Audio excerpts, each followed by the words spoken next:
Chapter 1251. A surprise arrival. Lin Mu and the group were now about 100 meters from the broken chasm. This was the closest part of the broken chasm near the tribe. "I want to check something first. Just wait here for me," Lin Mu said before taking off. Head warrior Kilo watched on calmly, while the younger warriors shook at the sight of Lin Mu jumping into the broken chasm. "Head warrior Kilo, why is noble Lin Mu going down there? We need to save him."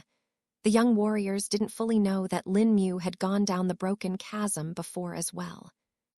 "It will be fine, just wait here," head warrior Kilo stated. In the broken chasm, Lin Mu stabbed his hand into the wall while falling to slow down.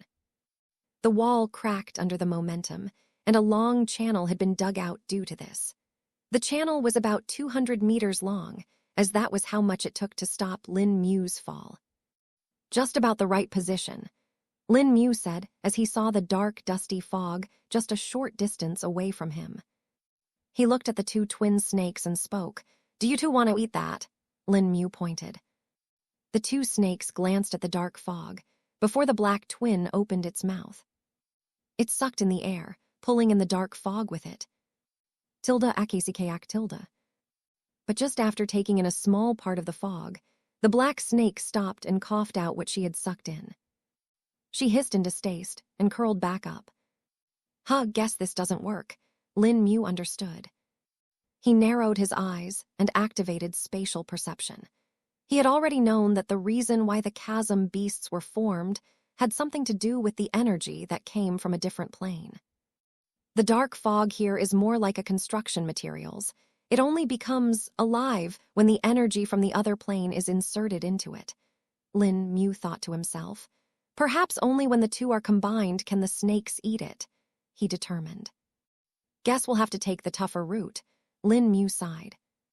He pushed the hand that was struck in the wall and sent himself flying out of the chasm. His body landed on the ground, cracking it in the process. "He's fine." The young warriors were surprised and relieved at the same time. "Did you find what you wanted?" head warrior Kilo asked. "The dark fog is really inert at this time, almost harmless," Lin Mu replied.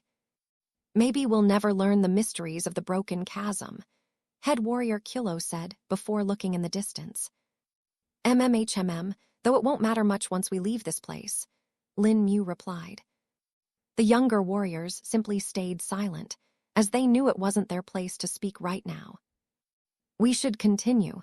It will take us a while to reach the first possible location," head warrior Kilo stated. "All right," Lin Mu nodded his head before taking a leap. The warriors began the journey for sure this time and continued traveling for about 10 hours non-stop before taking a break. While Lin Mu and head warrior Kilo were fine and could go on for longer, the younger warriors needed time to recuperate. "They've gotten faster," Lin Mu said while sitting on a boulder. "It's all thanks to you. This batch of warriors is as strong as others who have had decades of experience," head warrior Kilo replied. Though the older warriors should have also become a lot stronger than before," Lin Mu spoke. "That they have indeed, though I've noticed that the younger members are faster at learning the martial techniques," head warrior Kilo said after thinking. "It's just the result of an empty and fresh mind. Since they haven't learned anything before, they aren't as affected as the older warriors," Lin Mu reckoned. "I just hope that they one day exceed us and become the glory of the tribe," head warrior Kilo muttered. They rested like this for about an hour before the younger warriors were full of energy. "Continue," head warrior Kilo ordered and started leaping again. This time, they traveled for about 4 hours before they encountered what they had come for. "Chasm beasts," the younger warriors said with a hint of nervousness. Lin Mu narrowed his eyes and counted their numbers. "About 10 of them. Will that even be enough?" Lin Mu had seen the twins eat over 1,000 chasm beasts worth of yin spirit chi before. The twin snakes shot forth from his neck and attacked the chasm beasts before Lin Mu could even say the next sentence. "Guess it's already a miracle that they were patient for over 14 hours. Lin Mu shook his head. The younger warriors could only see two streaks of light traveling fast and piercing through the chasm beasts within seconds. Before they could even comprehend it, the chasm beasts collapsed and turned into dark, dusty fog that started to drift towards the chasm. The black snake opened her mouth and inhaled all the fog. Since there was barely a fraction of the previous amount, it took her less than 5 seconds to suck it all. The two snakes returned to Lin Mu, and the black twin released Yang's spirit chi for the white twin to consume.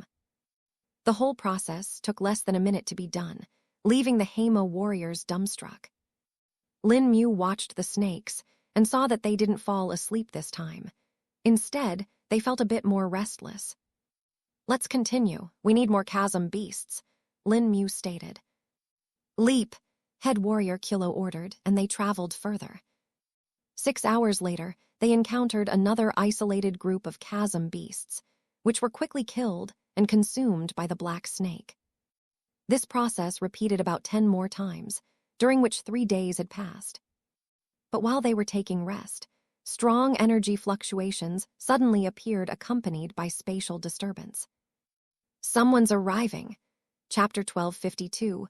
A lord in exile, Lin Mu had felt the spatial energy fluctuations, which were the biggest sign that a teleportation portal had opened. And there was only one reason why there would be a teleportation portal in the land of exile. Someone had just been exiled. Lin Mu's eyes darted around, and his spirit sense was extended as well.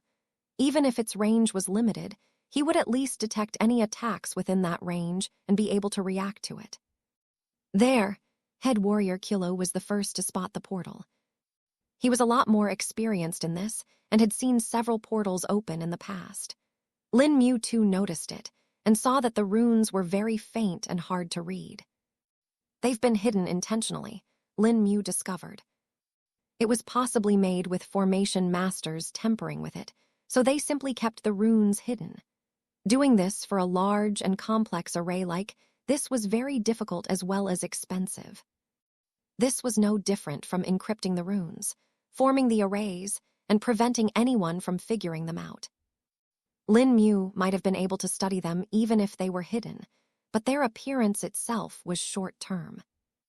A couple seconds later, they finally saw the person who had appeared from the portal. It was a man who seemed to be in his 30s. He had short brown hair that was cut straight. His face was clean-shaven, showing a few scars that were present on his chin and nose. He wore yellow and black robes with a deer motif on the back and chest. The deer motif itself was very detailed, with its horns woven with golden threads and its eyes made out of pearls. Though other than the robes that he was wearing, the man had nothing else on him. He wore no jewelry, and neither did he have any spatial storage tools on him. That was the next thing that Lin Mu checked. So they really do take everything other than clothes from the exiles before sending them here, Lin Mu confirmed. Lin Mu and the Hema warriors watched the man with caution as he landed on the ground. The man opened his eyes and seemed a little disoriented, but soon gathered his wits after he saw that there were others around him. "State your identities," the man said with an air of authority.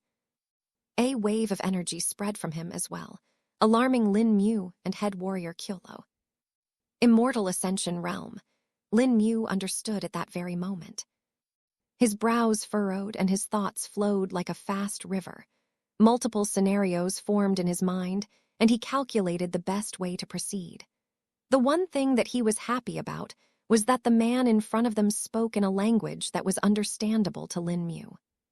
It's not Dao script, but is certainly derived from it, Lin Mu reckoned. The Hema warriors talked amongst each other, wondering what the man had just said. To them, the words spoken by the man were incomprehensible, unlike Lin Mu. Even head warrior Kilo could only understand a single word: identity. But just as he was about to speak, Lin Mu took the lead. "They are the members of the Hema tribe." Lin Mu stared into the man's eyes directly without wavering. "And who are you? Where are you from?" the man questioned next. He could see that Lin Mu had not even blinked once after they made eye contact. Just from this, he could guess his attitude and realize that he was not simple.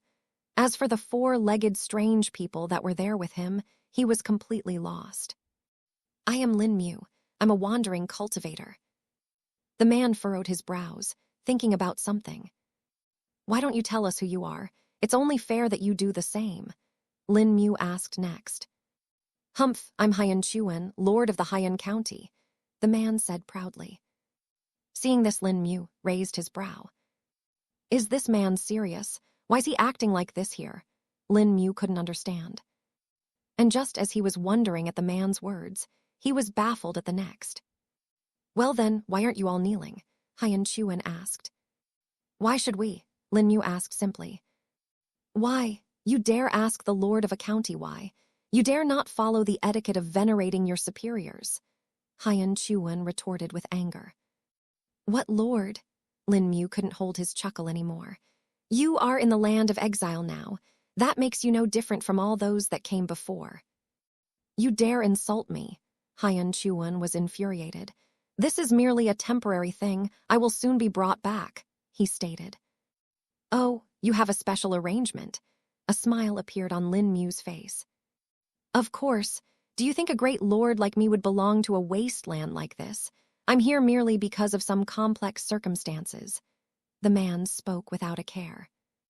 At this point, Lin Mu was wondering if the man was not entirely sane. It didn't make sense for someone to act this pompously, even if they were at the immortal ascension realm. Even the 3 immortals of the northern tribes were better in demeanor than this man.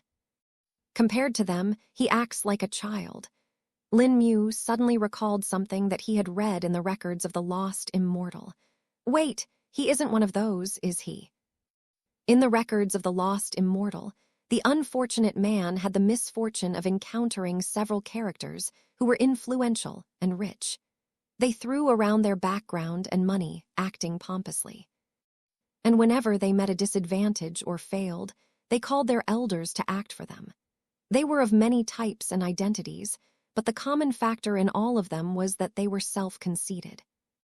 While Lin Mu was thinking this, Haiyan Chuan was watching them with an irritated expression. "Bah, guess peasants like you all only understand once you are crushed under a shoe," Haiyan Chuan shouted before attacking.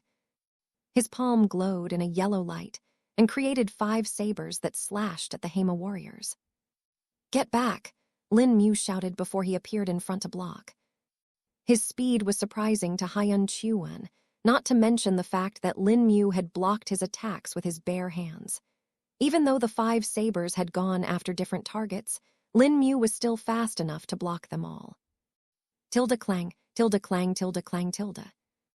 The sound of metal hitting metal was heard each time the sabers hit Lin Mu's hands. His sleeves had been torn from this, but his hands were still safe. "Who are you?" Haiyan Chuan asked in shock. "How can you block my family's 5 Haiyan saber palm?" Head warrior Kilo led the younger warriors to leap away from the area. He had understood right away that the man in front was someone they could not fight against. "Even if I can go against him for a bit, the younger warriors will be hurt in the process," Head warrior Kilo thought as he decisively retreated. His tribe had faced aggressive people like this in the past, but most were those that had already been in the land of exile for some time. It was his first time facing someone who had just appeared in the land of exile. Then there was also the fact that Haiyan Chuan's clothes were a little too good for someone who had been exiled. Once Lin Mu saw that the Hema people were a sufficient distance away, he took a breath of relief. "Since you're acting like this, I don't need to hold back either," Lin Mu said as he withdrew the short sword. Seeing this, Haiyan Chuan was even more shocked. "How can you have a weapon here, and a spatial storage tool too?" It was the man's turn to be baffled now. As far as Haiyan Chuan knew, the land of exile was basically the same as an eternal prison for most. And just like a prison, one couldn't have any weapons or other such things with them. Of course, this was hard to apply to cultivators as they had more methods than just weapons to fight with. One method would be to cripple their cultivation before sending them to the land of exile, but that didn't suit the punishment that was intended.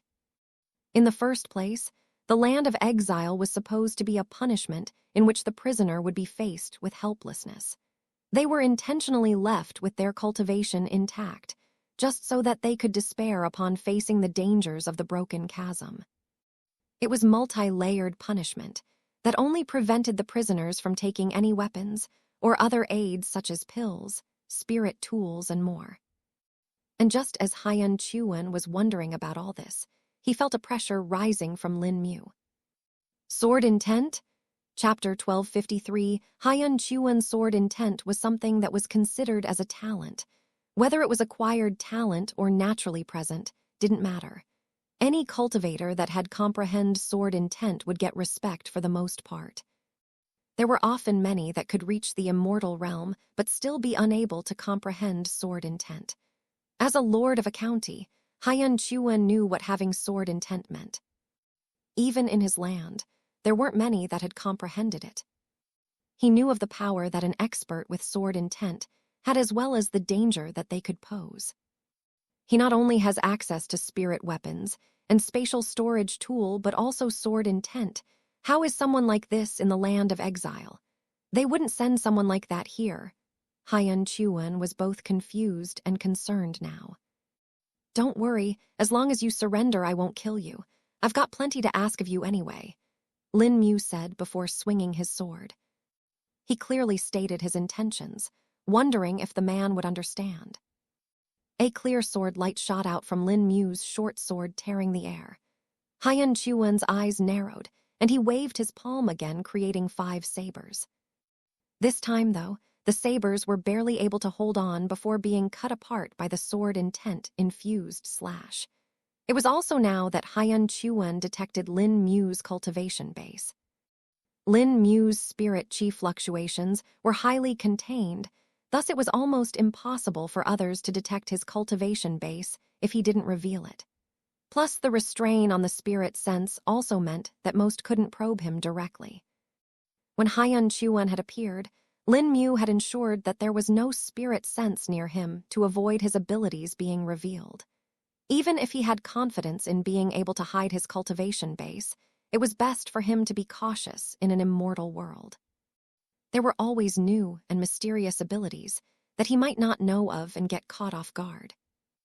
Even if you have sword intent, you are merely at the Tao treading realm. You think you can go against me? Hyun Chuan felt a little more confident seeing that Lin Mu was still below his cultivation base. While he was a little worried about the sword intent, which could technically allow Lin Mu to fight above his level, it was unknown to him just what level of comprehension Lin Mu had. As long as it's only at the novice level, he won't be able to last long, Hyun Chuan thought. He dodged another one of Lin Mu's slashes and raised his palm high, creating a large saber imprint in the air. Hyun 5 saber, air render, Hyun Chuan chanted. The image of the saber turned solid, looking like it was truly made out of iron. It was about 3 meters long and stood proudly in the air. Then, in the next moment, it fell like the blade of an executioner. The air in front of it tore apart, forming a razor-sharp air blade. It came towards Lin Mu and seemed to be following him. It can track, Lin Mu was surprised. But his surprise didn't last, as he simply used blink and appeared behind the path of the air blade. He's fast, Hyun Chuan muttered in surprise and clenched his other fist. Lin Mu's sharp ears picked up on the man's words, giving him a little more information. He didn't recognize me teleporting, his senses aren't that good, Lin Mu reckoned. Unknowingly, Hyun Chuan had given Lin Mu another advantage. The two of them continued fighting, and Lin Mu kept his attacks the same. At this point, he realized that the man in front of him wasn't as big of a threat as he had originally thought. In just 5 minutes, Lin Mu could recognize several flaws in the man's fighting style. He's certainly not that experienced in fighting like this. Either that or he's lacking a weapon to use. Perhaps he's specialized in using sabers. Lin Mu continued to analyze. His past few months of experience in learning about the condition of the Hema tribe people and making formations had put his brain in an analytical mode. He couldn't help but feel curious about the immortal world and its people. Hyun Chuan was his first proper subject in that way, and considering that he was not willing to talk peacefully, This was the next best way to get information from it. For example, just in this fight, Lin Mu could tell that Hyun Chuan had truly come from a position of comfort and wealth. If the man could reach the immortal ascension realm and yet have such a lack of battle experience, he was likely to have reached his current level simply due to the higher rank of the world. Either that or he simply gorged on cultivation resources, Lin Mu guessed. While Lin Mu was observing and analyzing Hyun Chuan, the man was doing the same to him, albeit not on the same level. To Hyun Chuan, Lin Mu seemed like an enigma. By all conditions, he should not be in the land of exile. He even wondered if Lin Mu was an exile or not. Is he perhaps one of their officers? Hyun Chuan wondered. No, that can't be. They would never fraternize with subhumans like those four-legged things. He rejected his thoughts. Hung. 15 minutes passed since their battle had started when Lin Mu suddenly changed his behavior. All right, that's it. You don't have anything more to show, Lin Mu said as he put away the short sword. What are you doing? Hyun Chuan was taken aback by this. Are you surrendering? A smirk appeared on his face. No, Lin Mu said before disappearing into thin air. What? Then in the next moment, Hyun Chuan felt an impact on his back. He felt like wind had been squeezed out of his lungs while blood sprayed out of his mouth. Chapter 1254, a weak, immortal ascension realm cultivator. Several nascent soul experts fight better than you, Lin Mu spoke in pity. He knew just how many strove to reach the cultivation base Hyun Chuan had. Many reached bottlenecks but still continue to train non-stop. If they couldn't gather chi, they would train their bodies, learn new skills, but they wouldn't stop. Compared to their efforts, Lin Mu found the man in front of him to be lacking. Despite having an immortal ascension realm cultivation base, all he could do was repeatedly use his chi skill. And even that chi skill was only used in one manner, with no adaptation or change. Even the Hema tribe's younger warriors had better sense for a battle than Hyun Chuan, according to Lin Mu's judgment. Having seen the people of Hema tribe struggle and train despite all the difficulties they faced, Lin Mu simply couldn't respect Hyun Chuan or his strength. It felt like giving a strong weapon to a child. The child might be able to use it to some extent, but an adult would still outmaneuver them with ease if given the chance. So many would die from disappointment if they turned out like you, Lin Mu couldn't help but say. Yud? Hyun Chuan wanted to retort, but was struck with a straight punch to his face. His nose broke and bent at an unnatural angle. Blood continued to pour out of Hyun Chuan's nostrils, while tears streamed out of his eyes from the pain. Estwap, the man tried to stop Lin Mu, but was hit with another fist. A mouthful of blood sprayed out from his mouth, while Lin Mu's golden fist met the man's jaw. The attacks continued, and Lin Mu continued to batter the man for about 5 minutes. Hyun Chuan's performance only became worse and worse, unable to even counter-attack once due to the pain. Only when the man couldn't speak anymore did Lin Mu stop. That should be enough, Lin Mu muttered as he gazed at the unconscious man at his feet. His robes and fists were spotless, but the ground around them had blood splattered everywhere.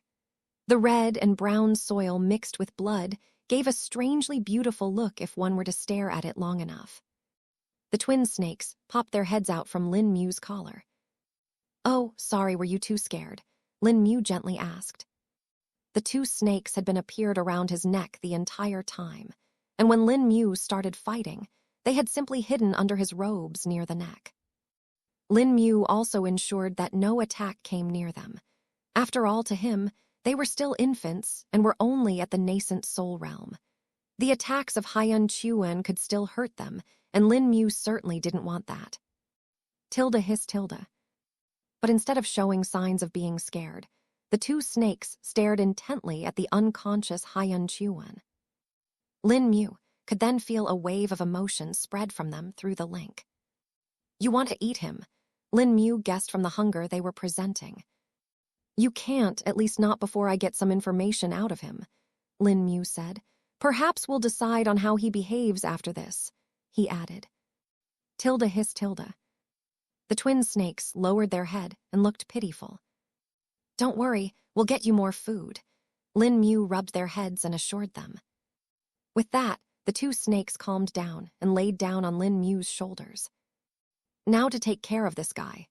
Lin Mu turned his focus to Haiyan Chuan and got to restraining him physically. After that, Lin Mu thoroughly checked the man's body to ensure that he didn't have anything dangerous on him. Even though Lin Mu knew Haiyan Chuan didn't have a spatial storage tool, it didn't hurt to check again, just in case. He really has nothing with him, Lin Mu muttered. Though his robes are of a good quality, though the defensive formations that were cast on it have been removed, he noted. Lin Mu could sense the remnant of runes on the man's robes. It only made him think that even these robes were defensive spirit tools, but had been turned into normal robes when the man was sent here. Despite that, though, their quality was high enough such that an attack from a Qi refining realm cultivator, or even a core condensation realm cultivator, would do no damage.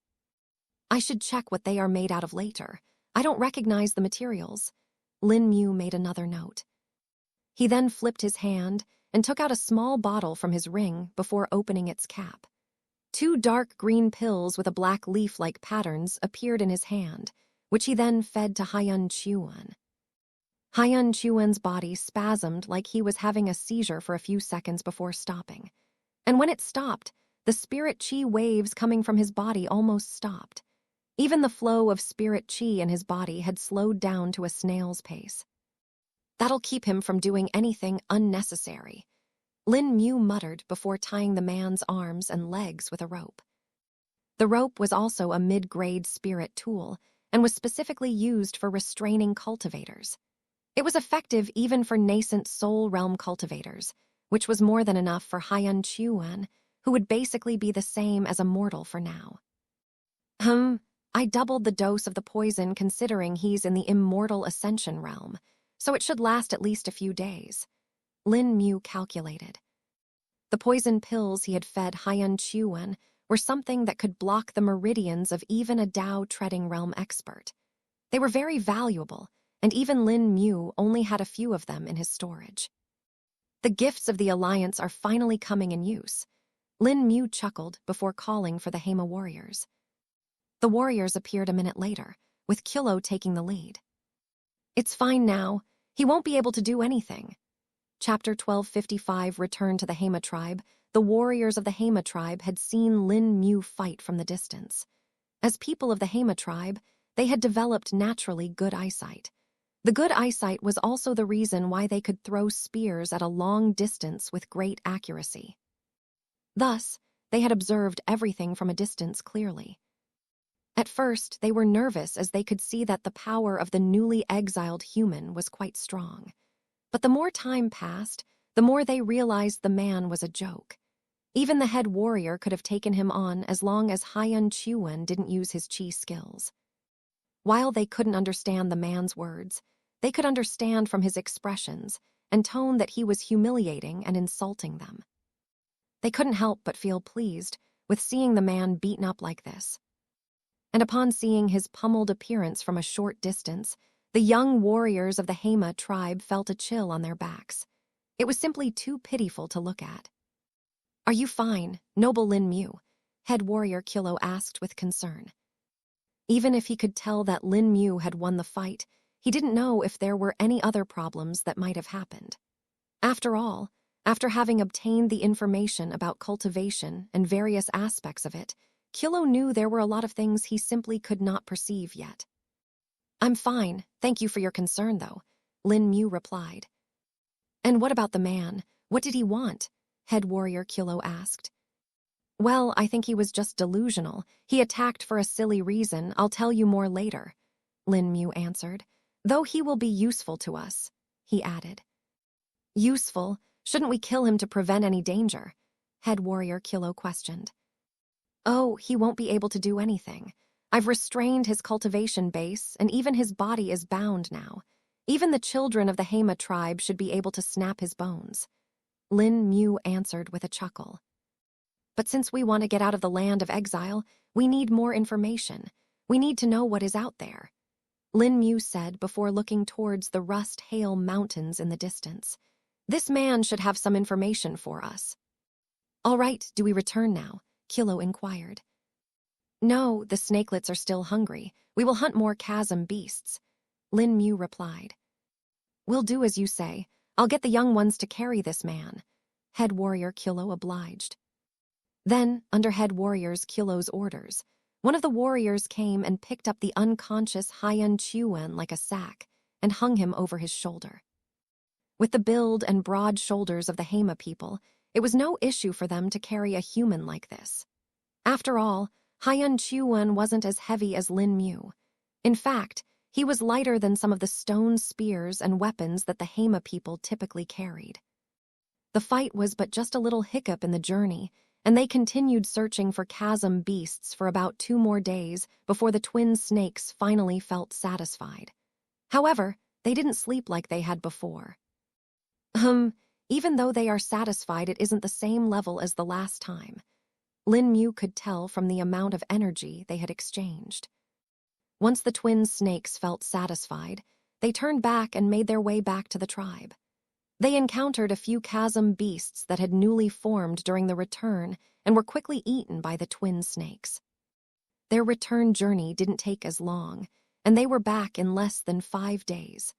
Though what was a little surprising to the Hema warriors was that Haiyan Chuan had not woken up even for a second during this entire time. Despite the fact that he would soar across the air while on the back of the warriors. If it were any normal person, they should have possibly woken up. But when they were near the mountain of the tribe, Lin Mu asked the warriors to stop. Put him down, we won't take him inside the tribe, Lin Mu instructed. I'll make a prison array for him outside. Do as noble Lin Mu says. Head warrior Kilo also felt like keeping the man outside was better. I don't want the tribesmen to feel scared about this, Lin Mu thought to himself. He knew that Haiyan Chuan might not give out all the information he had with ease, and thus Lin Mu would have to use certain tough procedures to make him oblige. Once Haiyan Chuan was put down, Lin Mu quickly got to making a simple prison array for him. Since the man was already crippled to some extent, the prison didn't need to be that strong. The main reason for Lin Mu to set it up was actually to prevent any stray chasm beast from killing Haiyan Chuan. If that happened before he got all the information, Lin Mu would regret it.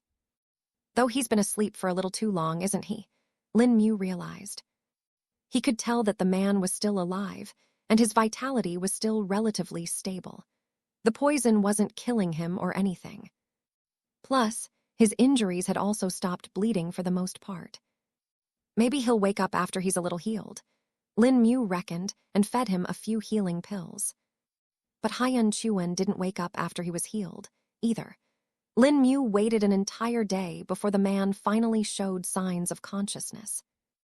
Haiyan Chuan groaned and felt like his body was filled with lead. Even moving his eyelids made waves of pain flow through his body. His lungs still felt like they were lacking air, and each breath made them burn. 2 minutes of struggle was what it took for Haiyan Chuan to open his eyes. And when he did, he saw Lin Mu sitting in front of him. Oh no, not you. Chapter 1256, questioning Haiyan Chuan. While Haiyan Chuan was knocked out, he was still in pain. The pain assaulted his mind and reached all the way into his dreams, turning them into nightmares. In them he was constantly beaten up, burned and crushed. No matter how much he tried, he simply couldn't escape it at all. And the one doing all that to him was none other than the man in front of him. He struggled in the nightmares, but was unable to overcome them. And when they finally ended, he saw the source of the nightmares standing before him. Step. Lin Mu stood up and walked to Haiyan Chuan. His spirit sense rose and probed the man, scouring through his meridians, muscles, and dantian, like a burglar going through one's belongings. Haiyan Chuan felt highly uncomfortable, but no matter how much he tried, he simply couldn't muster the spirit chi within his body to work. The poison works perfectly even when your body is healed. It's better than I thought. Lin Mu nodded his head in satisfaction. A chill went down Haiyan Chuan's back, and he shook on the ground. Why you? What do you want? The man asked with a trembling tongue. I want you to tell me everything, Lin Mu replied. Everything, Haiyan Chuan repeated in confusion. Everything that you know about yourself, your land, your people, your rulers, your kingdom, your continent, world, everything. Lin Mu elaborated. Oh, and don't forget your cultivation techniques and skills too, he emphasized. Haiyan Chuan couldn't help but feel like one of the prisoners he had interrogated before. As a lord of a county, he had been targeted quite a few times but had always come out on top. As for the ones who schemed against him, they had suffered instead. But now he was on the opposite side today, not quite liking it. And what if I don't tell you? Haiyan Chuan asked, regretting the moment he did. A foot landed on the man's finger lightly, almost like a feather. But even that light feather was like a hill, directly crushing the finger into fragments and the flesh into pulp. Argh, Haiyan Chuan cried out in pain. With no spirit chi there to reinforce his body or help him heal, his pain was unlike anything he had felt before. At least when Lin Mu was pummeling him, he still had his spirit chi to help suppress it. But now, he felt like a mortal facing a beast. I only used a quarter of my weight and your bones broke. You're really fragile for an immortal Ascension Realm cultivator. Huh? Lin Mu literally took note. It couldn't be helped, as he was lacking a great ton of information about this immortal world. At first, he thought the cultivators here would be better than the ones from the Ziofen realm at the same level. But seeing Haiyan Chuan had created a lot of doubts. Thus, Lin Mu had decided to record every little bit of information, intending to analyze and go over it later in detail. Enough, I'll speak. Tears streamed down Haiyan Chuan's face, which was barely rising from the ground. He was lying on his stomach, so it was hard for him to look up. See, that wasn't so hard, was it? Lin Mu used his leg and lifted the man from his neck. Tilde thud tilde. This time, he was sitting on his butt. Now then, start speaking, Lin Mu ordered. What do you want to know first? Haiyan Chuan stammered. Start from yourself. Who are you and where are you from? Lin Mu questioned. I am Haiyan Chuan. I'm the lord of Haiyan County and have been ruling over it for the past 40 years. I belong to the Haiyan clan of the Purple Sparrow Kingdom, and they are one of the 16 noble clans. He started with the basics. Good, continue. Lin Mu nodded his head. The man continued to speak and explained a lot of things to Lin Mu. He was fine with saying all this information and had no hesitation, since it was all general information that basically any commoner would know. Why does he want to know all this, though? It isn't anything valuable. Haiyan Chuan wondered, but didn't ask Lin Mu this, fearing that he'd be beaten up again. He had already been scared by how Lin Mu had crushed his finger. He was scared, especially due to the fact that it was no skill that had injured him. Lin Mu had crushed his finger with sheer weight with no use of spirit chi. It only made Haiyan Chuan that much terrified, though it also gave him a slight idea about who Lin Mu might be. Lin Mu, on the other hand, didn't mind whatever might be going through the man's mind right now. He was fully engrossed in absorbing and noting down the information that Haiyan Chuan was giving. He learned quite a lot of things from this, and also confirmed a lot of the information that he had gotten from Elder Niji. Such as the fact that this world was indeed named the Rust Sky World, and it had looked like this since times immemorial. Another thing that he managed to confirm was the fact that the land of exile was actually a unique location. It wasn't actually ruled by a single power, but was instead used by several kingdoms collectively as a unified prison. But what Lin Mu learned after this made him furrow his brows. The land of exile is located on a large island. It is one of the many islands that is located in the Sea of Muxuan. The sea itself is surrounded by 8 kingdoms, the second largest of which is the Purple Sparrow Kingdom. Haiyan Chuan revealed. A sea, how far are the kingdoms from the land of exile? Lin Mu asked next, his brows still furrowed. The closest kingdom is about 6 months away if we take a ship. Haiyan Chuan answered. Chapter 1257, Sea of Muxuan hearing about a sea basically spilled water on Lin Mu's original plans. He had originally decided to make use of the excellent speed and stamina of the Hema tribe to traverse the land beyond the Rust-Hail Mountains. While the aspect of getting away from the Rust-Hail Mountains was secondary and would only come after they actually managed to get past them, knowing that there was no solid path outside only made things harder. After all, even if they got out of the Rust-Hail Mountains, they would have to figure out how to get past the sea. Lin Mu doubted that they would be able to use just any ship, and that they would have a free ship just there for their taking. Considering that they even send immortals into exile here, the ships should be protected as well. I need to know more, Lin Mu thought to himself. After thinking for a minute, Lin Mu straightened a few factors and spoke. How did you get to the land of exile? Or rather, where did you teleport from? Lin Mu questioned Haiyan Chuan.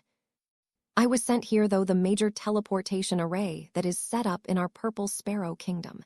Each kingdom surrounding the Sea of Muxuan has such an array which they use to access the land of exile, Haiyan Chuan answered. What about the ships, then? You said they take 6 months to reach here, Lin Mu asked next. There are indeed ships that come here, but those are mostly used to transport prisoners in large groups. It is also something that's mostly used for weaker cultivators, Haiyan Chuan said. Specify weak, Lin Mu asked with a rushed brow. Those below the immortal realm, Haiyan Chuan clarified. Then why were you sent through the array? Don't you fall in the category of weak too? Lin Mu doubted.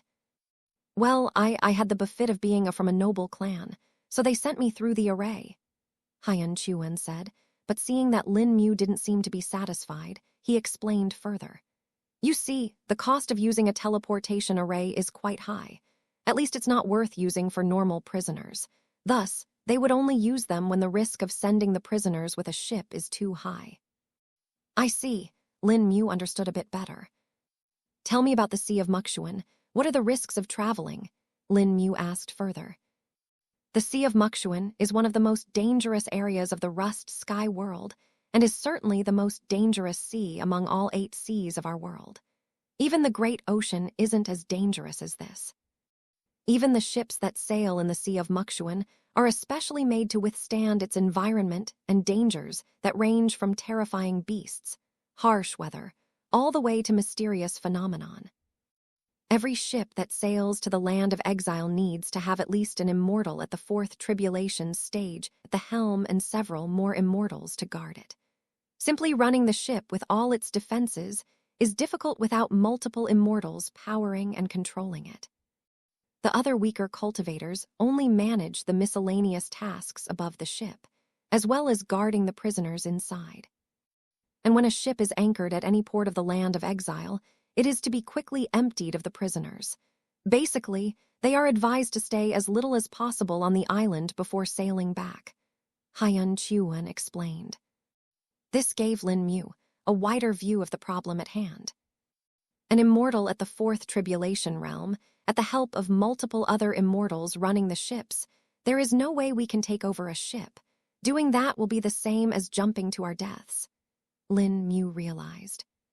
With this, one option was cut off from his possible solutions. He quickly needed to find other solutions. Tell me about the sea itself. What kind of beasts reside in it, and the other dangers too? Lin Mu asked next. He knew knowing this would be the basis on which he could plan the next step.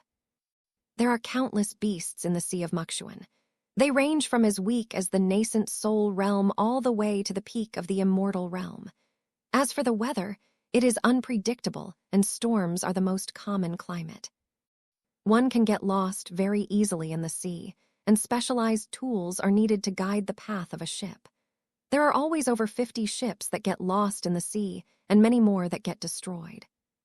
Then there are mysterious rifts that can transport you to random parts of the sea.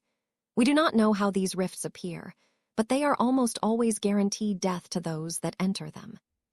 There are very few that have survived going through a rift and returning to civilization. And there is said to be no limit to where these rifts would lead one inside the sea. Some are even said to take one directly to the depths of the sea. If one takes such a rift, they can only hope that the immense pressure kills them swiftly. If not them, the turbulent energies of the deep sea would invade their bodies, killing them little by little and shattering their souls. Hyun Chuan explained, raising Lin Mu's interest. Rifts, you say? Lin Mu felt he might after all have a solution. If I can find a pattern to these rifts and fight the right one, I might be able to get out of the sea, or at the very least, get very close to the shore. Lin Mu added this potential solution to his list. Do you know how these rifts appear? Lin Mu questioned, hoping that there would be more information. The more he had, the better his chances of making use of it successfully. He had, after all, traversed the void several times before and had some experience in it. At the very least, he could trust the ring to open up a new rift if one didn't appear naturally. While he didn't know if this rift would work like the other rifts, there was at least some choice there. I do not know. Hyun Chuan shook his head. Lin Mu felt disappointed. But I once heard an old legend. Hyun Chuan spoke upon seeing Lin Mu's expression. So far, he had been fine because Lin Mu had been satisfied with his word. Who knows what he'll do to me if I don't give him the right information? I have to give him something. Hyun Chuan was nervous. What legend? Lin Mu asked. The legend about how the Sea of Mukchuan got its name. It said that there was once a great beast who lived in the oceans of the rust sky world. It lived during the ancient times and was even worshipped as a god by some people. But this worship was not taken kindly by the believers of other faiths that inhabited the world at that time. Back then, the cultivators were not so common, and immortals were simply myths, thus faith in the gods was abundant. The people of these other faiths considered the great beast a demon and called its worshippers heretics. This led to many conflicts until finally they waged a great war against them. Many lives were lost in this war, and the numbers of the great beast's worshippers fell greatly. It is unknown how long this lasted for, but by the end of it, less than 100 such heretics were left. These heretics prayed to the great beast day and night, begging it to save them from the constant attacks. But their savior never came. With the fall in the number of the worshippers, the crusade of the other faiths eventually lessened. The people who worshipped the great beast also hid themselves away from others. The ones that still lived in the cities hid the fact that they were heretics and simply gave up on their faith. But there was one among them that did not falter. Until he very death, he kept on praying, and when he was finally about to die, his call was answered. A great tempest came into being. The skies tore apart while lightning fell through the cracks. Winds eroded the mountains and quakes sank the plains. The great beast rose from the middle of the continent, bringing with it the disaster of ages. It destroyed all the kingdoms of the faiths that had crusaded against its believers and sank it into the ground, creating a new sea in its place. The Mu in Mukchuan is coffin, while Xuan is said to be the name of the last believer of the great beast's faith. The Sea of Mukchuan is the final resting place of Xuan, along with the kingdoms that offended the great beast. Hyun Chuan explained in detail. Chapter 1258, The Empires and Kingdoms of Rust Sky World. Learning about the myth of the Sea of Mukchuan was enlightening to Lin Mu. He couldn't help but wonder just how strong that beast might have been for it to be able to do something like this. But Hyun Chuan had not finished speaking yet. The greatest danger is said to be none other than this beast. As far as I know, and the legends state, the great beast was never actually killed, and neither were there any signs of it dying nor leaving the world. Hyun Chuan stated. So you mean to say it is still residing in the Sea of Mukchuan? Lin Mu narrowed his eyes. There is a chance. It might be small, but there is indeed a chance, Hyun Chuan replied. But Lin Mu didn't find it to be accurate. How long did you say all this happened? Lin Mu asked again. It's supposedly ancient times, Hyun Chuan replied. How about 100,000 years? Lin Mu suggested. 100,000? No, that is too short. It should be at least 10 million years ago, Hyun Chuan spoke. Lin Mu furrowed his brows at hearing this. He wanted to see if the history of the Hema tribe somehow correlated with this, But now he knew that the rust sky world had a history that was far too old. Even the Zaya-Offen world hasn't existed for longer than 200,000 years, as far as Senior Zukong estimated, Lin Mu recalled. And even among those 200,000 years, humans only came into existence around the middle of that. This was all something Lin Mu had asked the Alliance patriarchs about this before, and even they didn't have much information beyond the appearance of the four immortals. Thus Lin Mu asked Zukong, since he might have more experience in estimating it. Just the sheer amount of time difference between the two worlds is massive. That great beast should have died by now, even if it was in the immortal realm. Though, if it managed to reach the realm above that, it could have potentially lived longer. Lin Mu pondered in his mind. There was quite a lack of information, and with Zukong being unavailable, Lin Mu could only depend on himself to analyze this. Since that great beast has not appeared for such a long time, I doubt it is even in this world, Lin Mu stated. After all, for it to live this long, it should have broken through to a higher realm, and I do not think any cultivator, whether man or beast, would be able to stay in an immortal world if they reached that, he explained. So you think it's not here? Haiyan Chuan couldn't help but feel intrigued too. While he had a lot of information due to the virtue of being from a noble clan and having access to it, he still didn't have information about higher realms. Even Lin Mu didn't have that, but he did know they exist, as well as the limitations of the immortal realm. A cultivator who had entered the immortal realm would be able to live for at least 12,000 years, as long as he overcame all the tribulations that one had to face.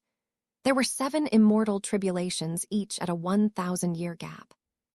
Only if one survived would they live on.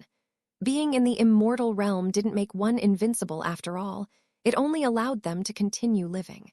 But the heavens wouldn't allow that as per its laws and send the heavenly tribulations to test and kill the cultivators.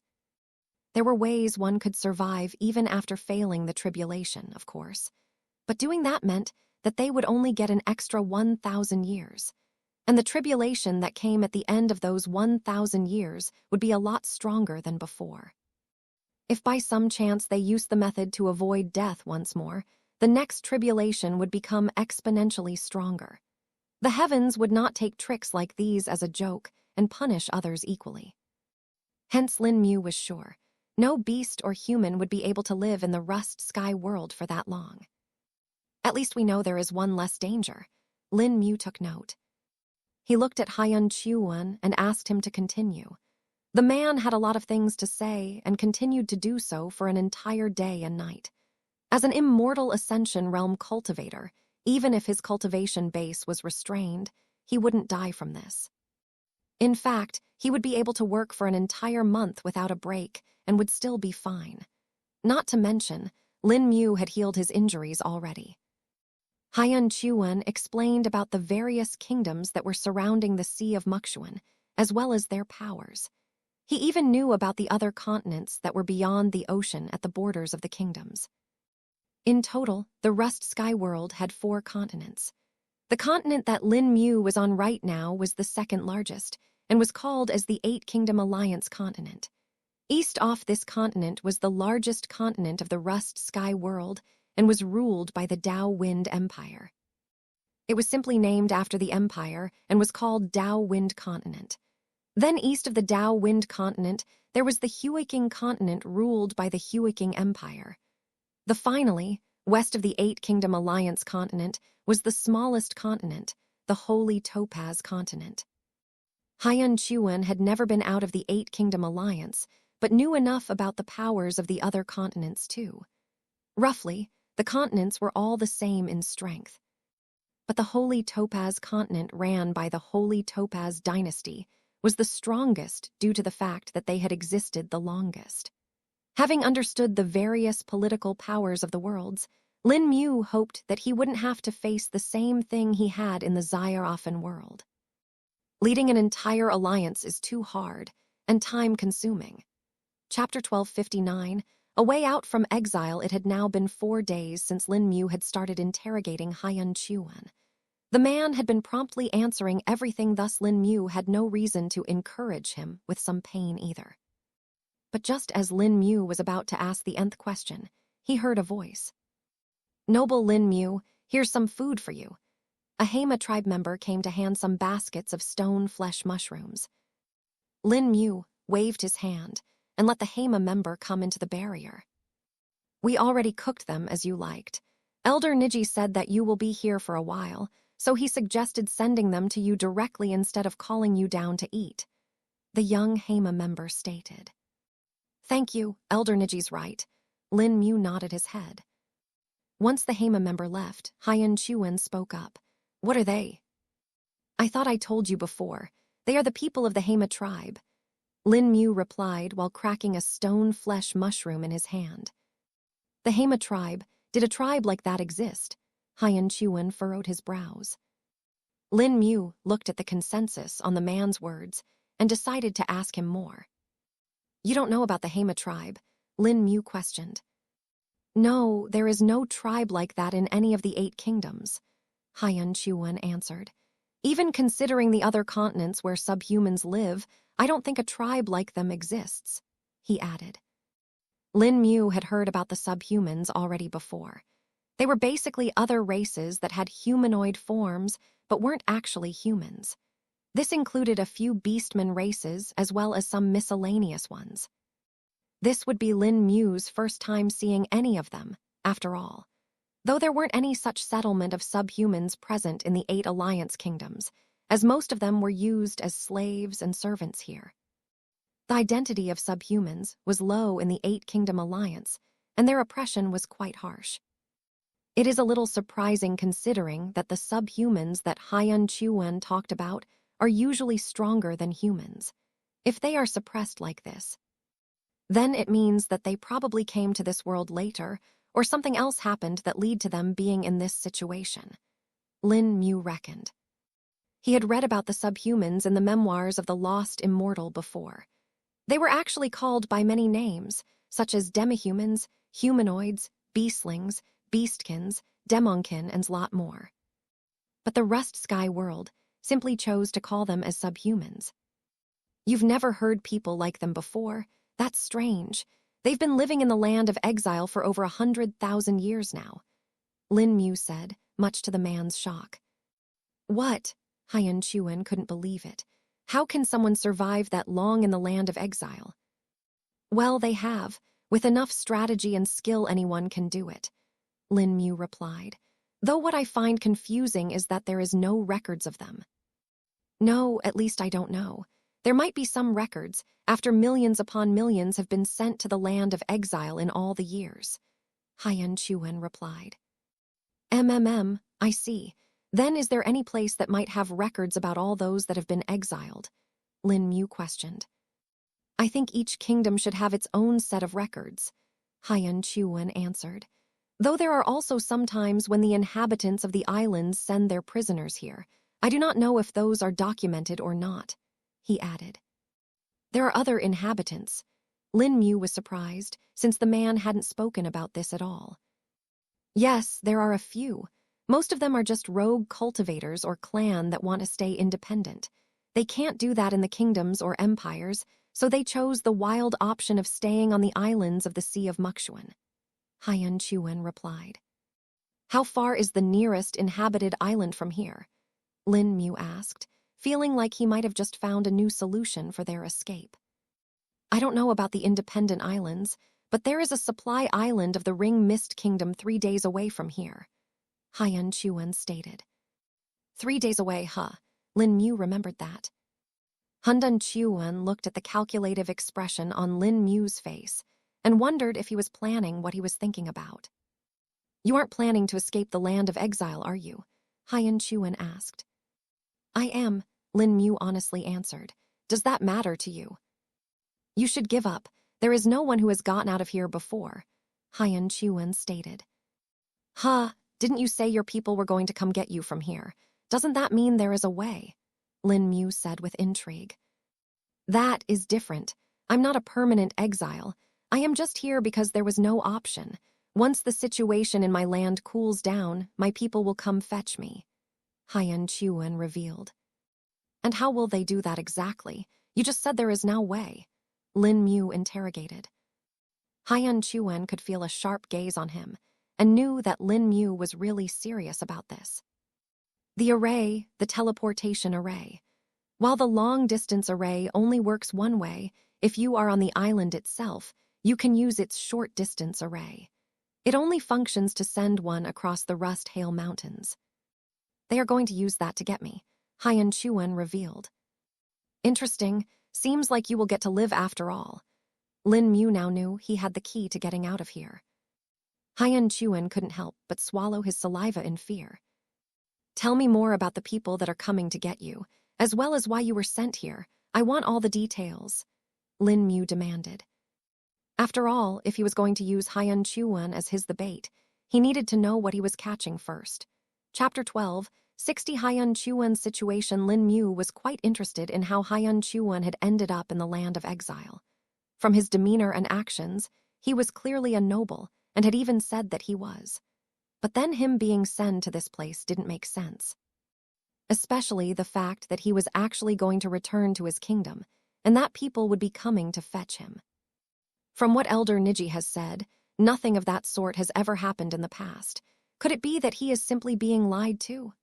Lin Mu wondered to himself. Hyun Chuan thought to himself for a few seconds before speaking. He knew just speaking without considering his own situation correctly might land him in trouble. As I've stated before, I'm the lord of the Hyun County of the Purple Sparrow Kingdom. It is one of the counties that is located 3,000 kilometers from the Great Wave Kingdom border. Hyun Chuan started. Lin Mu nodded his head, as the information was matching what the man had explained about the kingdoms before. There were 2 kingdoms next to the Purple Sparrow Kingdom. On its right was the Giant Wave Kingdom, which was also the 3rd largest kingdom in the alliance. Then on its left was the Cloud Fall Kingdom. The Hyun County is actually one of the many counties that is owned by my Hyun clan, though it is the very first county that our clan was bestowed a long item ago, thus it was named after the clan. But due to being small, it didn't bring as many profits, thus fell in value for the clan. In all the counties that my clan owns, this one is ranked at the bottom and is not as important. I was made its lord several decades ago according to the lineage order of my clan. I am from the 2nd main branch of the Hyun clan, but number 25th among the heirs. With my ranking, there should have been no way for me to become a lord like this, but due to the other heirs in the line being busy with other tasks, I ended up getting this position. I had been working as a lord with the help of the officials and didn't have any issues at all in this time. And neither was there any disadvantage to my clan or kingdom in this time. But then last year something happened. Hyun Chuan explained, his expressions getting sadder by the minute. What happened? Lin Mu asked with great interest. A female noble from the Great Wave Kingdom had been called to the capital of the Purple Sparrow Kingdom for the marriage ceremony of the 5th princess. But when she was passing through my county, she was attacked. It was completely unexpected, and nothing like that had happened before. Due to the regular patrols and actions of our kingdom guards, bandits never dared to attack. After all, it was quite close to the border, thus any issue would be met with the full offense of the border guard. But it still happened. The death of a foreign noble in the kingdom is always a complex matter and led to a diplomatic incident. The noble family that the woman belonged to demanded answers, but upon hearing that this was caused some unknown bandits, they exploded. What was even more troubling was that their family actually had an elder at the 6th tribulation stage of the immortal realm. Someone like that can easily lead an entire province and would be a great minister or general in the kingdom. Compared to me, his status was very high. Even if our Purple Sparrow Kingdom is a little stronger, they still wouldn't offend a 6th tribulation stage immortal realm expert just for me. My uncle thus came up with a potential way to save me. With the help of his connections in the royal court, I was given the punishment of exile. Upon hearing that I was going to be sent to the land of exile, the Great Wave Kingdom's nobles were satisfied.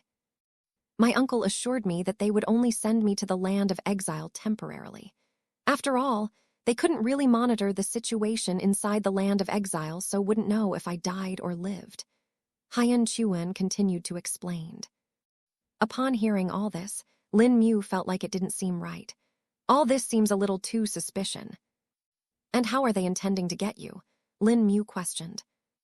Well, my uncle said that after sending me in here, they will have to wait for a while. It might be a few months, but they will send immortals to fetch me here. They simply told me to hide until that happened. Haiyan Chuan answered. Yeah, seems like he was fooled. Lin Mu thought but didn't say.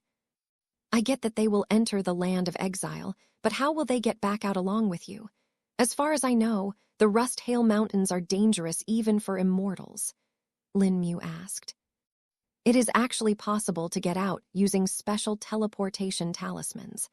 They would have given me one directly, if it weren't for the fact that the people of the Great Wave Kingdom were monitoring my sentence. They ensured that all rules were followed, and I had no weapons or other aids with me when I was sent here, as that is the protocol.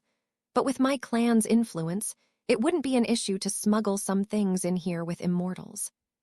Once they are here, they will find me and use the talismans to return outside. After that, it is simply a matter of getting a ride on one of the ships. Haiyan Chuan explained. Lin Mu pondered on all this for a bit, and couldn't help but feel that Haiyan Chuan might really have been fooled. Did his clan simply make use of him as a scapegoat? Lin Mu wondered. After all, from his earlier words, it did seem like he didn't have that high of a status among his clan. Chapter 12, 61, Experts of the Rust Sky World. Lin Mu asked Haiyan Chuan more about his clan, as well as the noble clan from the Great Wave Kingdom that he had offended. He couldn't help but feel that there was a lot more to this, and Haiyan Chuan had simply been kept in the dark. He learned that the female noble of the Great Wave Kingdom that had died actually came from a branch of their ruling royal family. Not just that, she was apparently in charge of several export deals and had a decent status. Hearing these two things made Lin Mu quite sure that there was some foul play at work. Did someone from the two kingdoms want that female noble dead? Lin Mu wondered. The most obvious culprit behind it seemed to be none other than the royal family of the Purple Sparrow Kingdom itself. By simply sacrificing some lower member of a noble clan, they would be able to get rid of a decently strong competitor and also placate the other kingdom. And with their status, they might only need to pay the Haiyan clan some extra compensation to make them agree. Even Haiyan Chuan's status as a lord of the county seemed suspicious. There's no way 7 heirs before him would simply reject the position. Even if it's the smallest county, it is still quite useful for lower-ranked heirs who would not inherit any direct position in the clan. Plus, Haiyan Chuan isn't even that talented compared to his other siblings and cousins. Lin Mu analyzed. Haiyan Chuan had also explained the power structures of the Rust Sky World. At the top were the 7th Tribulation Immortal Realm experts. At that point, they would only face tribulations at an interval of 2,000 to 5,000 years. The time interval of these tribulations greatly depended on the cultivator's talent. Some talented ones might face these tribulations at a maximum of 5,000 years, and the less talented ones will get it at 2,000 years. The difficulty of these tribulations was also not fixed and could vary quite a bit. But the experts who had exceeded the 7 tribulations were very rare in the Rust Sky World. Just those on the 7th tribulation stage were countable on 2 hands and were the rulers of the kingdoms and empires, while those on the 6th stage were kings of smaller kingdoms as well as their reserve elders. It was currently known that only 3 experts above the 7th tribulation stage existed, but Lin Mu was sure there might be more. But there is also the next realm above that. Can they not break through? Lin Mu recalled Zukong mentioning this. While Lin Mu didn't know the name of the realm, he did know it existed. Once a person reached that realm, they wouldn't have to face tribulations and would really be able to live on as long as the worlds existed. There might be restrictions on it, but they were unknown to Lin Mu. Perhaps reaching that realm needs something extra. Maybe one needs to leave the Rust Sky World to achieve that. That might also be why there are only 3 such transcendent experts in the world, Lin Mu guessed. But these were the peak people of the world and were the minority among the minority. The true base of this world was the experts that were in the first and second tribulation stage of the immortal realm. Anyone that reached the immortal realm in less than 500 years was considered a genius. But this was without any resources.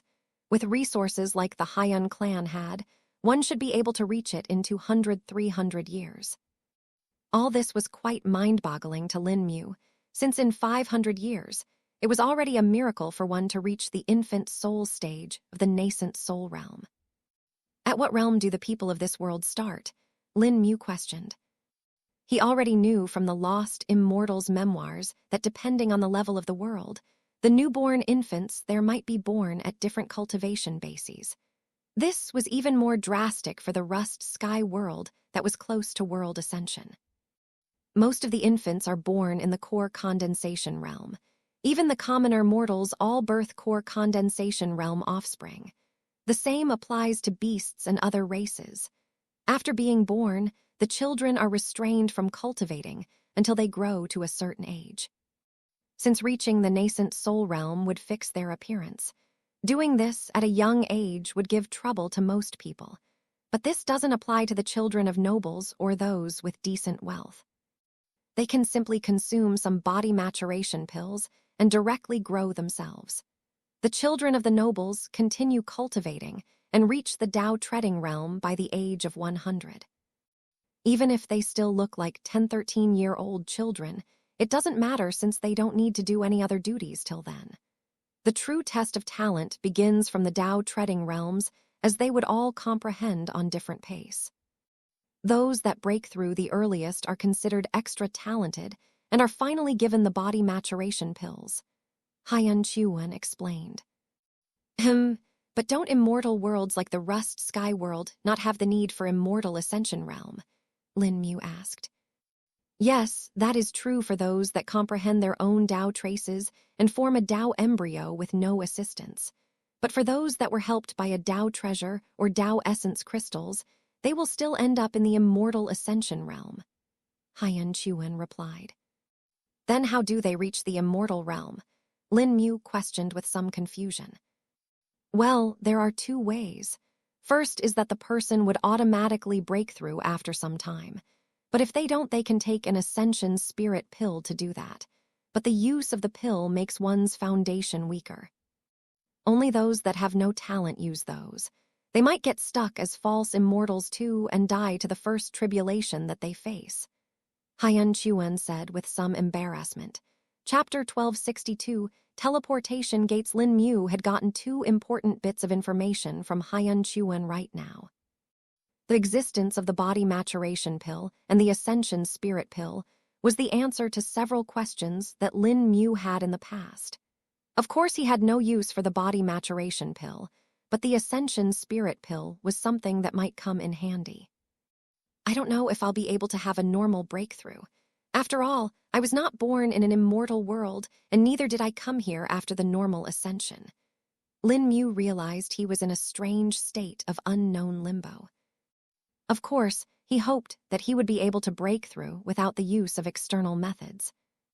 Say, if someone from a mortal world arrives in an immortal world before they reached the immortal realm, and they weren't in the immortal ascension realm either, would they be able to reach the immortal realm on their own? Lin Mu asked, after thinking for a bit. Someone from a mortal world in an immortal world? Hyun Chuan was confused. I don't know. I don't even know how someone from a mortal world would arrive in immortal world. Hyun Chuan really didn't know anything about this. Do people from other worlds come to the rust sky world? Lin Mu asked instead. Yes, they do. There are specific teleportation gates which are used by the travelers. Hyun Chuan replied. At least now, I know this world is really open to the other worlds. Lin Mu noted. And where are these gates located? Lin Mu questioned. The teleportation gates are highly regulated. There are 3 such gates in our world, 1 each in Huaking Empire, Holy Topaz Empire, and Tao Wind Empire. Hyun Chuan answered. Oh, There isn't one in the Eight Kingdom Alliance continent, Lin Mu asked in doubt. He knew that he would have to one day leave this world too and go further, thus knowing the method to getting out was important. Lin Mu didn't know if he would be able to return to the Xia world in the future, but he did want to visit it at least once. No, there is none.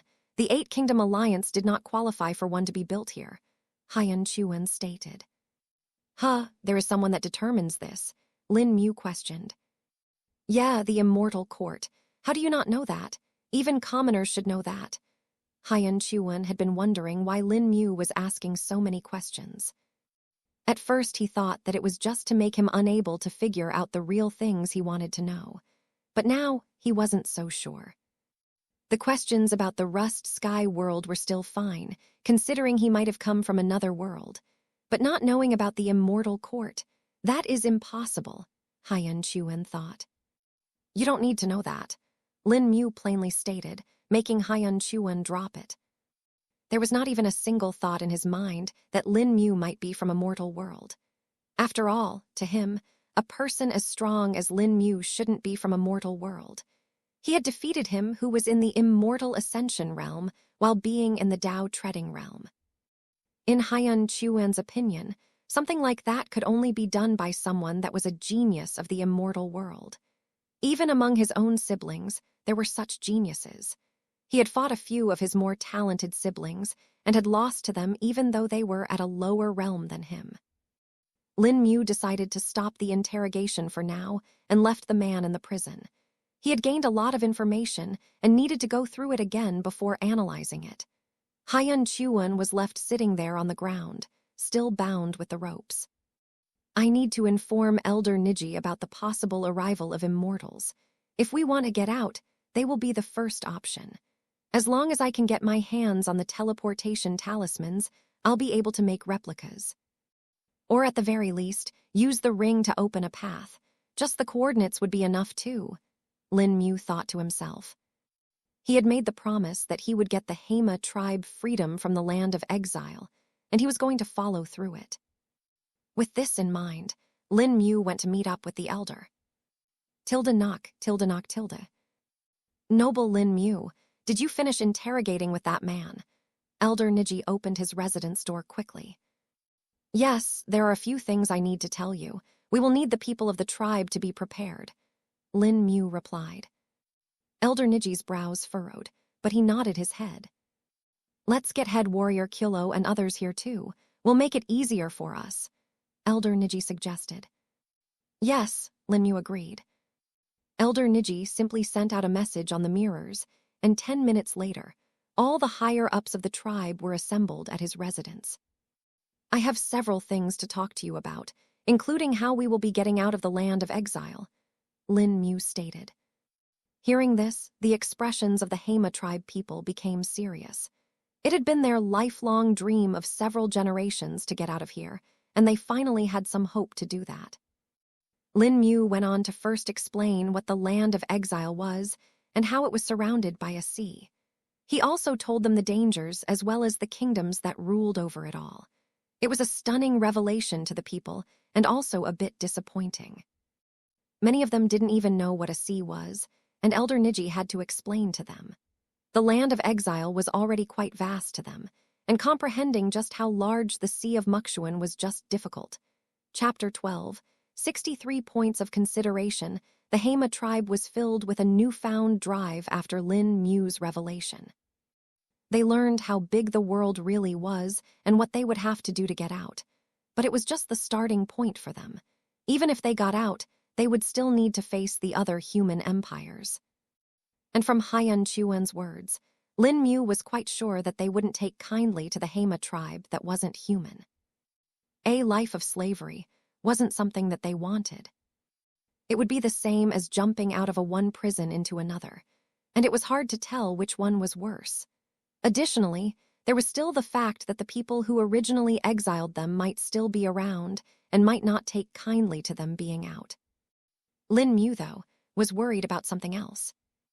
If the kingdoms learn that, the people can actually get out of the terrifying land of exile, or even be able to survive this long, they would feel like they had lost face.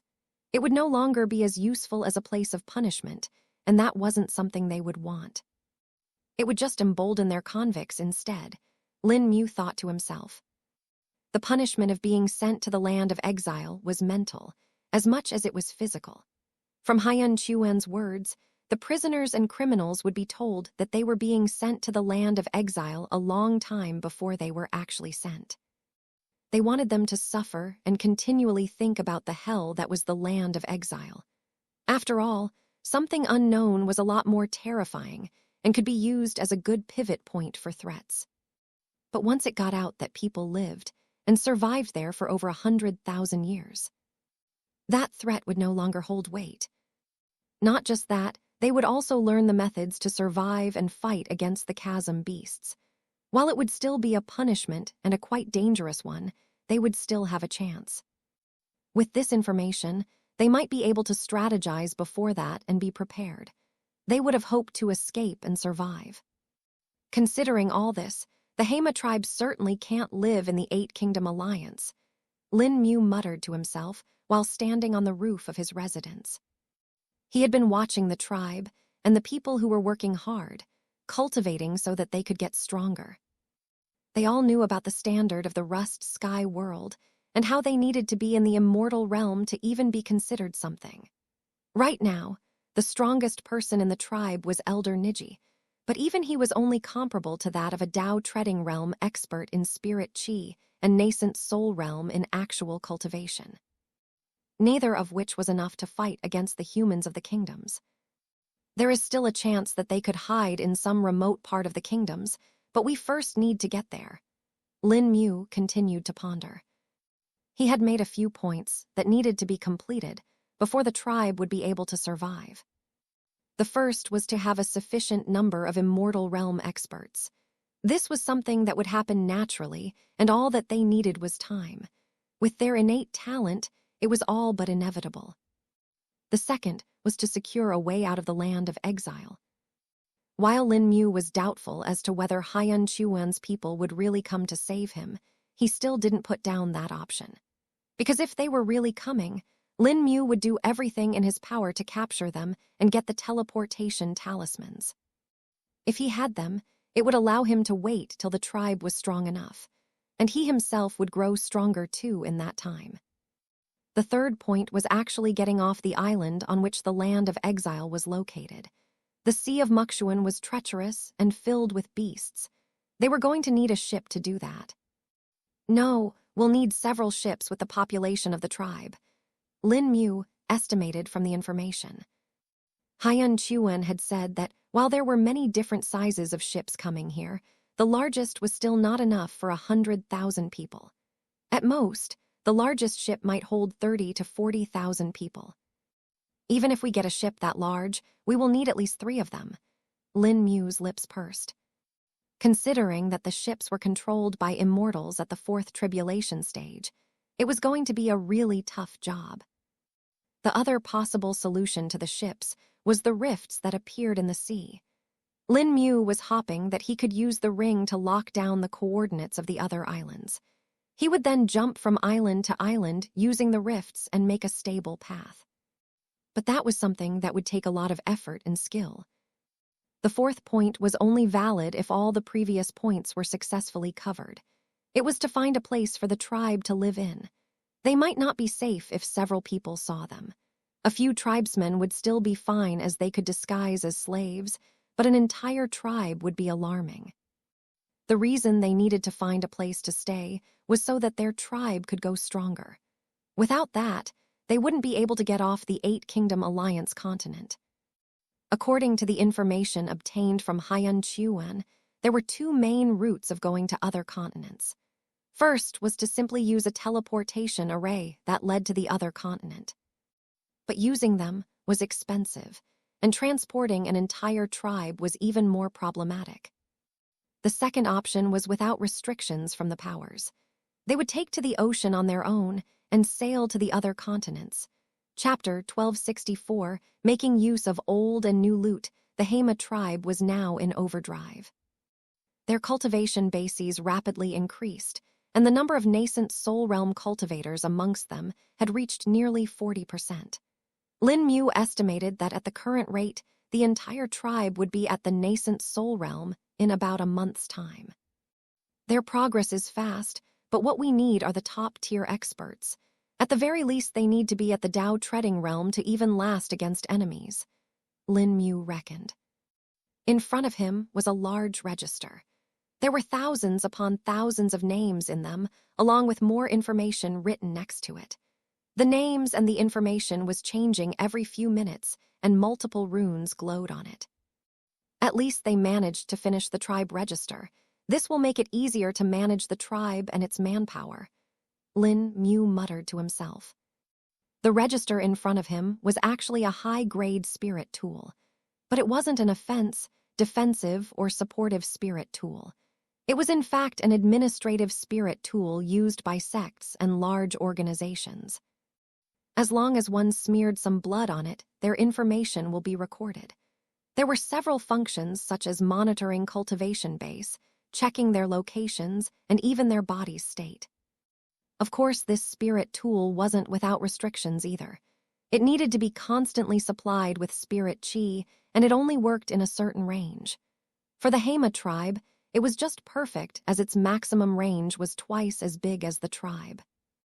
No wonder Gu Yao had such good management of his subordinates with this, Lin Mu reckoned.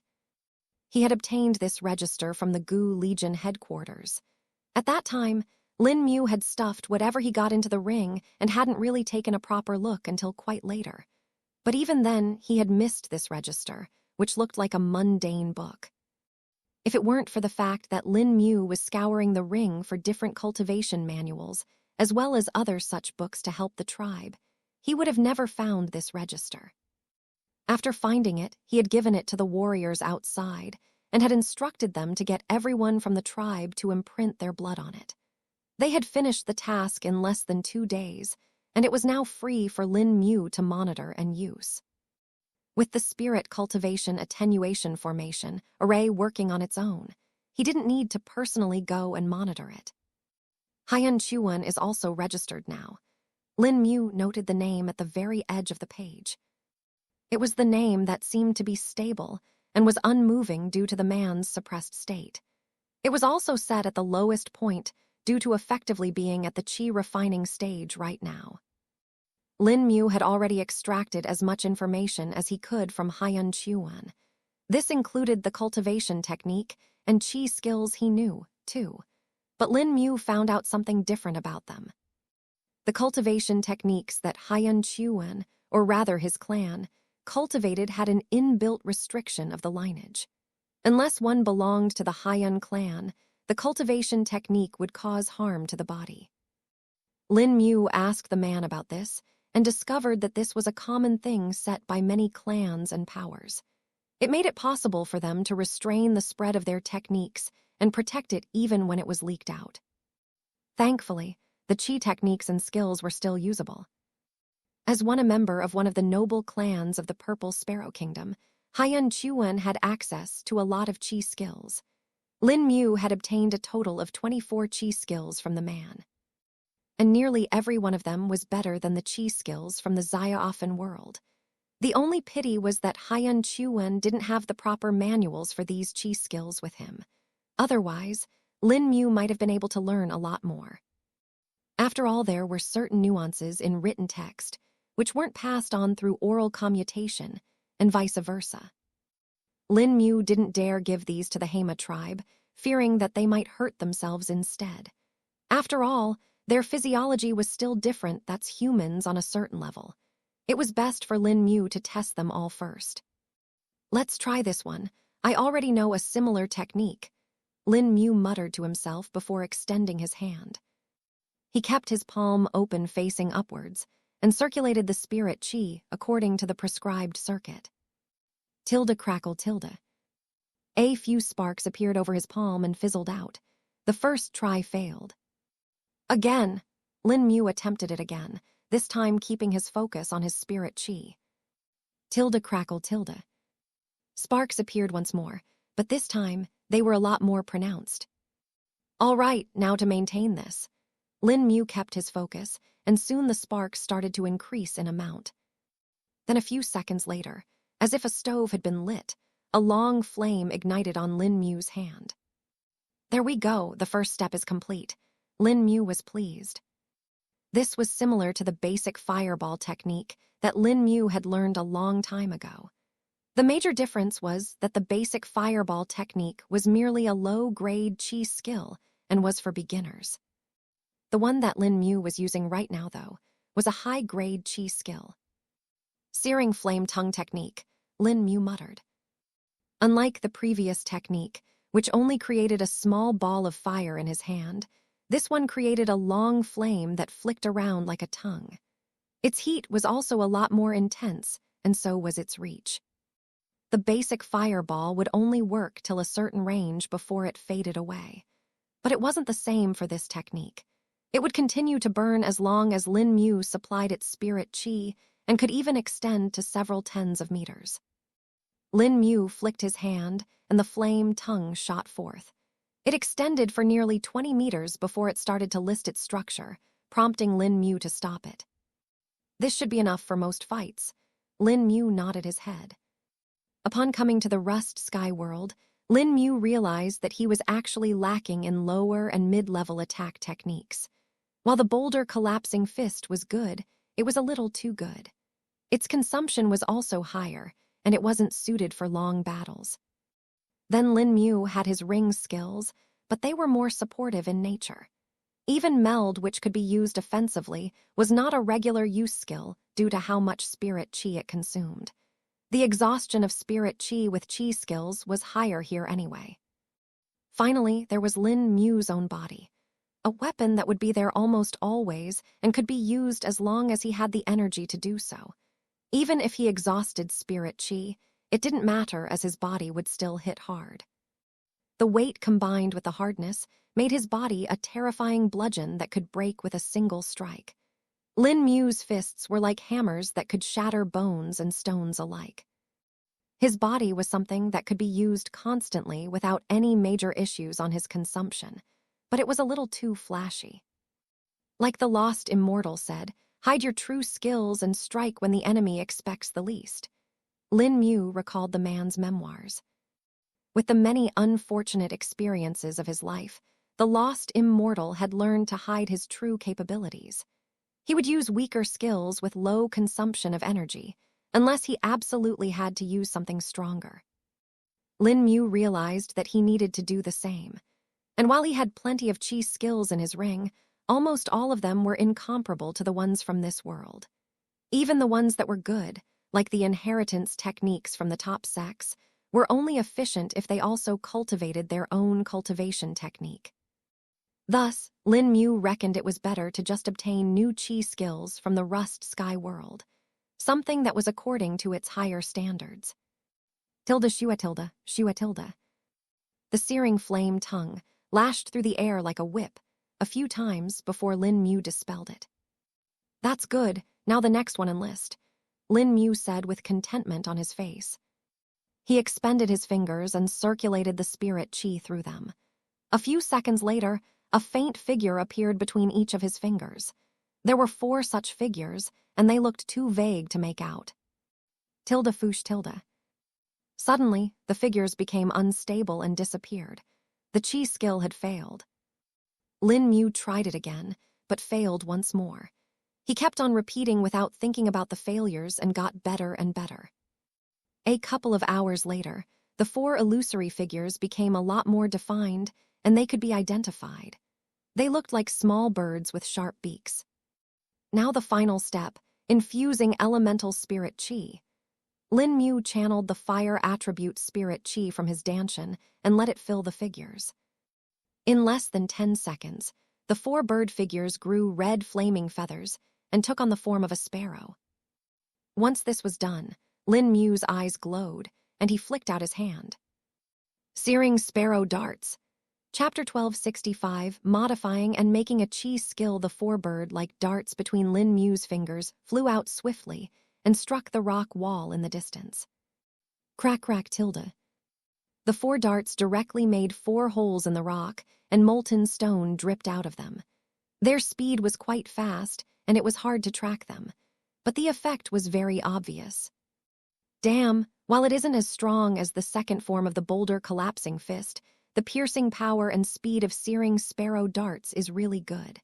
The consumption is also a fraction of what I need for boulder collapsing fist. Lin Mu felt impressed by the chi skill.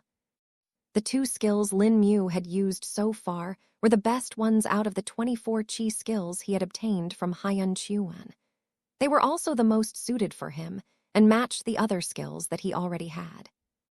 As for the rest among the 24, there were only a couple more that Lin Mu thought could use properly, since the rest had different requirements that he simply didn't fulfill. While there was always a chance that Lin Mu might be able to decipher a method to learn them too, the time needed for that wasn't what he had now. Perhaps in the future I'll learn more. For now, I need to focus on those that can quickly increase my fighting potential, Lin Mu thought. Lin Mu looked at one more chi skill, wondering if he should try it out as well. While it had requirements that he fully qualified, the chi skill wasn't an offensive or defensive skill. In fact, Lin Mu couldn't even tell what it qualified as. The winding wind style. Lin Mu looked at his recorded notes. The skill involved using special footwork to create winding drafts that could boost one's speed as well as confuse others. The skill had 3 levels, and at the highest level it was said that one could even control a foe's movement, pulling them towards them or sending them away. It's like a combination of restrictive as well as supportive chi skill, Lin Mu thought to himself. The requirements for the skill were also a bit strange, needing one to have not cultivated a wind attribute cultivation technique. Though Lin Mu wasn't fully sure whether he should learn this, it wasn't a skill that could be learned quickly, like the searing flame tongue or the searing sparrow darts. Guess I'll go through it every once in a while, Lin Mu said before putting away the jade slip with all the recorded techniques. These would serve well as a future reference for Lin Mu to further his understanding of various other chi skills and techniques.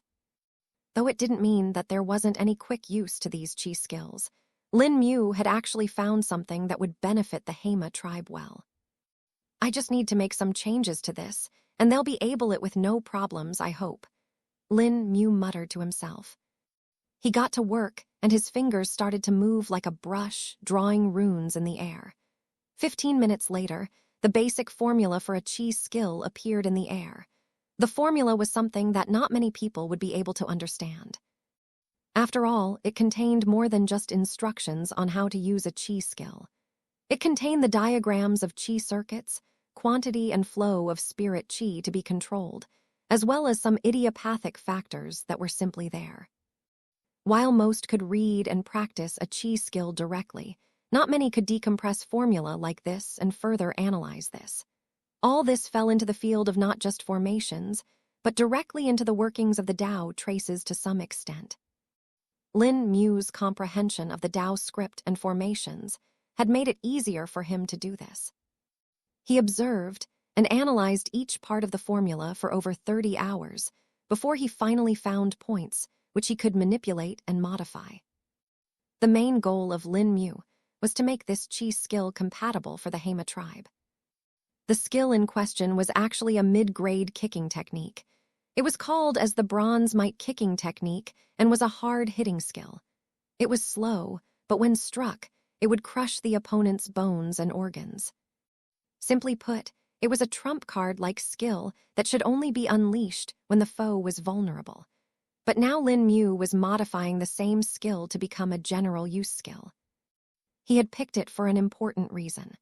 The chi skill utilized the cultivator's danshan to generate momentum. It would basically circulate spirit chi within the danshan and compress it until it had almost turned solid before relapsing it into the meridians of the legs. This was the reason why it was a slow skill. One needed quite some time to gather that kind of a momentum. Another requirement of the skill was that it needed one to have tough legs. An average cultivator would probably end up injuring themselves if they used this skill. The burst impact created by the skill was enough to crack one's own leg bones if they weren't careful. Seeing this requirement even made Lin Mu think if the chi skill was made for body cultivators. But there was no such mention on it, and the utilization of meridians also showed that it was meant for those on the spirit chi cultivation path. Maybe this chi skill is also incomplete. Hyun Chuan did say that he obtained this technique as a complimentary offer with some other things he purchased. If they were willing to give it for free, then there was definitely a catch. Lin Mu muttered to himself. The entire reason Hyun Chuan even remembered this technique clearly was due to the fact that it was the last technique he had obtained before being exiled. The man had done his own preparations before coming here, as he was informed in advance.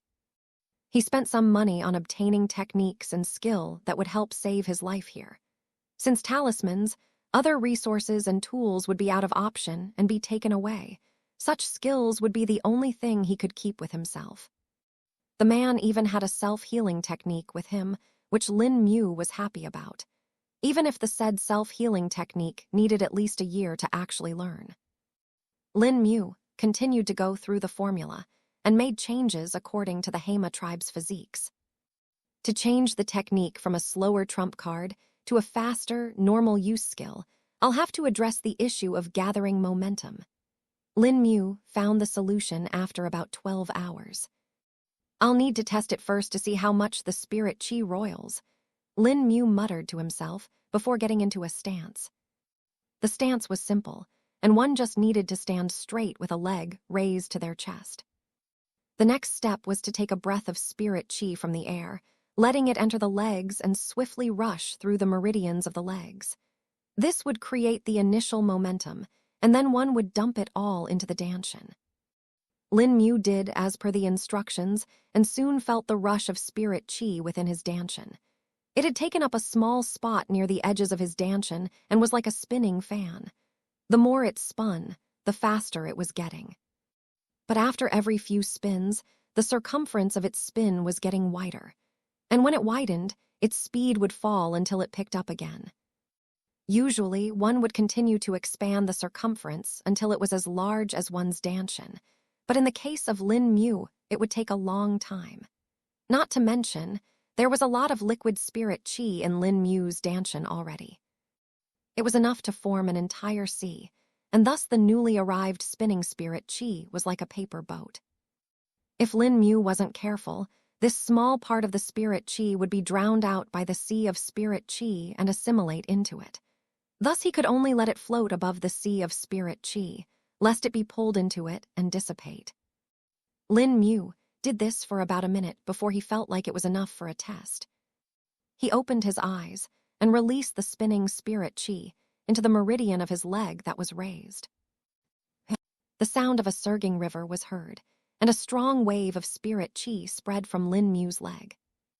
Lin Mu kicked downwards at that moment, letting the chi skill finally activate. Tilde.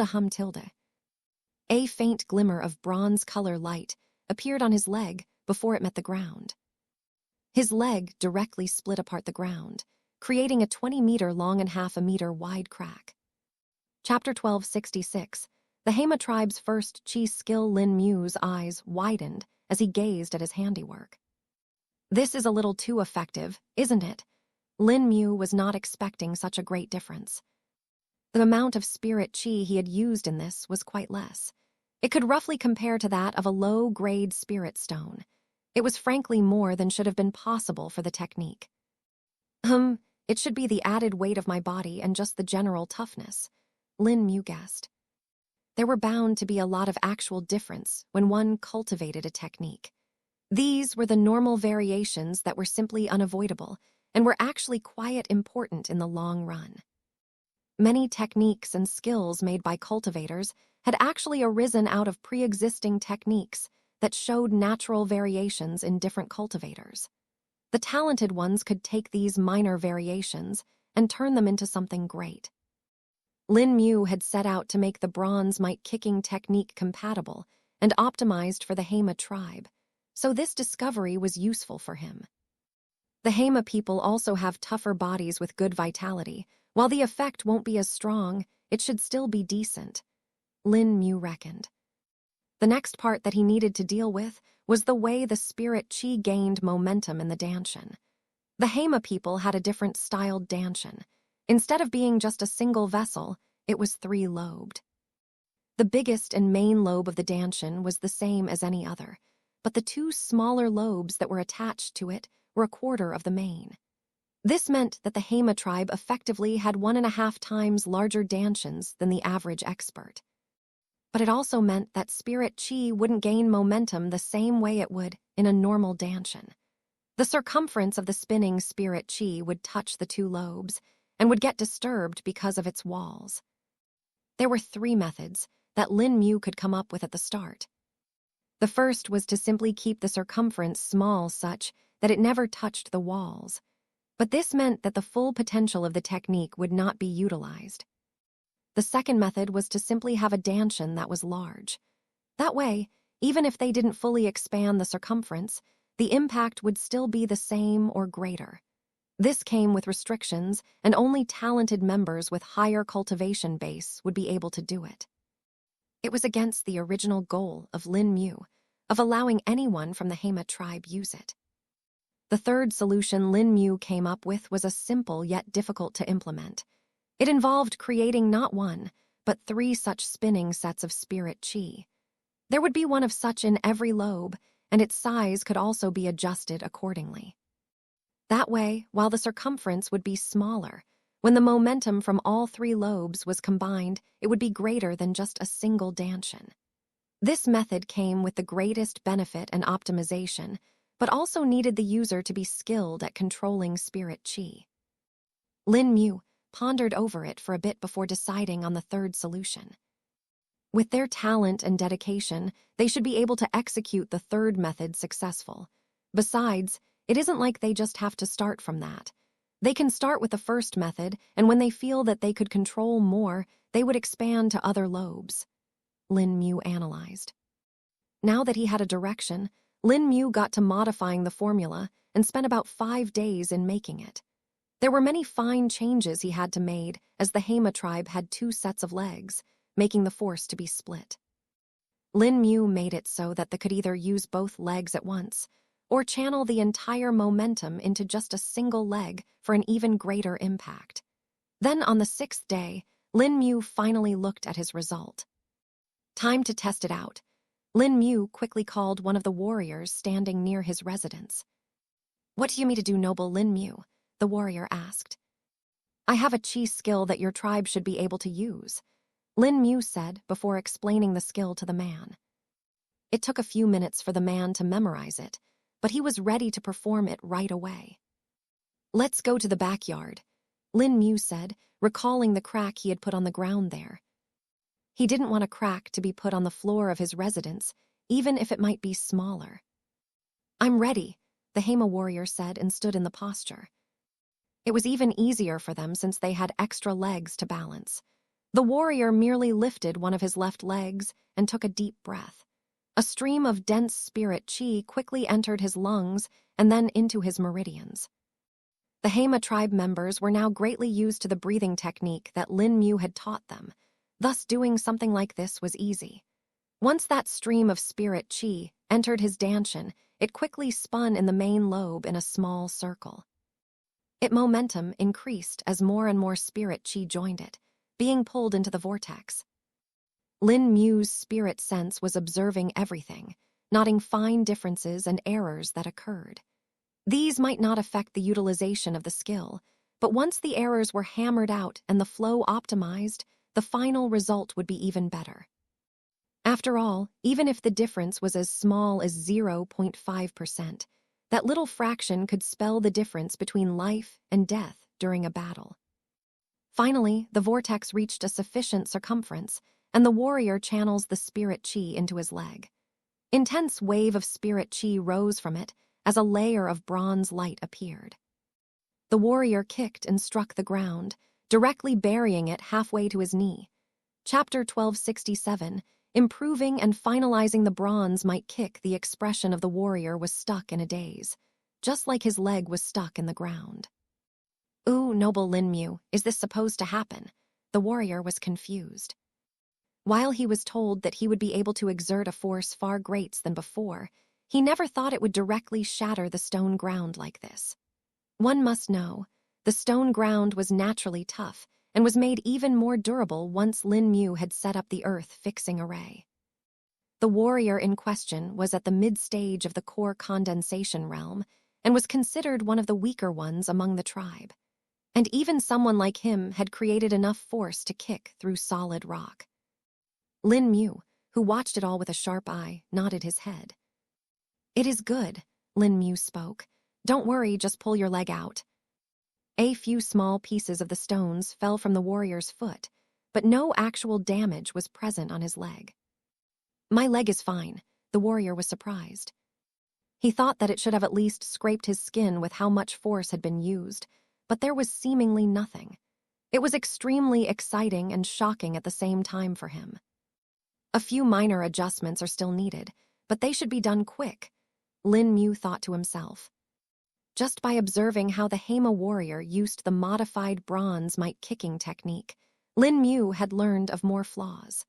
The flaws were either related to the irregular fluctuations of energy during the start of the kick, which lead to a slight loss of momentum.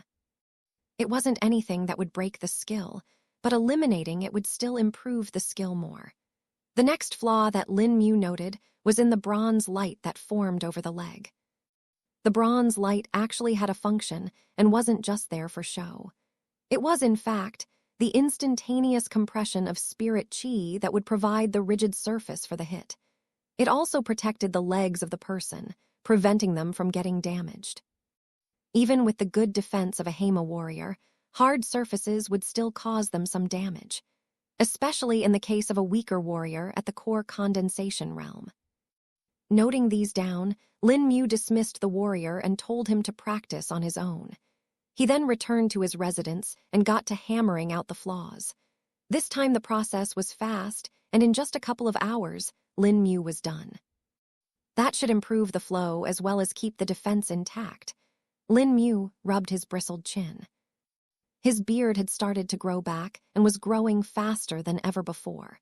If it weren't for the fact that Lin Mu had been shaving it every couple of days, his face would have been covered in hair. At least it doesn't take me longer than a couple of seconds to do it, Lin Mu thought. The way he shaved was by letting metal attribute spirit chi imbued with sword intent flow over his face. It would perfectly shave off the hair and save his time. Maybe I'll just let it grow after a while, Lin Mu muttered to himself as he walked out of the residence. And just as he was about to holler for a guard, one came rushing towards it. "Nobel Lin Mu. You're already done." This was none other than the Hema warrior, who was the first to learn the kicking technique. "Oh, you're here still. That'll make it a bit easier to compare," Lin Mu said with a nod. "Compare what?" the Hema tribe warrior asked. "Just remember what I'm about to teach you for now. It's similar to the skill from before, but just with some adjustments," Lin Mu said before explaining the new and improved version of the bronze might kicking technique. Having learned it once already, it barely took the warrior any time to memorize it. The changes were only minor in the manual, but the effect would still be apparent. "Demonstrate the new version for me now," Lin Mu instructed. "Yes, noble Lin Mu," the warrior responded promptly. In the short 2 hours that Lin Mu had spent in tweaking the final aspects of the technique, the Hema warrior had already gone around showing it off to other members of his clan. If it weren't for the fact that he was an assigned guard, he would have long gone around the tribe, showing off his new skill and power.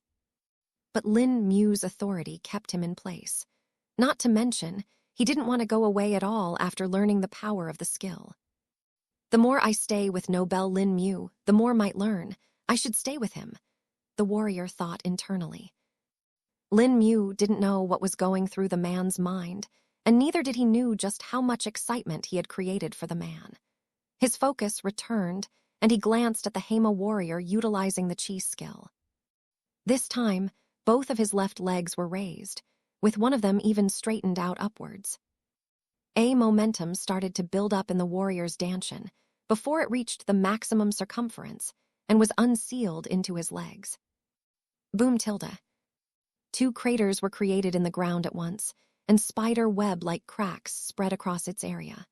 While the impact wasn't as deep as before, Lin Mu could see that the warrior was a lot better at controlling it.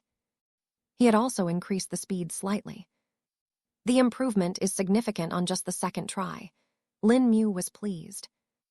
"Go call for everyone. It is time for a mass lesson," Lin Mu ordered. "I shall do it at once." The Hema warrior ran through the streets, heading straight for Elder Niji's place. Lin Mu simply sat there and watched as an entire tribe gathered near his residence within the hour. Now we'll start the real lesson. Chapter 1268, Rising Talent tilde hea tilde. Tilde hea tilde. The sound of grunts and small explosion were heard non-stop around the mountain of the Hema tribe. Tens of thousands of Hema tribe members were spread around, covering a large span of area. They had spread so much that the furthest Hema tribe member was within 100 meters of the broken chasm. Something like this would normally be avoided as much as possible, but now there was a member practicing his moves. The tribe members all raised one of their legs and kicked down, cracking the ground, creating craters, or even making fissures. What happened to the ground depended on the skill and strength of each member. All of them followed the same method, or rather the chi skill that Lin Mu had modified, the bronze might kicking technique. About a month ago, Lin Mu had finished the final version and taught it to the entire tribe. And now today, almost everyone had mastered the basics, while a handful few had already reached the highest level with it. Lin Mu had divided the modified bronze might kicking technique into 3 levels. The first was called one lobe circle. In this, the Hema member would only gather momentum in one lobe of their danshin. It was the easiest, but also the weakest. The second level was the 2 lobe circle, in which they would gather momentum in 2 of their lobes. Keeping the order, the third level was called 3 lobe circle and used all 3 lobes of their danshin. With each lobe being added, the power of the skill would multiply. On the 2 noble circle, the power would be twice as the first lobe, while on the 3 lobe circle the power would be 3 times as much as the second lobe. Thus the difference between 1 lobe circle and 3 lobe circle was of about 6 times. Within the many explosions and ground cracking kicks, one stood out explicitly. "Oh," Lin Mu, who was standing upon the mountain and observing everyone, caught it. "Another one reached the 3 lobe circle," he noted. In the distance, Lin Mu could see a Hema warrior with dense spirit chi waves circling around him. "Ah, one of the scouts, no wonder." Lin Mu nodded his head. The scouts were the strongest warriors of the tribe and were right below head warrior Kyolo. After learning to cultivate, their cultivation base was the highest in the tribes, and nearly half of them had already reached the Tao shell realm. This scout was one of them, and had just comprehended the final level of the bronze might kicking technique. "To the second group," Lin Mu called out, his voice traveling directly to the ears of the scout. The man looked up and cupped his hands in salute before walking to the side of the mountain. Here all those that had reached the 3 lobe circle were sparring. This included head warrior Kyolo. "Yalo," the sparring warriors saw a new person joining them. "You're here too. Good," head warrior Kyolo praised. "Shall I spar with someone?" Yalo asked. "Of course, I'll do it myself. Let me witness your improvements," head warrior Kyolo said as he walked to the other side. "I hope I do not disappoint you," Yalo replied. Kyolo looked at his junior warrior and entered a battle stance. Almost immediately, his aura changed to that of strength. He was like a valiant general ready to fight till the end of his life. Not just that, but the spirit chi waves coming from his body were also great. They were already at the peak of the Tao shell realm. If it weren't for the fact that he needs to comprehend the Tao traces to give birth to a Tao embryo, he might have already reached the Tao treading realm. Lin Mu thought to himself. In this past 1 month, he had seen the Hema people progress at a breakneck speed. It easily exceeded his own cultivation speed and was simply incomparable to most humans. The more the Hema cultivated, the more their potential was unearthed. Instead of slowing down after some growth, it only kept on increasing. Lin Mu was quite sure it would plateau at a certain point, but that had not happened yet.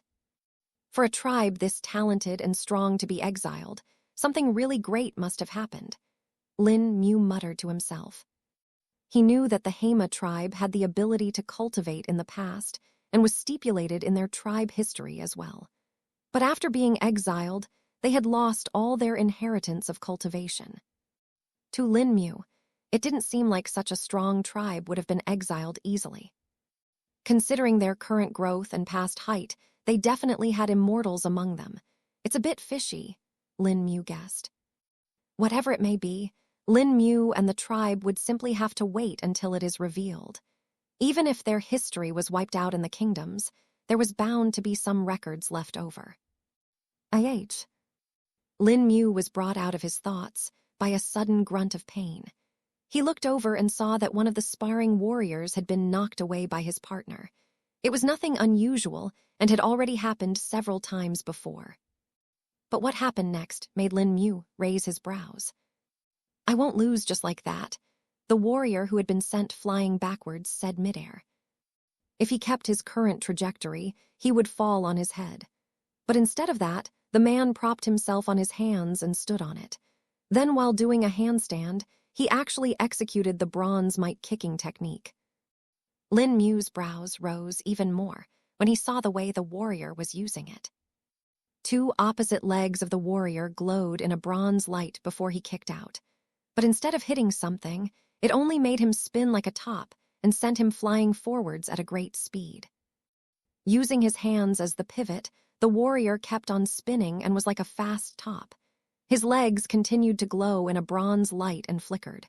Lin Mu found it to be a bit strange, so focused on it closely, figuring out why. He's alternating using different legs to keep on kicking. That way he's maintaining the momentum, Lin Mu analyzed.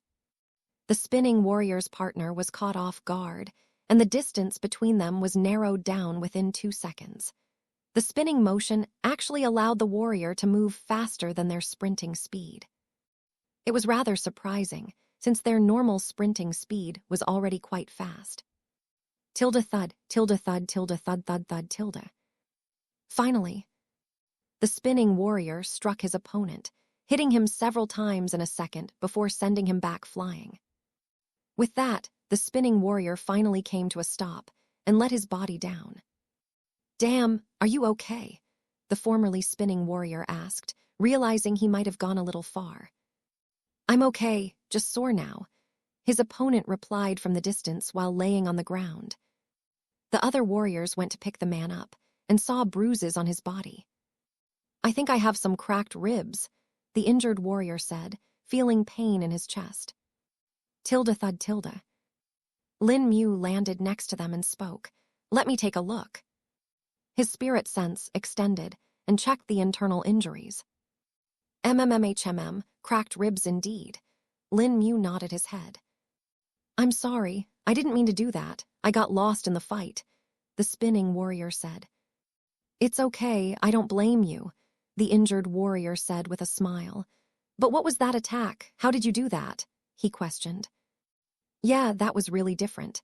The others chimed in as well. "Looks like you learned something even I didn't think of," Lin Mu praised. "It just came to my mind. I realized when we kick out, our bodies are also forced in that direction, which made me think if I use opposite legs, I might be able to increase the momentum even more," the warrior said. "You've gotten smarter, Shiloh," head warrior Kilo said, feeling happy. "Haha," Shiloh laughed, feeling happy at the acknowledgement. "You should teach that to others. I reckon it will allow you all to have another great skill," Lin Mu suggested. "I shall, noble Lin Mu," Shiloh replied. "I'll heal him in the meantime," Lin Mu said before placing a hand on the injured warrior's chest.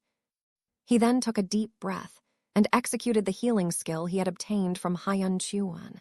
It had taken Lin Mu some time to learn it, and while he wasn't even at the first stage of the healing technique, it was still enough to heal injuries like this.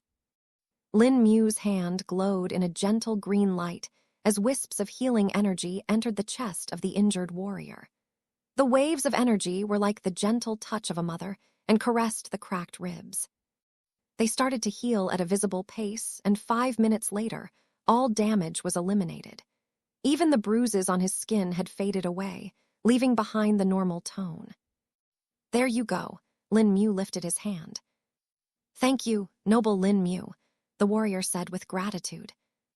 "You can return to practice now," Lin Mu said before returning to his watch post. He had learned quite a bit from the Hema tribe's practice, and this new method was only making him more excited. "Who knows what more they will comprehend?" Lin Mu muttered with a slight smile on his face.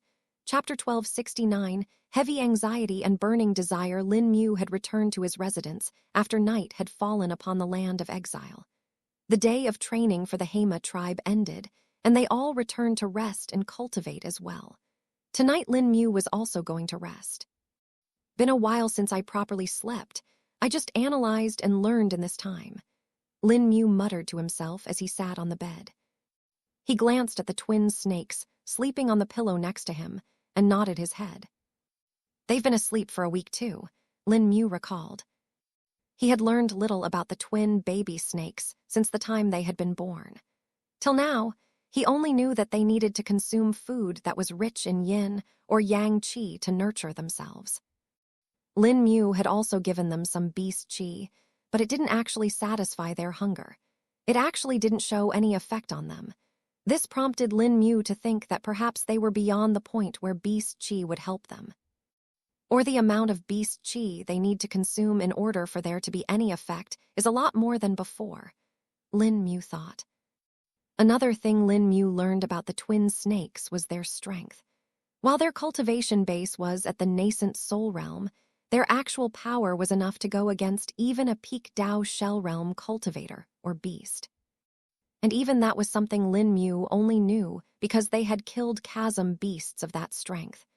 Lin Mu guessed that they might be even stronger, but since there was no stronger chasm beast that they had come across, there was no reference. "I can't test them out in a fight myself either. They can definitely get injured," Lin Mu reckoned. Thus Lin Mu had basically run out of references to compare the twin snakes against. He could only hope that he might find some record about them somewhere, perhaps even in this world. "Let's just go to sleep for now.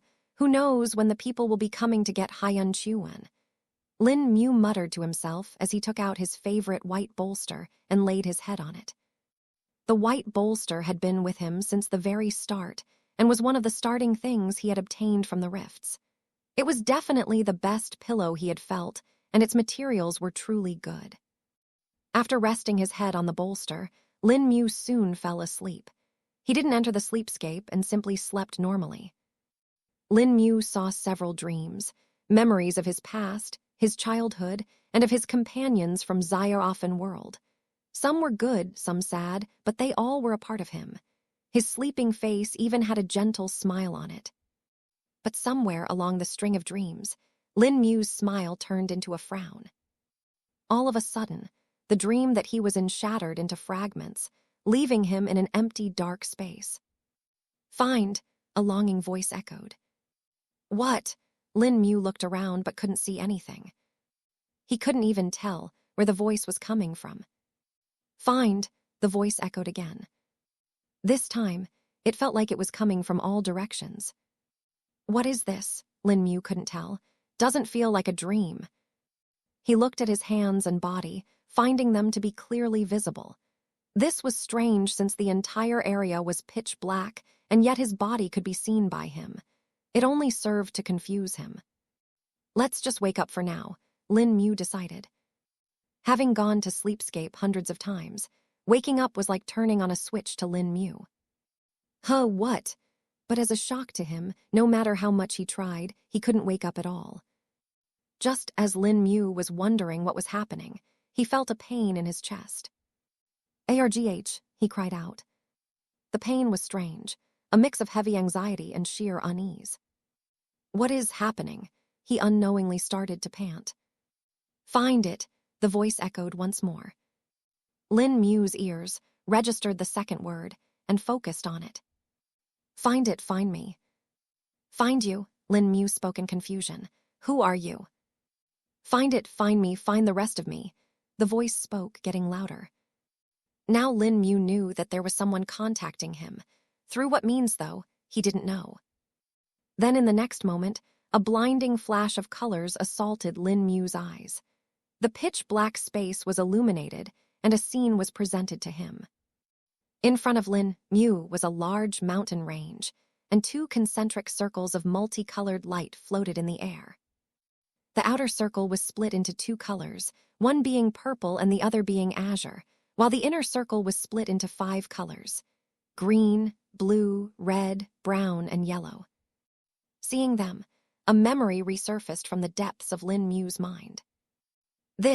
I remember this.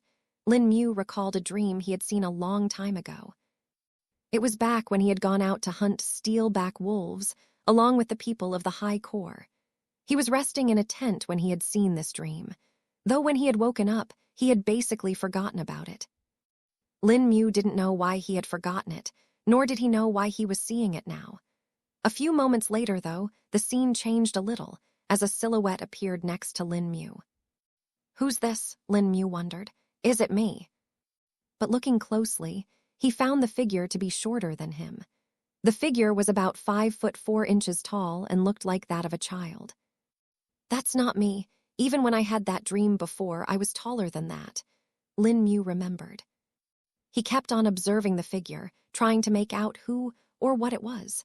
The only thing that Lin Mu could somewhat tell was that it was a male figure. A few seconds later, the figure moved and took a step forward. Lin Mu narrowed his eyes and was on alert for anything dangerous. He couldn't use any of his cultivation base or even his physical strength here, though, which only made it tough for him to figure out how he would fight if the situation arose. But surprisingly, that didn't happen. Instead, he saw the figure walking towards the glowing circles of light and coming to a stop below them. He then extended his hand, reaching out to the concentric circles of light. And when he did, the circles turned into a single ray that rushed towards the figure's hand. "No!" Lin Mu cried out. A burning desire filled his heart, making him feel like he was losing something. The desire was for the circle of lights, but there was no reasoning behind it. Lin Mu simply desired it innately. The desire came from deep within him, making him feel lost. He started to run after the figure, but before he even reached halfway to him, the entire scene turned into dust and faded into nothingness. "No!" A roaring cry echoed across the entire Hema tribe as Lin Mu woke up screaming. It sent waves of fear in the tribe and alerted the higher-ups. What happened? The warriors of the tribe rushed to Lin Mu's residence. Elder Niji, who was deep in cultivation, had woken up just moments before Lin Mu's scream, feeling uneasy. And when he heard the scream, his heart fell. "Noble Lin Mu!" He directly broke through the roof of his residence, leaping across to Lin Mu's residence. He didn't know what had happened to Lin Mu, but it didn't feel anything good from the scream. Within seconds of Lin Mu's scream, Elder Niji had entered his residence. The other warriors of the Hema tribe were also rushing towards it, while head warrior Kilo could be seen soaring over the tribe. Thud tilde. The door was directly broken as Elder Niji and head warrior Kilo rushed in.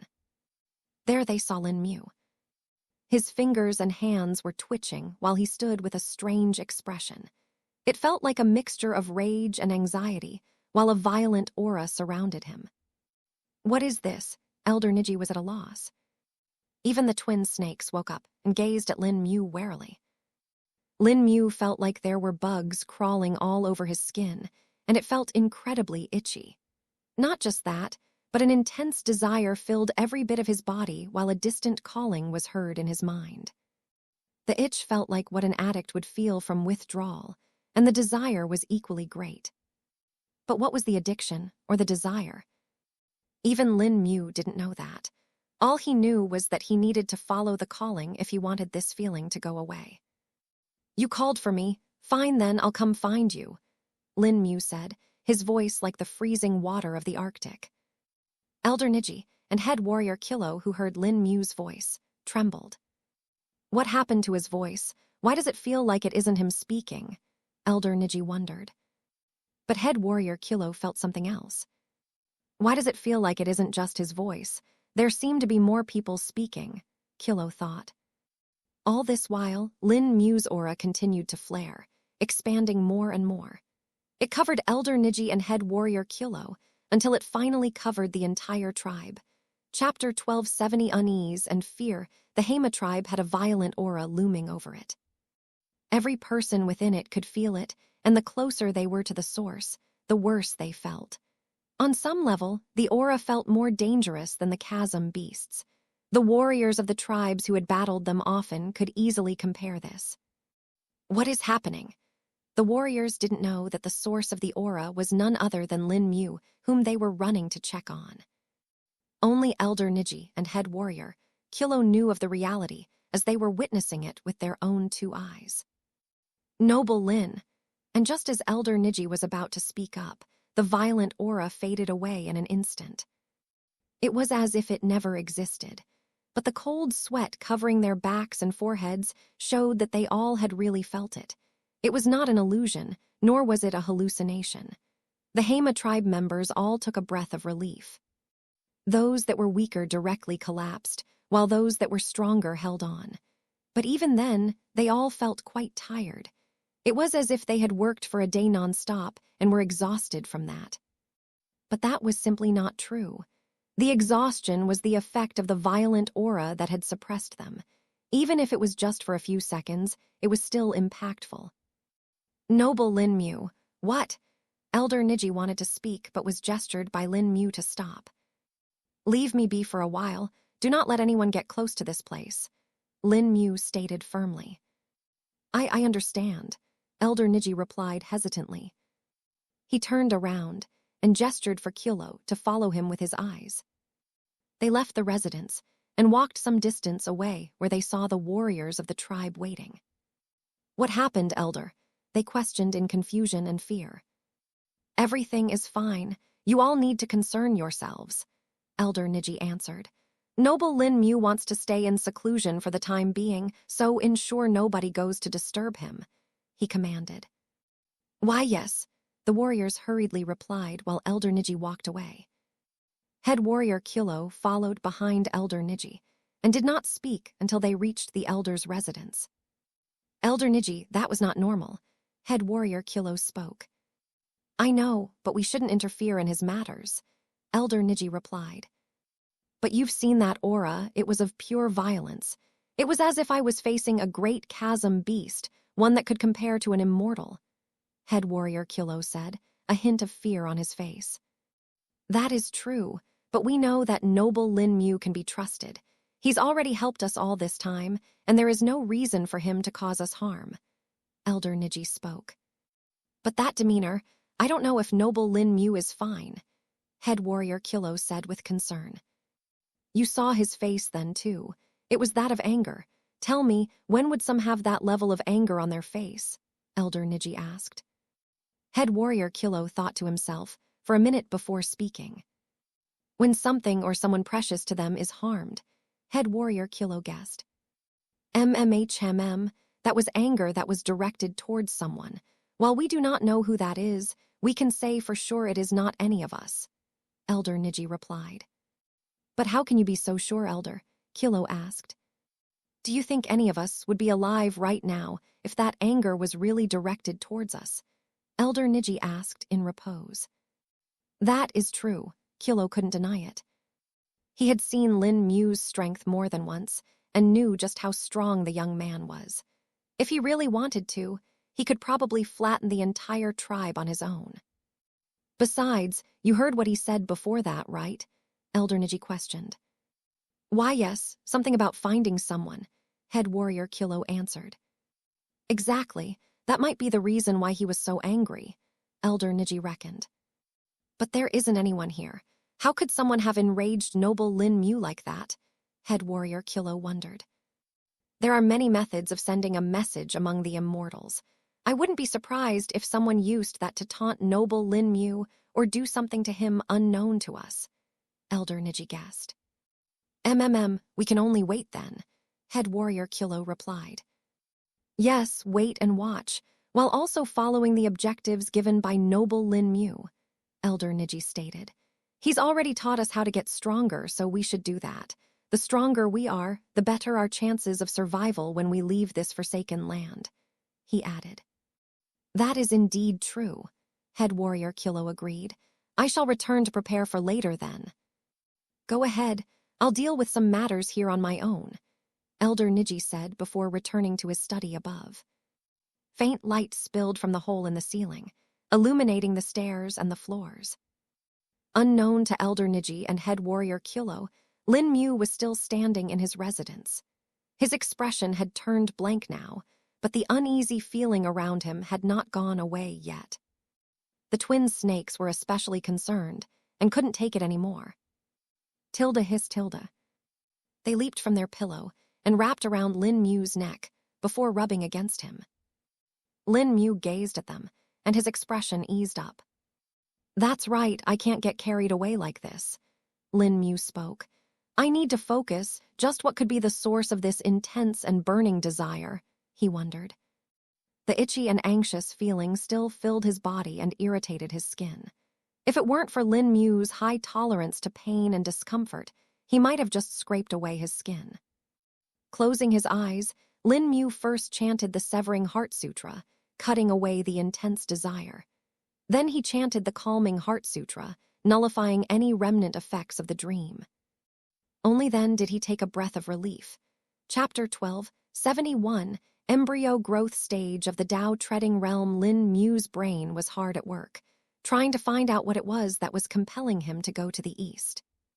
He could sense a calling in his mind, and it was vaguely pointing him in a certain direction, which Lin Mu knew was east due to the information provided by Haiyan Chuan. Considering that dream, or whatever it was, this desire is probably for those two light circles. But why? Why do I want it so much? Lin Mu wondered. But no matter how much he thought, he couldn't come up with a reason. It was like a mystery that was obscure to him. Seems like the only way is to head out and find it myself, Lin Mu muttered to himself. But even if he didn't know what the object of his desire was, he did know that it was current in the hands of someone else. There is bound to be conflict if I'm to take it from that person, and considering that standard of the rust sky world, there is a great chance they are in the immortal realm. I can't just go against them at my current level. I'll need to get stronger, Lin Mu pondered. Even if that person wasn't in the immortal realm, Lin Mu still needed to get stronger, as there were a lot of dangers in the rust sky world. Just to get out of the land of exile alone would be a hellish task. If anything, the stronger Lin Mu was, the easier it would be to accomplish his goals. If one looked at him right now, they would see that Lin Mu's eyes were filled with a drive that almost bordered on obsession. One could even say they were tinged with hints of insanity, but that would be hard to confirm. But Lin Mu's actions showed that he really was obsessed. He cultivated non-stop and gathered as much spirit chi as he could. The Hema tribe didn't even send him any stone mushrooms as he didn't want to be disturbed. Lin Mu simply depended on his own absorption speed to continue cultivating. Perhaps it was due to his burning desire. The speed of his spirit chi absorption had reached a new level. The Hema tribe's members could see a vortex of spirit chi constantly spinning above Lin Mu's residence. This actually served to make them relived as well as motivate them to cultivate harder too. To them, the reason why Lin Mu had gone into seclusion was to simply grow stronger. They all wanted to leave the land of exile one day and hoped that it would come soon. But to ensure that they could live to that day, they had to grow stronger at any cost. While Lin Mu's spirit chi reserves continued to climb, his comprehension of the Tao traces was also growing. He didn't know why, but he could now sense them a lot clearly and felt the profundities of the earth within his Tao embryo. The true Earth Heart Tao embryo was a unique Tao embryo, and thus it was up to Lin Mu to unearth its secrets. Lin Mu could feel it gently beating within his danshan. With each beat, each throb, he felt like the earth spoke to him. It whispered its secrets and mysteries within his ears, making him lost within them. Unknowingly, Lin Mu entered a state of trance and didn't realize the change in his Tao embryo. It was now slightly bigger than before. This continued to happen while Lin Mu's comprehension deepened. It wasn't until an entire month passed did he finally wake up from his trance. Thud tilde, thud tilde. And when he did, a wave of pressure spread all over the tribe. Everyone felt like the air had gotten heavier, and even their own bodies felt twice as heavy. Lin Mu opened his eyes, and they glowed in a brown light. Looking deep into them, one would be able to glance at the countless profound runes that flickered in and out of existence, presenting the secrets of the Tao. Tilde hu tilde. Lin Mu inhaled deeply and calmed down the fast-beating Tao embryo. The pressure exuding from it also faded away with it, allowing the members of the tribe to calm down. Most of them didn't know what had happened, but there were a couple that had a hunch about it. Elder Niji and head warrior Kilo looked towards Lin Mu's residence. He broke through. Both of them had the same words. And it was indeed true. Lin Mu had achieved a breakthrough after a long time and was now at the embryo growth stage of the Tao treading realm. Seems like my Tao embryo is 50% larger. Lin Mu observed it within his danshan. After watching it for a few seconds, he willed it to appear outside. Lin Mu's Tao shell flew out of his danshan and came out of his abdomen. Then, from its compressed size of a marble, it expanded to about 5 meters wide. This was the largest it could grow while fitting inside the residence. But even this was enough for Lin Mu to observe his Tao embryo carefully. The heart made out of rocks, soil, and mud continued to beat, and each beat was like the thrumming of the earth. It was not something that could be explained, but only felt. Looking at the true earth heart, it was about the size of a hand with its fingers stretched wide. Before this, it was about the size of a normal human heart. Lin Mu raised his hand and placed it over the Tao shell, controlling the Tao embryo within. Tilde hung tilde. Then in the next moment, a heavy pressure appeared underneath it. Even though the Tao shell was floating in the air, the floor under it still saved in. A circular depression, about 5 meters wide, was created under it. So this is the full form of the Tao embryo skill of the true earth heart Tao embryo, aspect of heaviness. Lin Mu understood. Chapter 1272, aspect of heaviness. Back when Lin Mu had originally birthed his Tao embryo, he only knew of its name and the basic ability which allowed it to make various forms of earth, like soil, rocks, stones, and mud. Later on, as he learned more about the true earth heart, he learned of its Tao skill. It allowed him to form a heavy aura around the embryo as well as himself, which could extend to a certain extent, slowing down things that came into the range. Only during the battle with the northern tribes, when he fully activated and used it against cultivators, did he realize that there was more to it. His understanding increased even further when he saw the head elder of the northern tribe use his own earth attribute skill. It was petrification and would also slow down whoever that was affected by it. The effect of slowness was still there, even though the method was different. Lin Mu pondered on this and increased his comprehension even more. Until now, when he finally had his breakthrough to the embryo growth stage, did he comprehend the Tao skill further. Lin Mu realized that the heavy aura was barely him scratching the surface. It was just the preliminary form of his Tao skill. The full form was actually revealed now. It was the aspect of heaviness. Lin Mu discovered that with the Tao skill, he could increase the weight of any object within a 5-meter range. The increase in weight would depend on the type of object, as well as how much energy Lin Mu was willing to put into it. For objects that were under someone else's control, such as arrays, spirit tools, or even others' bodies, Lin Mu would not be able to affect them fully. But for inanimate and uncontrolled objects, he would be able to affect them greatly. As for the objects that he owned and controlled, he would have the maximum effect on them. Let's test it out then, Lin Mu muttered before getting to work. He had already tested the basics out on the floor in front of him. The floor was an inanimate object, and thus the effect on it was great. But there was still the question of how much the difference in weight really was. Thus, to figure that out, Lin Mu first picked and took out a scale and some metal ingots from his ring. They had been there for a long time and would be perfect for his use now. The ingots were all of various weights, but the ones that were of 1 kilogram would be perfect for his use. Lin Mu first placed it on the scale and calibrated it to make sure that it really was 1 kilogram. Then he used the aspect of heaviness on it. Tilde clang tilde. The pan in which the ingot was kept in directly sank, hitting the bottom of the scale. Then, while keeping it active, Lin Mu put ingots of 1 kilogram on the other side of the scale, increasing the weight one by one. About 5 kilograms. Lin Mu was surprised. The aspect of heaviness had multiplied the weight of the ingot by about 5 times. While the increase from 1 kilogram to 5 kilograms might not seem, if the initial weight was increased, the multiplying weight would also be greater. For example, a 500 kilogram heavy carriage would become 2,500 kilograms heavy. This would completely make it unusable. Not to mention, it might just break apart from its own weight. Lin Mu didn't know what the upper limit of this was, but he was sure he would eventually discover it. After all, if he could increase the range and apply it to a large object like a mountain, he might just be able to make them crumble under its own weight. Done with the first test, Lin Mu moved on to other types of objects.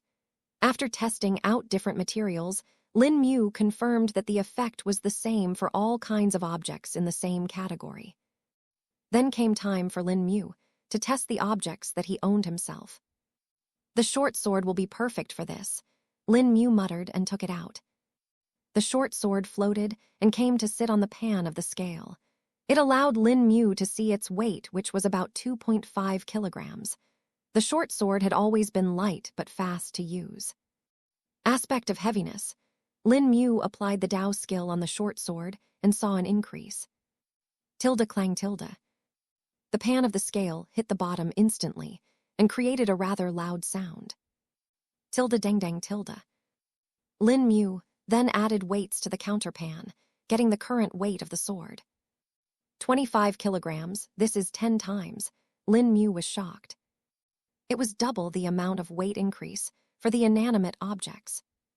If it's 10 times increase for the objects that I own, then it should apply to my own body too, right? Lin Mu thought and decided to test it out.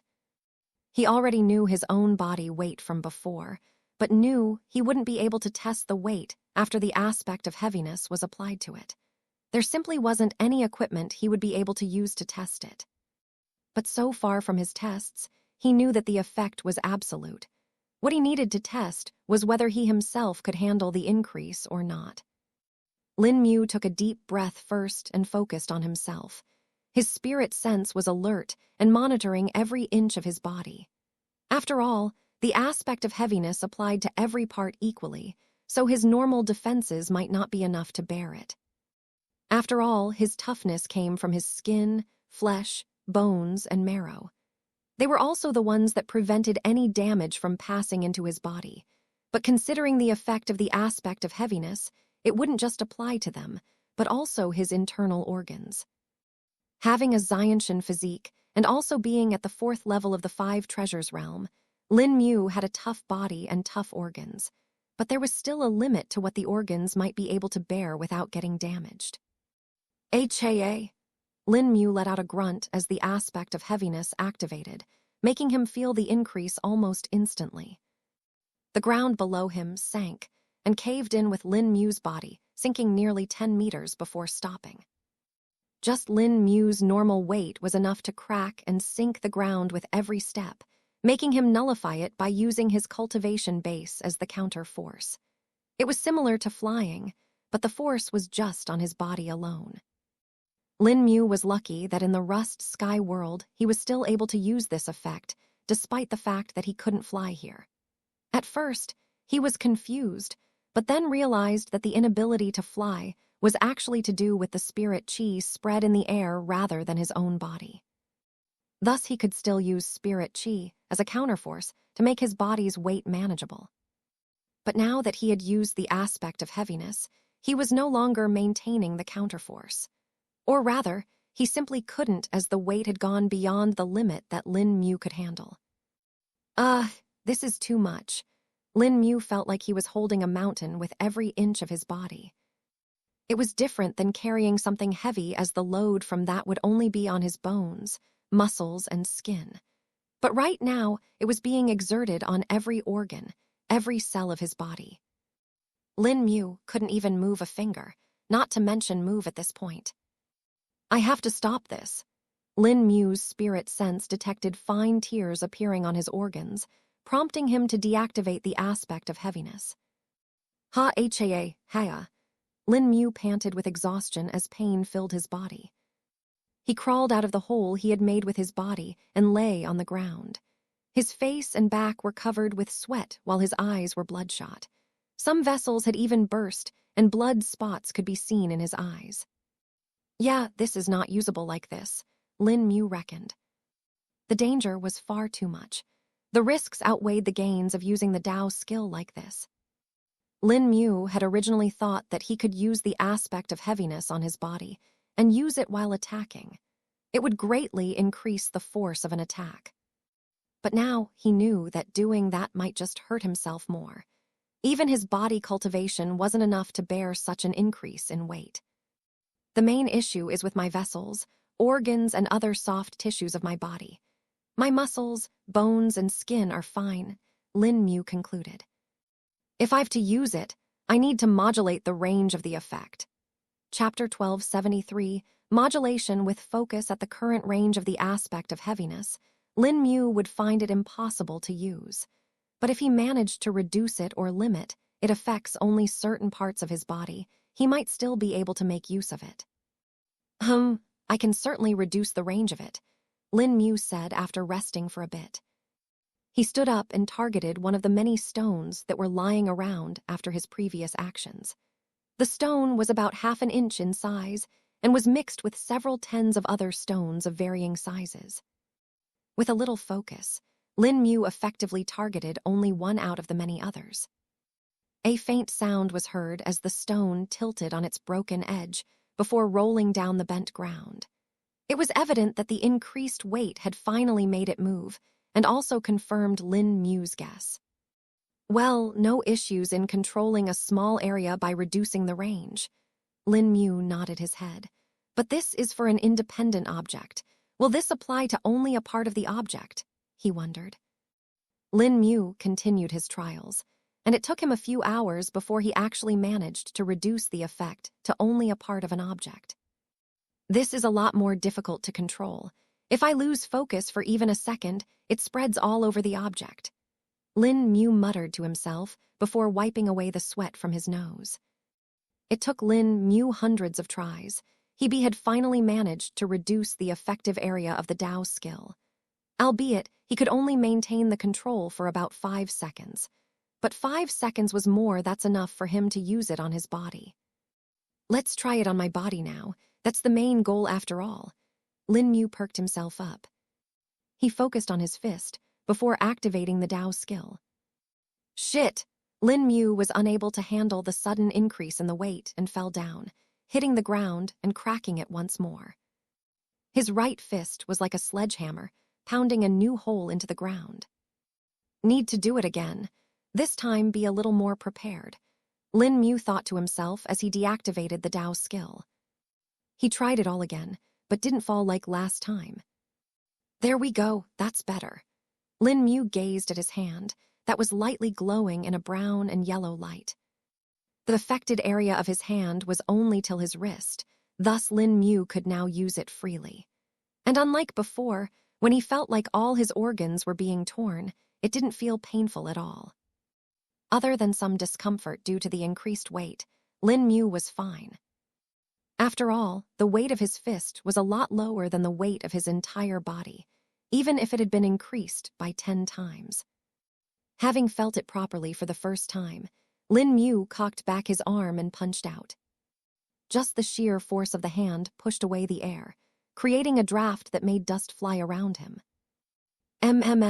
I'll test out the specifics outside. Doing here is a little too much, Lin Mu said as he looked around at the damage that had been spread in his residence. Thankfully, his bedroom was still spared, so it didn't matter. But Lin Mu didn't want to go too far and make the entire place collapse. It was already doubtful with the 10-meter deep hole that had been made in the floor. The cracks from it were already spreading all around the area. Tilda Haya Tilda. Lin Mu let out a tired breath and decided to just rest for the day. I'll do the test on controlled and owned objects tomorrow, Lin Mu said before dragging himself to the bedroom. He fell asleep quickly and appeared in the sleepscape. But just as he did, he felt a gust of wind covering his body. Wait for a second, this isn't wind, this is wood attribute spirit chi. Lin Mu felt a refreshing feeling coming from the wind. It swiftly entered his body and made him feel a lot more comfortable. Even the fine ache that he still felt in his body was being wiped away with it.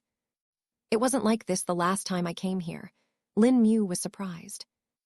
It had been a few months since Lin Mu had entered the sleepscape. The last time he entered, it was long before he had that dream, which filled him with an unknown desire. Since that day, he couldn't bring himself to sleep normally.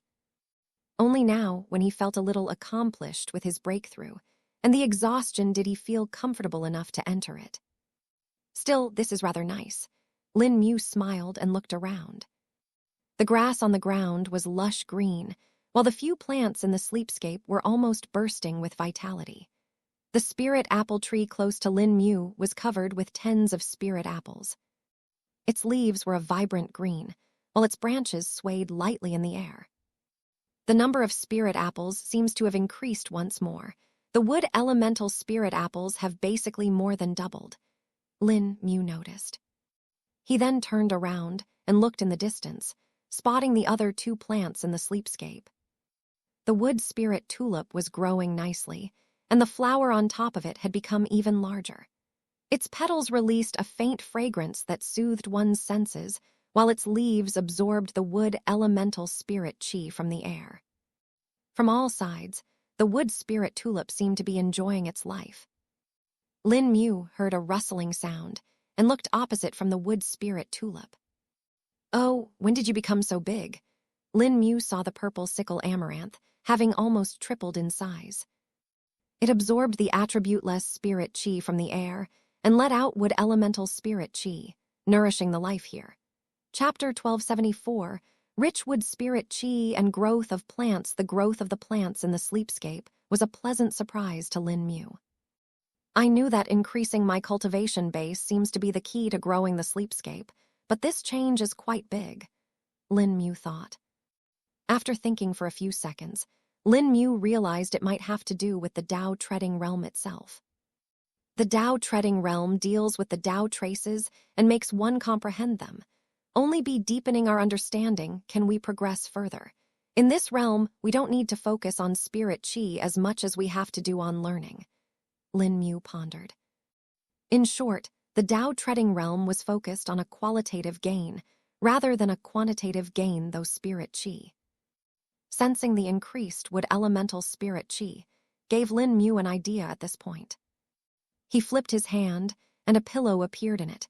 But what was important was the object that was resting on the pillow. It was seed. The seed looked like a bundle of vines and was rather strange, but it emitted a rich aura that seemed to be hiding something great within. If anyone looked at it, they would never realize that this was actually a dormant beast. Little Shrubby should have some benefits by staying in a wood spirit chi-rich area, Lin Mu reckoned. He placed the pillow with the seed near the purple sickle amaranth, where the wood elemental spirit chi was the richest. Upon doing so, Lin Mu saw the effect. Just as I thought, in front of Lin Mu, the wood elemental spirit chi gathered around the purple sickle amaranth started to move. It was slow at first, but soon it became faster. A major chunk of the wood spirit chi directly clumped around the seed and was pouring into it. That's good, Lin Mu nodded his head. He didn't know when little Shrubby would awake, but Lin Mu wanted it to be as soon as possible. He had been missing him for a long time now and would like to hear his groan and feel his fur again. Letting little Shrubby absorb the spirit chi, Lin Mu turned around and went to the spirit apple tree. There he plucked the entire tree clean of spirit apples, both normal ones and wood attribute ones. He had come to the sleepscape after such a long time that basically every apple on the tree was ripe. That was not the case usually, as a few were small and unripe. Now is the best time to use them. The faster I can grow, the better. Lin Mu muttered to himself as he kept the wood elemental spirit apples while storing away the rest. His spirit chi cultivation base might have reached a point where it didn't grow through consumption of resources, but his body cultivation was not the same. As long as he had enough resources, Lin Mu could consume them to further his 5 treasures realm. I may as well continue to refine my liver. If I refine it entirely, I'll have a body comparable to an immortal ascension realm cultivator. Lin Mu muttered to himself. This was the biggest advantage that Lin Mu had over others. He cultivated the path of the body as well as the chi, giving him far greater strength and durability. It allowed him to go against those of a higher cultivation base than them and made him peerless in the same realm. Considering this is an immortal realm, the resources here might be good enough that I can fully refine my liver without needing a proper wood elemental body cultivation technique. Lin Mu thought to himself. But for now, I'll just make do with the apples. Lin Mu picked up the wood elemental spirit apples and started munching. With 4 or 5 bites, he swallowed the entire apple, whether it be skin or flesh. The spirit apples had no seeds in them, so there was no issue for him to eat it entirely. This was something that had stumped Lin Mu, as he had not expected for a fruit to have no seeds. He had even asked Senior Zukong and got the answer that the spirit apple tree was unique. Since it wasn't exactly formed from a seed beforehand, it had no seed. In all aspects, the spirit apple tree was constructed by the sleepscape itself. Even Zukong didn't know if it really constituted as a plant or not. But the other 2 plants in the sleepscape truly were plants. This created a clear demarcation between the plants that were brought in by Lin Mu and those that might grow naturally here. As for what the condition for natural growth was, Lin Mu didn't know. Munch tilde munch tilde. Lin Mu continued to eat the wood elemental spirit apples and finished all of them in a few minutes. His stomach quickly processed them, and different energies were extracted by his body. There was attribute-less spirit chi, wood elemental spirit chi, pure wood energy as well as vital energy. The vital energy was converted to vital essence and stored in his stomach, while the attribute-less spirit chi and wood elemental spirit chi entered his meridians before traveling to his danshan and merging with the ocean of spirit chi there. The last remaining energy, the pure wood energy, was instead channeled into his liver. It traveled alongside his blood, bringing forth rich vitality with it. Lin Mu felt a refreshing feeling combined with coolness in his chest. Little by little, the wood energy was brought to the liver and started refining it. Previously, Lin Mu's liver was about 10% refined. This was the culmination of all his effort from the past few years, but now that number started to increase visibly. 10, 1, 10, 2, 10, 3, 10, 9, 11. It increased an entire percent in less than an hour, but it didn't show any signs of stopping there either. 12%, 13%, 14%, 26%. Only when it more than doubled and reached the 26% mark did the refinement stop. Chapter 12, 75 Calm Months. Lin Mu felt the effects of the refinement within his body. Even though the liver wasn't fully refined, Lin Mu could already feel the amount of wood spirit chi in his body increasing. Plus, since the liver was of the wood elemental and was representative of life and vitality, it made Lin Mu feel a lot more refreshed. Each of the treasured organs gave Lin Mu different secondary effects, and the liver was the same. It provided Lin Mu a higher rate of detoxification while also speeding up his rate of digestion.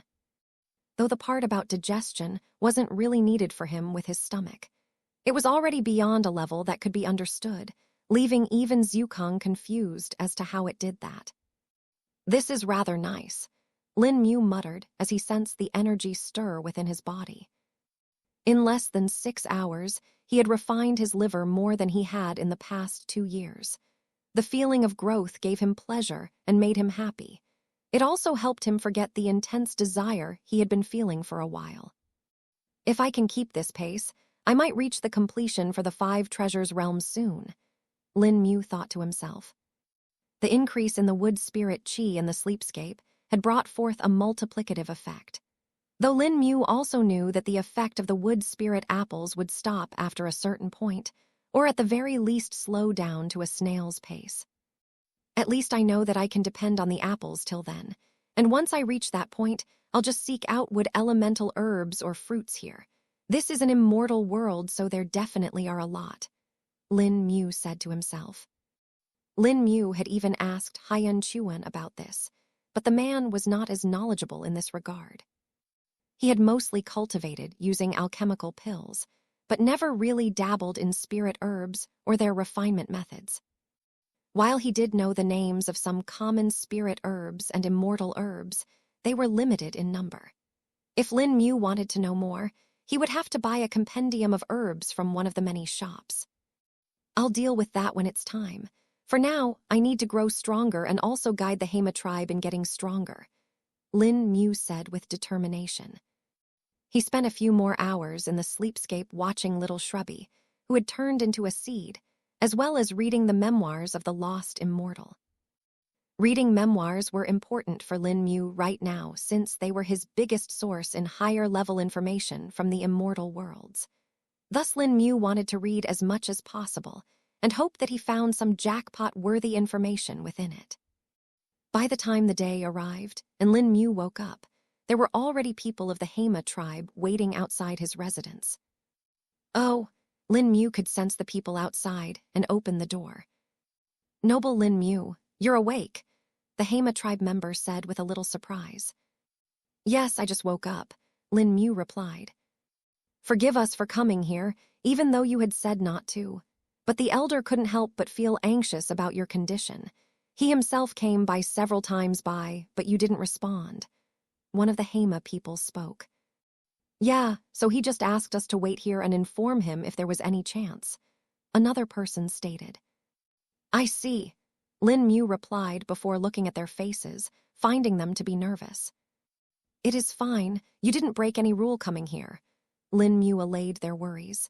As for Elder Niji, I'll head out to meet him now, he added. Okay, and thank you, noble Lin Mu, the Hema people spoke in unison. Lin Mu nodded his head, but just as he was about to step out, he heard a sound. He turned around and saw the twin snakes calling out to him. They jumped from their pillow and wrapped around Lin Mu's arms. Oh, you two are awake too, Lin Mu said and felt the emotion coming from them. It was a mixture of hunger and uncertainty. This made Lin Mu realize that it had indeed been a while since they last ate. I need to feed them too. I was going to head out anyway, so this works out, Lin Mu thought before leaving the residence and going towards Elder Niji's. The old man was pleased the moment he set eyes upon Lin Mu. Not just that, but he was also surprised when he felt a new feeling from Lin Mu. We saw the changes and were guessing that you had a breakthrough, but it seems like it really is true, Elder Niji said as the first thing. I did breakthrough, Lin Mu acknowledged. May I ask what your cultivation base is now? Elder Niji questioned with curiosity.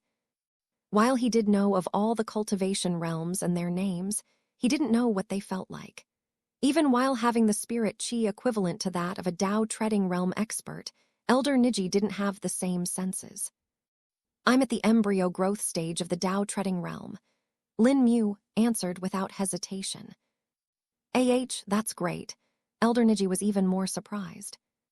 Anything happened while I was in seclusion? Lin Mu said, changing the topic. The training of the army is going well, and our people are getting stronger quickly. Around half of the tribe is now at the nascent soul realm too, Elder Niji spoke. Half? That's impressive. Lin Mu knew such a number was enough to outnumber the nascent souls realm experts of any sect of the Zioofan world. Not just that, but their skills and battle sense is also growing. We are actually managing to push back the chasm beasts that are appearing in greater numbers again. Elder Niji spoke, much to Lin Mu's surprise. Chapter 1276, Rising Chasm Beast Numbers. The chasm beasts are appearing in great numbers again. Lin Mu furrowed his brows upon hearing this. How great do you mean by this? He asked for clarity. Yes, they have started to appear more often now. While the numbers aren't the same as when there was a large-scale tide, there are still more chasm beasts than usual for this time of the year. Elder Niji replied. I see. How much do you think they would be when compared to the large-scale beast tide? Lin Mu questioned, after thinking for a bit. About 8 to 10%, Elder Niji estimated. 8 to 10, that's a large number, Lin Mu couldn't help but say. That is indeed true.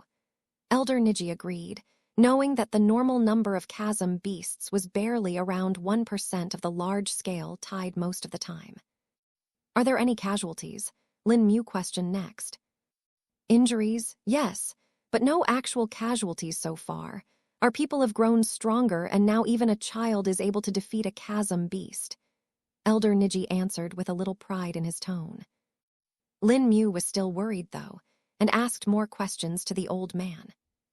During this, he learned that a few small tides of chasm beasts had actually come close to the land of the Hema, mostly attracted due to the large army practicing and sparring outside in the wasteland. They desired nothing more than the flesh of the creatures and would do anything to get it. But even then, they were cautious and would avoid to appear in front of a large number of foes. This doesn't add up. There is nothing that mentions about such a change in the history of the Hema tribe, and neither is there anything about the sudden increase in chasm beast numbers. Lin Mu thought to himself. Tilda hissed Tilda. He heard the light hiss from his neck and decided to deal with two problems in one go. I'll head out to check it myself, then Elder Niji. Maybe we'll get insights into the behavior of the chasm beasts, Lin Mu stated. If you wish to do so, please feel free. You can also take any of the Hema members on the surface up there. They will gladly follow you, Elder Niji replied. Plus, they are now experienced and strong, so you shouldn't have to babysit them, he added. I'll see what to do, though I won't be needing them, Lin Mu said before pointing to the baby snakes. They are the ones going to be doing the hunting. No wonder. Elder Niji already knew that the twin snakes liked to consume chasm beasts. They were still young and needed to grow with lots of nutrients. Thus, this was the best choice of action. I shall head out then, Lin Mu said before leaving through the hatch at the top of the mountain. Upon leaving, he saw two guards standing right next to the gate of the Hema tribe. Tilda Heya, Tilda ha Tilda ha Tilda Heya Tilda. And at the bottom, Lin Mu saw the Hema tribe people sparring and practicing. He saw both familiar and unfamiliar faces, with most of them being the scout members. Noble Lin Mu. The Hema people spotted him quickly, and head warrior Kilo was the first to reach him. Where are you going? Head warrior Kilo asked curiously. The twin snakes need to be fed again, Lin Mu answered shortly. Ah, I see, head warrior Kilo replied. Would you like me to accompany you? He asked. No, it won't be necessary, but I would like some help in pointing out where the chasm beasts are the greatest in numbers, Lin Mu asked instead. That'll be easy. As long as you walk alongside the border of the broken chasm, you will continue to encounter chasm beasts. There is a large limit to them, it seems, head warrior Kilo stated. All right, Lin Mu replied, but didn't head out right away. And what about our little guest? How does he fare these days? Lin Mu questioned next. He is well. We give him stone flesh mushrooms every week, and he eats them without a complaint, head warrior Kilo answered right away. Is that so? Guess I'll talk to him too before leaving. Lin Mu went to the prison set up by him. The prison was just a short leap away, and upon entering it, Lin Mu saw the prisoner fast asleep. Hey, wake up, Lin Mu knocked at the man. Haiyan Chuan groaned and looked tired from all the beatings. It was evident that the Hema tribe had taken good care of the man in Lin Mu's absences. It's Wyu, Haiyan Chuan was startled. He had not seen Lin Mu for a while now and was wondering if he had left, but it was clearly not so. "Looks like you've had a nice rest here," Lin Mu said, finding the man's situation quite pitiful. "It is acceptable," Haiyan Chuan said with a straight face. "So far, there is no information about the people coming to get you. Are you sure they will really be arriving?" Lin Mu questioned seriously. "Of course, they would do anything to get me back," Haiyan Chuan replied in a confident tone. Guess we'll have to wait more," Lin Mu replied before leaving without another word. He had exhausted all the information that Haiyan Chuan had given him. The only use Lin Mu had for the man was to obtain a way out. Once that was done, Haiyan Chuan's life would be up for a debate. Tilda hissed Tilda. The twin snakes hissed lightly, and Lin Mu felt another wave of emotion from their link. Something approaching, Lin Mu deciphered their emotions. He continued to watch for a minute, before finally spotting a group of chasm beasts approaching.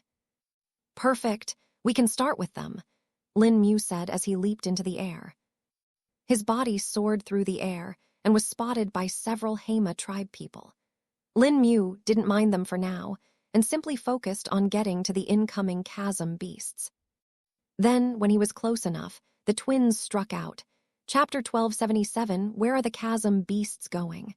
The twin snakes were like two ribbons of light soaring across the sky. The chasm beasts in the distance were around 100 in number, but when the two snakes reached them, they started to dwindle. Just like before, the twin snakes pierced through the chasm beasts as if they were cotton. It looked like nothing could stop them, and no matter the cultivation base of the chasm beast, they all died the same. There really is no difference. It's as if they can nullify the natural defenses of the chasm beasts, Lin Mu said while observing the scene. He was still midway to falling, and all this had happened in the short time of descent. Tilda cracked Tilda. Lin Mu landed on the ground, cracking it only to see that half of the chasm beasts had already been killed. That saves time. Lin Mu only had to watch for about a minute more before the chasm beasts were all dead. The two ribbons of light returned to Lin Mu and coiled around his arms. Tilda hissed Tilda. The black twin, Xiao Yin, opened her mouth and sucked in the air like a vacuum. All the black dust and fog rising from the chasm beast's dead body was sucked in with the air, and 2 minutes later there were no traces of any chasm beasts left. But Xiao Yin didn't stop there. She transformed a part of the qi and released a white streak of pure yang spirit qi for her brother. Xiao Yang consumed the yang qi and let out a satisfied hiss. "If we keep this pace, it shouldn't take us that long," Lin Mu reckoned and could tell that the twins weren't satisfied just yet. They could eat a lot more than just that. After all, they had eaten several thousand chasm beasts the last time they had gone out for feeding. Lin Mu continued to leap and traverse large tracts of land at once. During this, he encountered several groups of chasm beasts.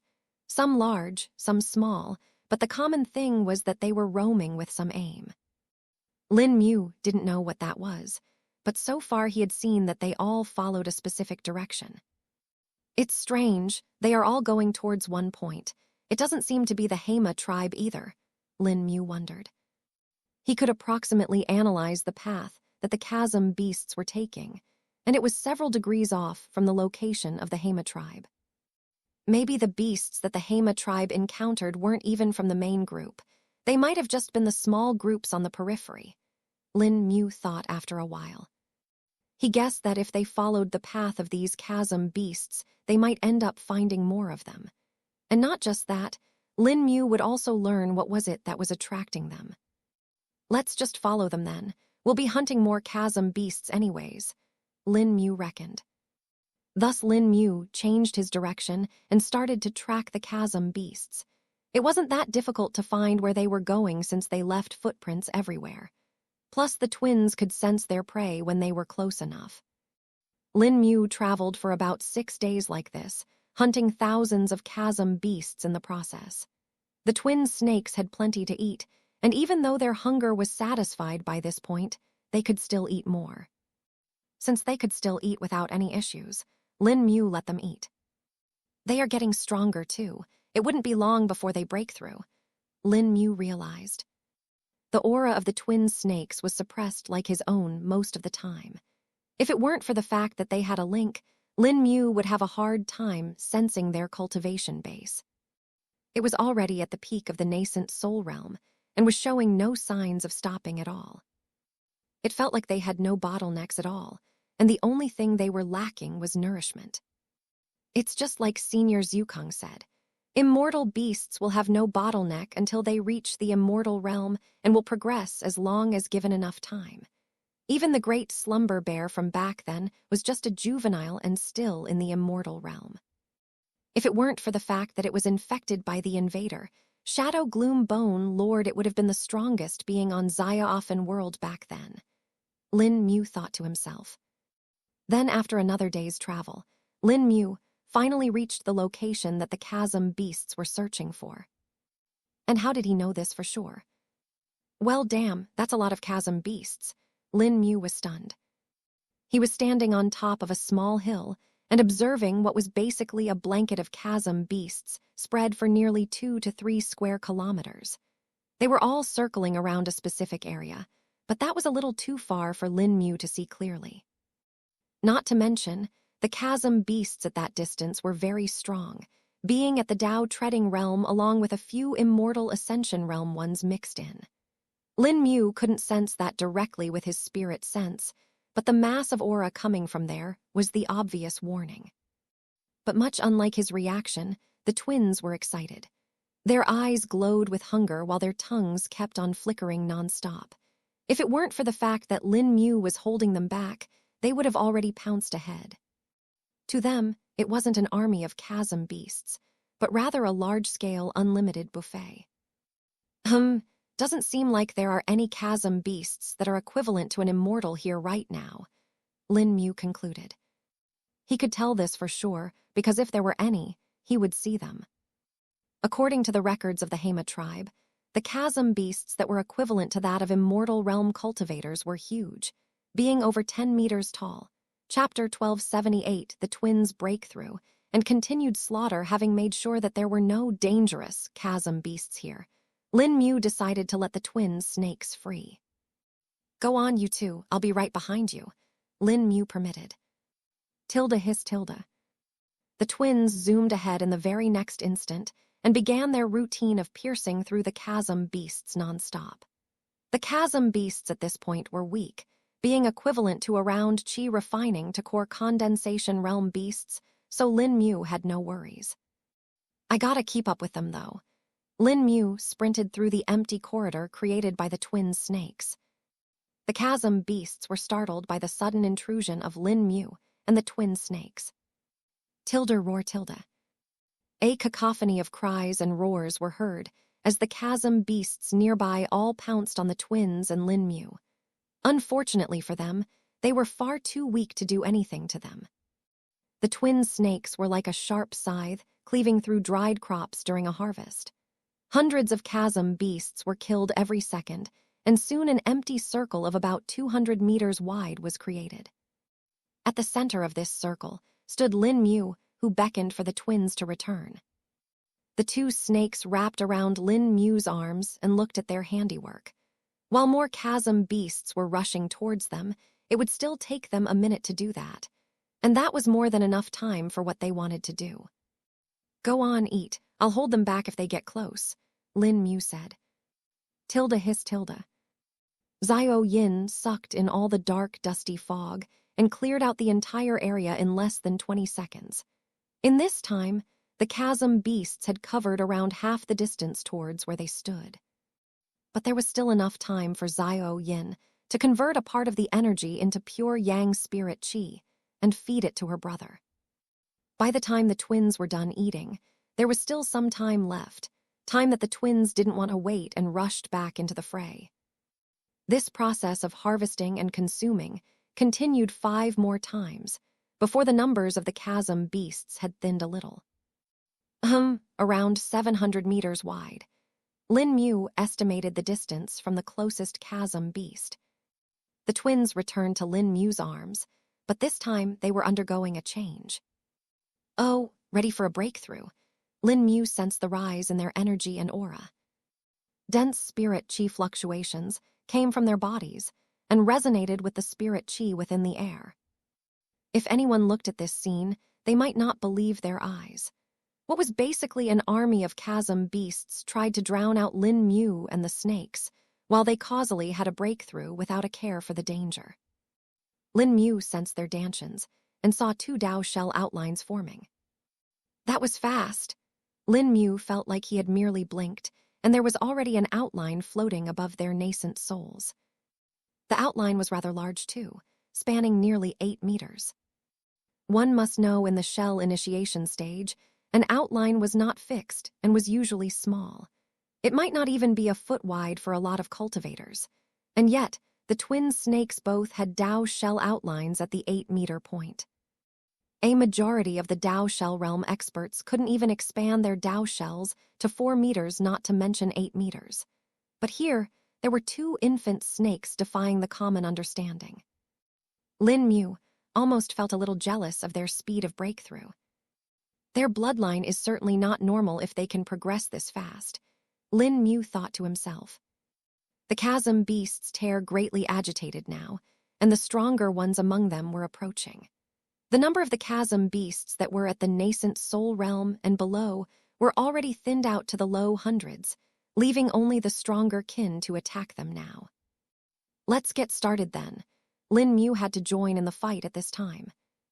The twins sped out again, beginning their reaping process, albeit a little slower this time. But even that slow speed was still at 1 chasm beast every couple of seconds. It was only the chasm beasts at the Dao shell realm that made them slow down. As for those equivalent to the Dao treading realm, the twins were attacked by one such chasm beast that was about 8 meters tall. It was many times larger than them in size, but to the twins, it was the same as any other prey, just that it was a little bigger and would feed them longer. The chasm beast swung its claws at the twins, but was unable to get close to them. It couldn't even be in a 1-meter range, since the twins were just too fast for it to react to. Tilda shua shua tilda. The twins made circles around the Dao treading realm chasm beast, making it disoriented before shrinking their spinning radius. It reached the body of the chasm beast, and they basically ground the beast into a mangled mess. The dead body of the 8-meter tall chasm beast fell to the ground, and the twins went on to the next target. If it weren't for the fact that the chasm beasts didn't feel the usual kind of fear, they might have already run away. Tilda shing tilda. Lin Mu, who was a short distance from the twin snakes, watched their performance while killing another 8-meter tall chasm beast on his own.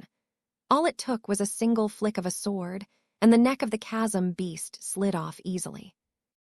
The efficiency is way better than before, Lin Mu realized. His control over sword intent had increased due to his breakthrough, and now he could kill Dao treading realm creatures the same way as a nascent soul realm creature. Chapter 1279, another small break though, and the target of search this expedition was also a way for Lin Mu to hone his skills more and get used to his new strength. While he had tested and trained, while he was in his residence at the Hema tribe, it wasn't the same as testing it out against actual enemies. The twin snakes continued to kill more and more chasm beasts, and Lin Mu did the same. But unlike their tactic of directly piercing through the chasm beasts, Lin Mu used a variety of methods. At first, he focused on his sword and utilizing the sword intent to amplify his slashes. But after killing a handful of Dao treading realm chasm beasts, he felt like he had hit a plateau. He would need to fight stronger opponents to get anything more from it. Thus, to not hang back, Lin Mu switched to his own fists. A golden color filled his fists as they started to strive against the various chasm beasts. His power was already at a level enough to kill a single chasm beast with a punch. It was only the chasm beasts at the Dao treading realm that needed a few punches to kill. The efficiency is a little low compared to using sword intent. At least it doesn't use as much of my energy and stamina. Lin Mu continually analyzed his fighting style. He needed to know how each method fared so that he knew which one to use in future fights. If he knew the optimum method to use, he would have a greater chance of survival. And that was of the peak importance. Lin Mu and the twin snakes' killing spree continued for about an hour before they were finally out of targets to kill. Lin Mu let out a breath and paused. His robes were a bit disheveled, but there were no injuries on his body.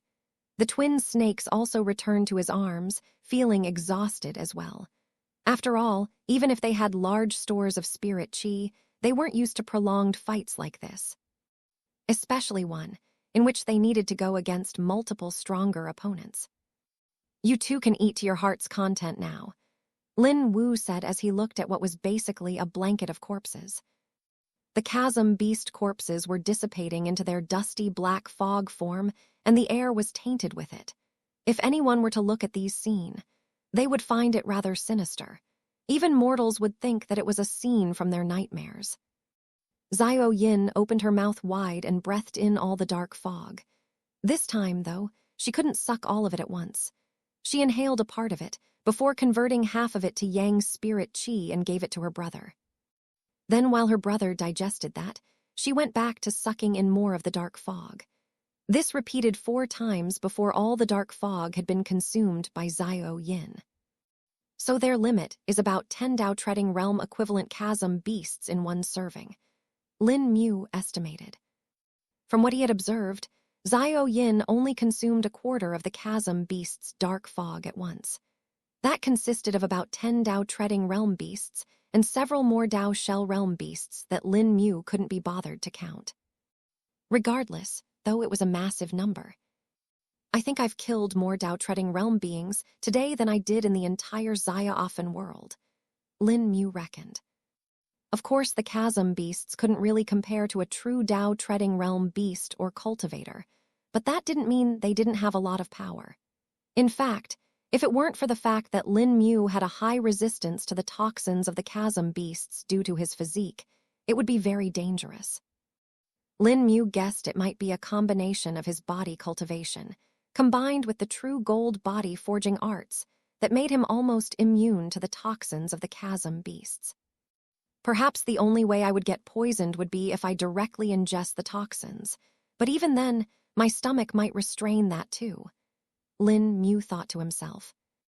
This made him realize that ever since he had truly started cultivating, he hadn't actually been poisoned. This was despite the fact that he had gone against several experts or beasts that did use poison.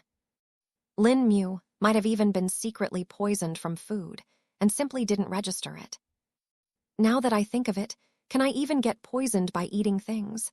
I've eaten literal rocks and soil, and that didn't do anything to me. The only other way would be to injure my flesh directly, but doing that is also difficult due to my defenses. Lin Mu muttered and clarified his mind. Unknowingly, he had developed an ability and stayed completely unaware about it. Or perhaps that more accurate answer would be that Lin Mu had always had a certain level of resistance. But the more he cultivated, the more this resistance increased and kept up with the tougher and tougher situations that he came across. Thus, even if he had been poisoned, he was simply too durable for that. Tilda hissed Tilda. Lin Mu's attention was pulled by the twin snakes once more as they called out to him. Done eating, Lin Mu rubbed their little heads. His spirit sense extended and probed the bodies of the twins. Upon reaching their danshan, Lin Mu was shocked. Shell genesis stage of the Dao shell realm already. Lin Mu saw that their Dao shells were now half solid. But then, when he thought over it again, it made sense. They did collectively eat about 100 Dao treading realm beings. With that amount of nourishment, even Lin Mu might have had a breakthrough. Alas, the chasm beasts were unfit for his consumption. With this situation sorted out, Lin Mu turned to investigate the main reason he had come here for. So, what were they searching for? Chapter 12, 80 A protofisher. From what Lin Mu had seen from the distance, the chasm beasts were circling around a specific location. It was too far for Lin Mu to see it clearly, and now that he was in the middle of the area, it was hard to perceive. This was due to the fact that the chasm beasts were all gone, and there was nothing demarcating the area of interest. If I recall correctly, it should be a little further from here. Lin Mu used his memory and tried to track back the path. Tilda hissed Tilda. And when he reached a certain point, the twin snakes let out a wary hiss. Their pupils became narrow slits while their necks were stiff. What did you sense? Lin Mu asked the two. From their link, Lin Mu felt alarm and anxiety. Considering their strength and fearlessness before, their current state was a cause for alarm. Beasts had greater senses and instincts than humans at times, and Lin Mu knew to trust them. After all, little Shrubby had helped him in this aspect many times, and had solidified Lin Mu's faith in beast instincts. It's even more concerning if the twins with their strong bloodline is reacting like this, Lin Mu muttered to himself. His spirit sense was extended to the max and was sensing an area of 10 meters around him. Lin Mu continued to walk and soon felt something. What's this? Lin Mu had come to a halt in the middle of an empty spot. There was literally nothing here, no rock, no stone, no hill, nothing. Lin Mu thought that there might be something underground, but even when checking the depths of the earth, he found nothing. Tilda hissed Tilda. The twins continued to hiss at the air, as if there was something invisible there. Hang on, can it be? Lin Mu furrowed his brows as an idea came to his mind. He closed his eyes for a second before opening them. This time his spatial perception was fully activated and allowed him to see the secrets of space in front of him. No wonder they felt wary, but there was nothing here on the surface. Lin Mu muttered as he observed the area in front of him. With his spatial perception activated, Lin Mu saw what looked like a thin layer of cracks in the air. They were fine like the cracks of a glass mirror, but at the same time, they emitted almost negligible spatial fluctuations. Otherwise, someone like Lin Mu, who was proficient in the spatial abilities, would have sensed it quickly. Isn't this called as a protofissure? Lin Mu recalled some information. A protofissure was actually a form of spatial instability. It was the preliminary stage before the fabric of space would be torn apart, and when that happened, it would turn into a portal into the void. Usually protofissures were highly unstable and would rapidly turn into portals or an entire spatial crack. Only when the space was cracking in a very steady manner would such a protofissure would be formed. But there was another cause behind the formation of a protofissures that came to Lin Mu's mind. Is there a plane behind this? Lin Mu guessed. Another reason why a promo fissure might appear is if there was actually a minor plane attached to the world. Since the links between the plane and the world would be fixed, the formation of a fissure would be streamlined and smooth. This would make the space turn into a protofissure. But then, if this became a lot more unstable, it would turn into an entire spatial fissure. Something like that was dangerous enough to wipe out entire countries at once if left unchecked. After realizing all this, though, Lin Mu had another discovery. Why would something like this be in the land of exile, though? Lin Mu couldn't figure that out.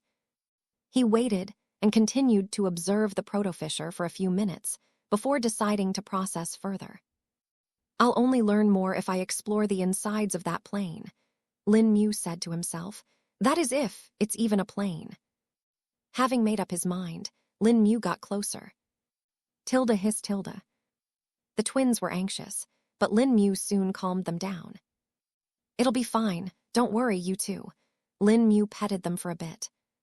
Once that was done, Lin Mu extended his right hand and activated the ring. The space in front of him turned blurry before the protofissures became visible to the naked eye. The ring continued to drain Lin Mu's spirit chi while trying to open a stable portal to the supposed plane. The consumption of spirit chi is a lot greater now. Not just that, the space seems to be a lot more durable too. Guess that is the difference between a mortal world and an immortal world, Lin Mu discovered. It took him about 5 minutes before the ring succeeded in opening a stable portal. While this could have been opened in less than a minute, if Lin Mu just forced it, the portal might not be stable with that. Let's check it out then. Lin Mu stepped into the portal, appearing in a new area. Right away, he could tell that the plane and the Rust Sky world were closely attached. There was no sense of travel this time. It was more like passing through a curtain again, which means this minor plane might have just been manufactured. Lin Mu concluded. But that also means that Lin Mu would have a lot of things to explore. But after taking a few steps inside, Lin Mu's brows furrowed. This is rather small, Lin Mu said. There were very clear spatial boundaries, just 4 meters away from Lin Mu. The entire area was like a small square with 4-meter-long sides. Lin Mu touched the walls of the plane and sensed the volatile spatial energy behind it. Yup, that's the void, all right, Lin Mu said before focusing on the main point of interest. It was a broken statue that only had the bottom half of its legs remaining. Chapter 12, 81. A fast wisp. Lin Mu looked at the broken statue in detail, making sure that he didn't miss anything. The statue was that of legs that were cut off just below the knee, or rather, they were broke from that point. It was unknown where the rest of the statue was, but from the way it was broken, he could tell it was struck by something hard. Or perhaps the statue had just been built like this. There was a certain mystery to it that could not be revealed.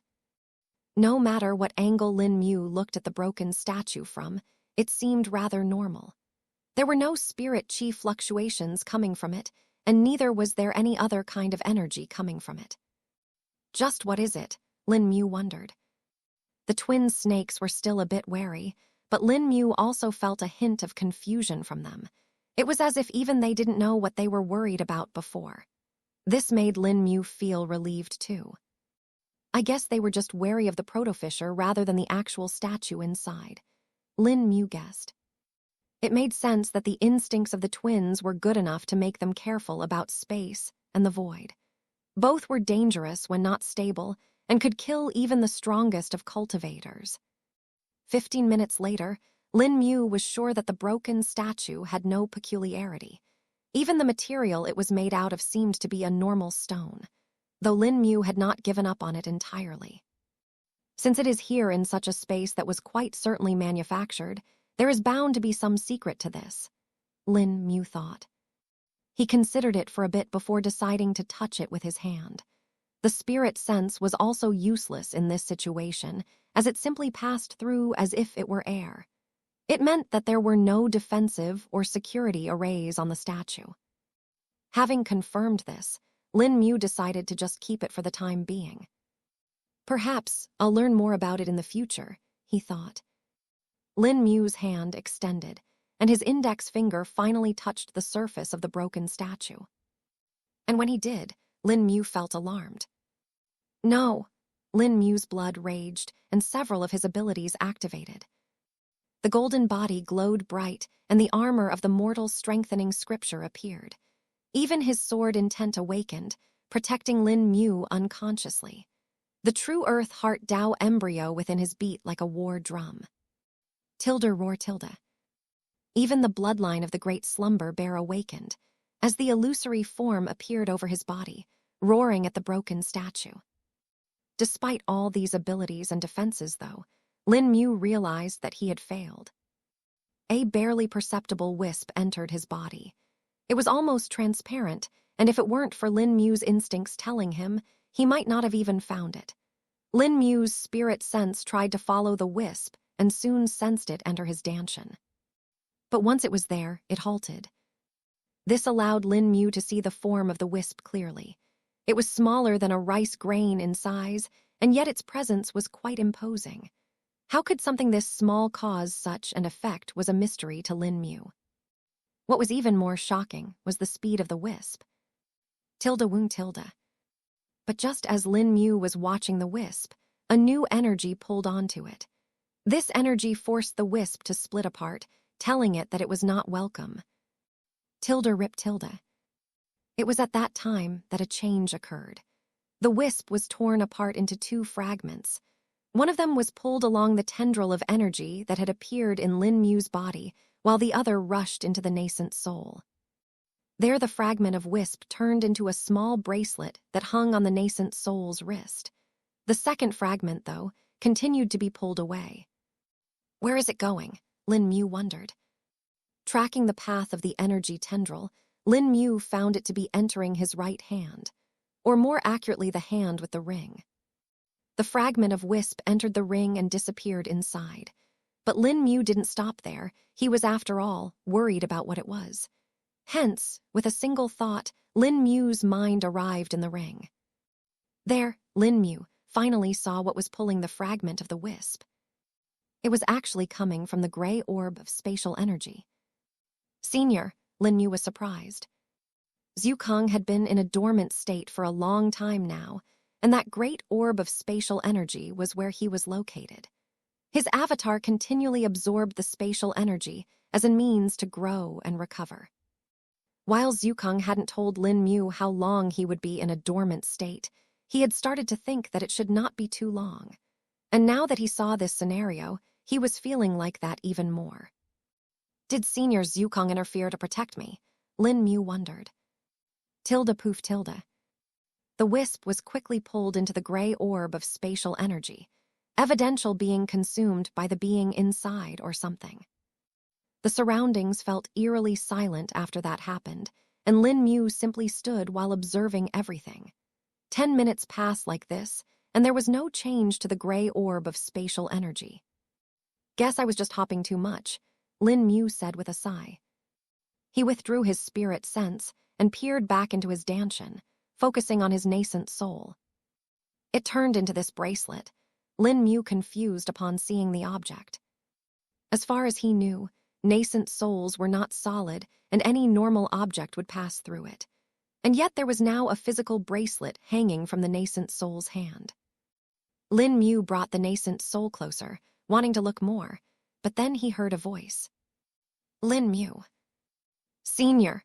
Chapter 1282. A temporary awakening and a new channel hearing Zukong's voice was like a melody to Lin Mu. Senior, Lin Mu called out anxiously. MMMHMM. A weak and muffled voice was heard in response. Are you okay, Senior? Lin Mu asked with great concern. I can't wake up for now, Zukong spoke slowly. Then when will you wake up? And how did you do it now? Lin Mu questioned.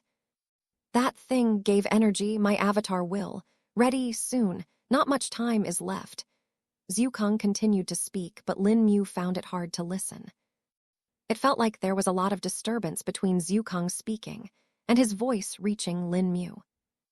It almost feels like it is coming from afar. Lin Mu suddenly realized something. Wait, perhaps it really is coming from afar. As far as Lin Mu knew, the body that Zukong had placed in his ring was just an avatar that he had made. Zukong's main body was still intact and lived in the grand void somewhere. He had appeared for a few moments when Lin Mu had used the world essence crystal, and after that there were no signs of him. Lin Mu had wondered, just how did something like that work? But now that he had seen how Zukong was communicating, a thought came to his mind. Senior Zukong is technically switching between his bodies, the avatar and the true body. Thus, if he needed the assistance of the world essence crystal to use his main body, he would need to weaken the limitation of the world.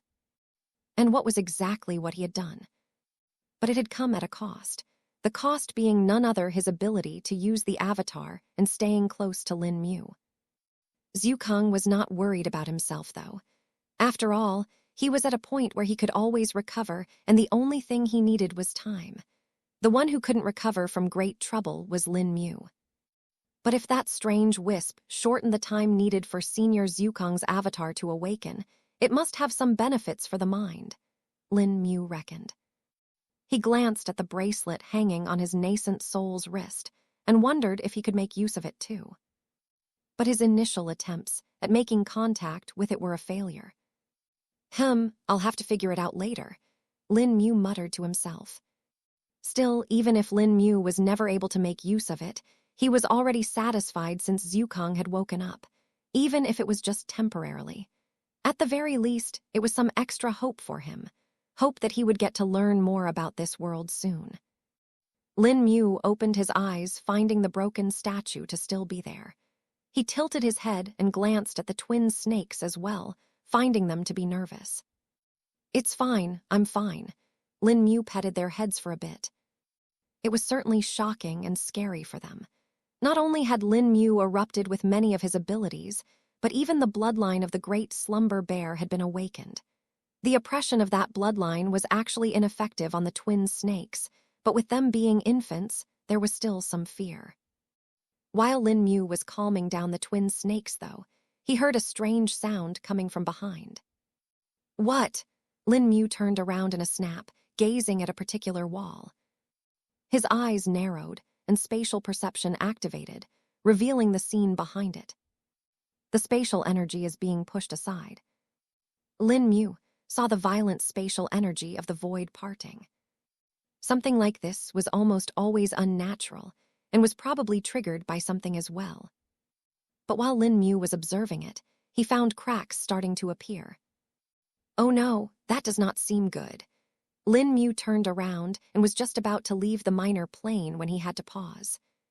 The spatial boundary collapsed, and in came rushing two small jets of spatial energy. It seemingly twirled around each other before settling down and weaving together. Whoa, it's forming a channel. Lin Mu had never seen a spatial channel being formed like this. Once the channel was completed, it created a suction force and directly pulled in the broken statue. Lin Mu was off guard and couldn't react in time to catch the statue. No, it might have just broken if I forced it to stop. It's good that it was pulled without a hitch, Lin Mu reckoned. His fingers firmly held onto the twins' snakes, preventing them from leaving his body. Though that might just be a little extra, as the twins could technically hide anywhere in his body. A new situation intrigued Lin Mu now. A new pathway had opened up for him. He felt very curious about it and wanted to enter it. But he didn't forget the lesson he had learned just a few minutest ago. Lin Mu checked the pathway for any instability issues and found several. Thankfully for Lin Mu, telling if something was spatially stable was a piece of cake. And if he made uses of the ring, his prediction would become even more accurate. It would be a shame to go back without a proper look, Lin Mu muttered to himself. Having made his mind up, Lin Mu extended his left hand first before poking at the new pathway. The surface of the pathway was smooth and unassuming. And when Lin Mu's hand passed through it, he felt like he was coming out of a boundary. Hang on, this doesn't seem. The force on him suddenly multiplied, pulling him across the teleportation channel. Shit, Lin Mu cursed. He could now only hope to wait the situation out, or make his way back. Though both of them would be too difficult at this conjecture. About a minute later, Lin Mu fell on his butt. He was in a large room which had even more rooms attached to it. Chapter 12, 83, a damaged building and 10 apertures blood vein flowers. Ugh, Lin Mu groaned as he felt a bit queasy. Rough teleportation like this is never good. Lin Mu tried to shake off the feeling. He had just been forcefully teleported to a location that he didn't know much about. While Lin Mu had indeed tried to resist it, the effect had been too strong for him to react in time.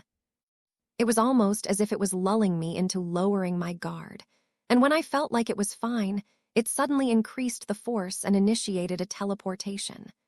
Lin Mu thought over the situation. It was true that he had been fooled, but at the same time he realized that this had happened due to a lack of information and his own skill. I need to improve my spatial perception more. If I had it at a higher level, I might have detected this trap, Lin Mu muttered to himself. After all, while Lin Mu could indeed see through space and void, there were limitations to his current understanding. If a more skilled person wanted to hide something, they very well could. And seeing the complexity of this place, Lin Mu was quite sure it was made by someone skilled at spatial manipulation. Tilda hissed Tilda. The twin snakes hissed while hiding within his sleeves. It's fine, don't worry.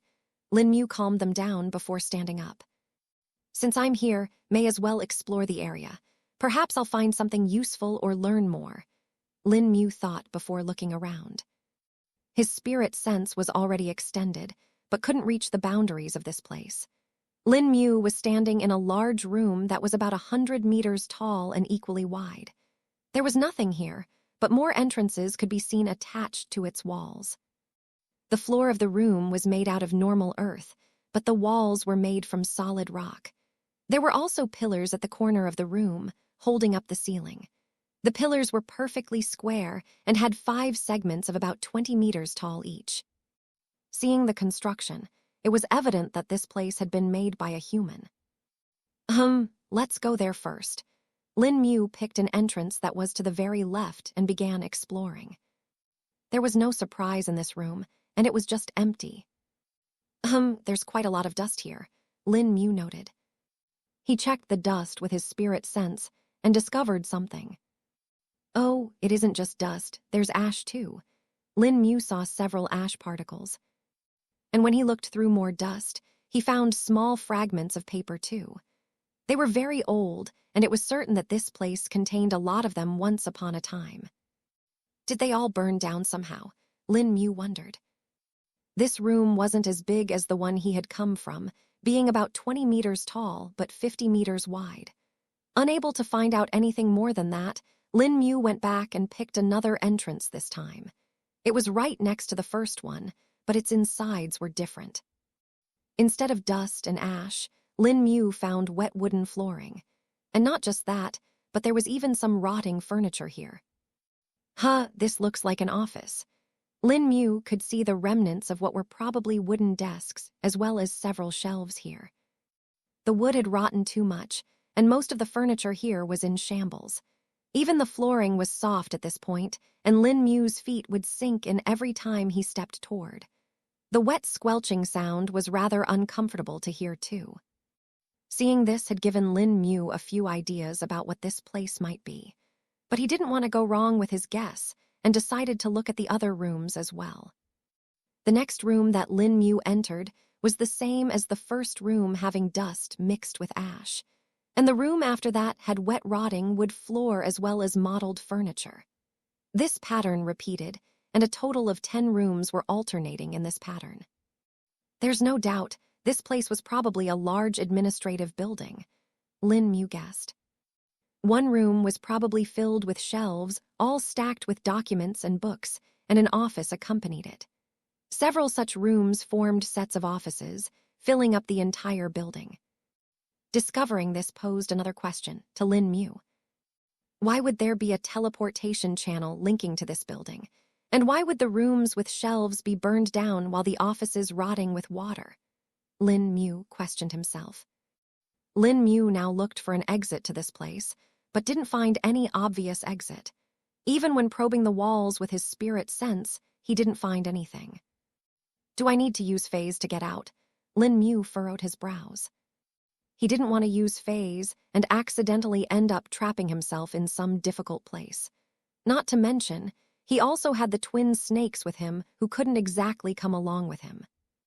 Hang on, do you two feel anything around here? Lin Mu decided to see if the instincts of the twin snakes had something to tell. He communicated with them through the link, trying his best to make them understand. Thankfully, he was able to make use of the food emotion and make them find a route out.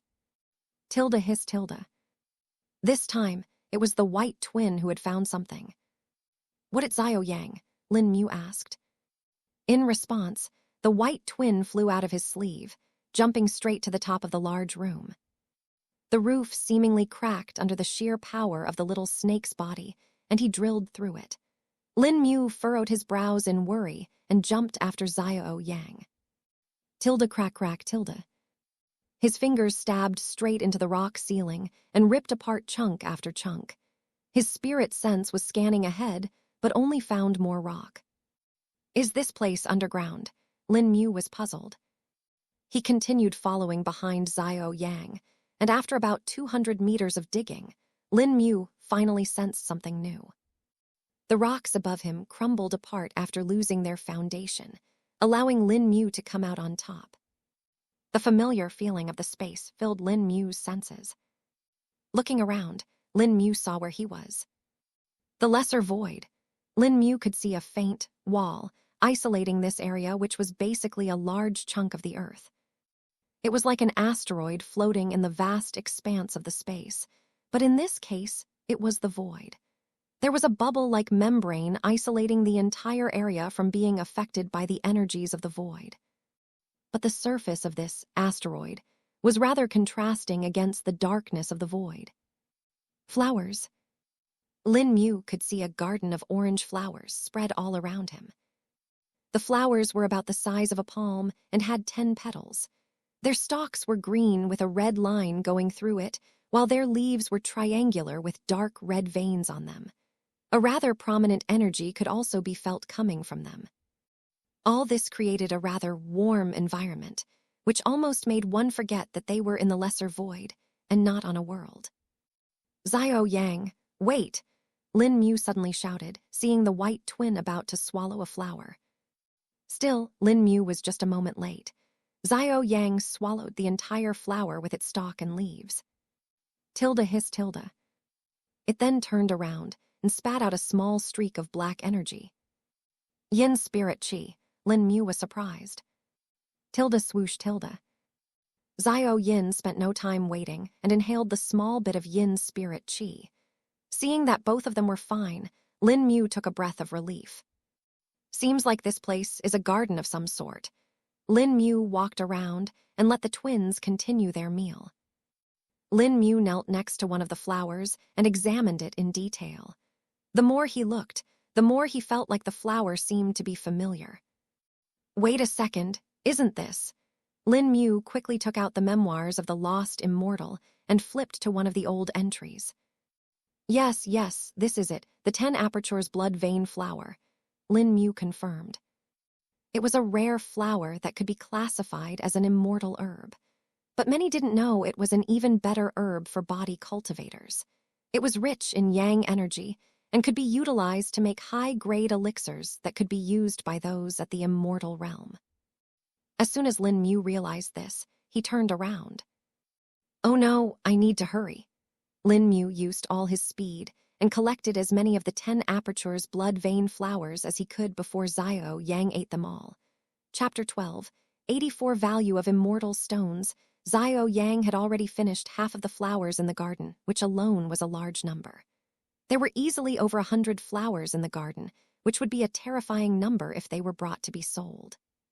The 10 apertures blood vein flowers were something that could actually be sold for tens of immortal stones. Immortal stones were similar to spirit stones, but contained immortal chi instead of spirit chi. One could say they were an upgraded version of spirit stones and were only found in immortal worlds and above. They were a lot more valuable than spirit stones.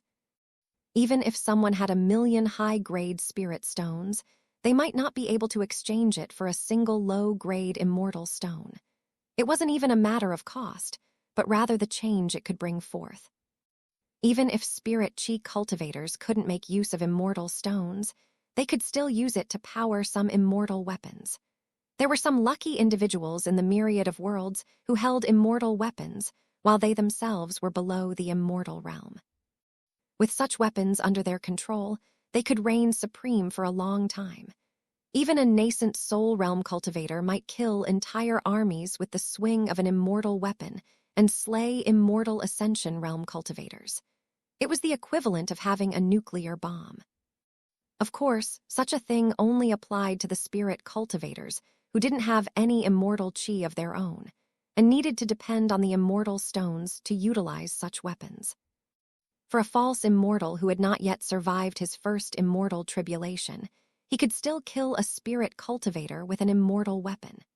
The transaction of spirit stones to immortal stones would only be done between spirit cultivators after all, and for immortals it was needless to even consider. In Lin Mu's case, immortal stones would be quite useful for him. Even if he didn't have any immortal weapons, he could still utilize the immortal stones in the most basic way: currency. Money was something one would need everywhere, and in the Rust Sky world, Lin Mu would definitely need it when he entered normal civilization. He would also need it to exchange for several resources that he couldn't get otherwise. The 10 apertures blood vein flowers would be a good way to start his venture into this world. 43, I managed to save 43 flowers. Lin Mu plopped down feeling rather scared. He felt like he had almost lost a lifetime of a fortune, but had still managed to grab back a handful. Lin Mu looked at the culprit behind his anxiety and saw him casually crawling back to him. "Had your fill?" Lin Mu asked, unable to get angry at the child. Tilda hissed Tilda. Xiao Yang nodded his head as if to answer him before slithering up his arm and hiding under his sleeve to sleep. The other twin Xiao Yin had already fallen asleep after getting some yin spirit qi from her brother beforehand. They're getting stronger already. Lin Mu sensed the bodies of the twin snakes. The Dao shells of the twins had already become half solid. This progress was really shocking and had been achieved in less than 3 days. If anyone from a mortal world were to see this, they might just die out of envy. If they keep this pace, they might end up leaving little shrubby in the dust in terms of cultivation base, Lin Mu muttered to himself. The twins had great potential and talent, such that Lin Mu even wondered if they would reach the immortal realm before him. I won't be that slow, will I? He wondered. Regardless of whatever it might be, Lin Mu didn't mind it in the long term. The twin snakes would forever be attached to him, and the stronger they were, the better it would be for Lin Mu. After all, they were attached to him through the beast tamming technique, which couldn't be broken. Still, how can there be so many 10 apertures blood vein flowers growing here? The condition here are less than ideal for them to grow. Lin Mu felt confused. According to the memoirs of the lost immortal, the 10 apertures blood vein flower needed a steady supply of blood, along with rich amounts of qi. The current location didn't seem to have any source of blood anywhere, and the closest source would be across the void in the rust sky world. Were they nurtured through some other method? Lin Mu couldn't help but wonder. But after thinking for a bit, he realized that it was unlikely for the 10 apertures blood vein flower to have been cultivated by someone. The flowers were growling in a random pattern, thus it was not possible for some herbalist or alchemist to have planted them here. If someone intended to plant them, they would do so in a specialized and spaced-out field that would give the best possible conditions to the 10 apertures blood vein flower. The more Lin Mu thought about this entire place, which was basically an asteroid, the more confused he got. An underground office with rooms alternating between flooding and burning. A garden filled with over 110 apertures blood vein flowers, as well as a membrane that protects it from the volatile energy of the void. Lin Mu analyzed. No matter what he thought, the scenario was just too strange for him to figure out an explanation. Guess I need to continue exploring, Lin Mu reckoned. With that in mind, Lin Mu moved away from the garden. The asteroid was several kilometers in size, and thus there was plenty of space for Lin Mu to explore. Picking a random direction, he started to walk. About 10 minutes of walking later, Lin Mu saw a new structure appearing in front of him. It was similar in design to the underground palace he had seen, but seemed to be greatly damaged. Plus, it was situated on the surface instead of underground. Chapter 12, 85A Clan Worship Temple. Lin Mu didn't approach the place recklessly, instead prompting to survey it from a distance. Let's take a look from the top, Lin Mu said before gathering strength in his legs. The ground cracked under his legs, and he soared high up into the sky. His eyes looked over the old damaged structure and saw that it actually composed of 3 parts. The outermost area was similar to the building he had seen underground, but the other 2 parts were different. The second part was located in the middle of the structure and had high-quality bricks making up several boundary walls. From their design, Lin Mu guessed that at one time they might have been a few tens of meters high, but now they were barely 5 meters tall, most of them collapsed. Another thing Lin Mu sensed was faint fluctuations of energies. They felt different from spirit qi and were a lot denser than it. But among them, Lin Mu also sensed something familiar. There are formations placed on this brick walls for sure, Lin Mu noted. After seeing this much, Lin Mu fell back to the ground. One more time, Lin Mu jumped up again. This time focusing on the third and last part of the structure. Oh, this is different.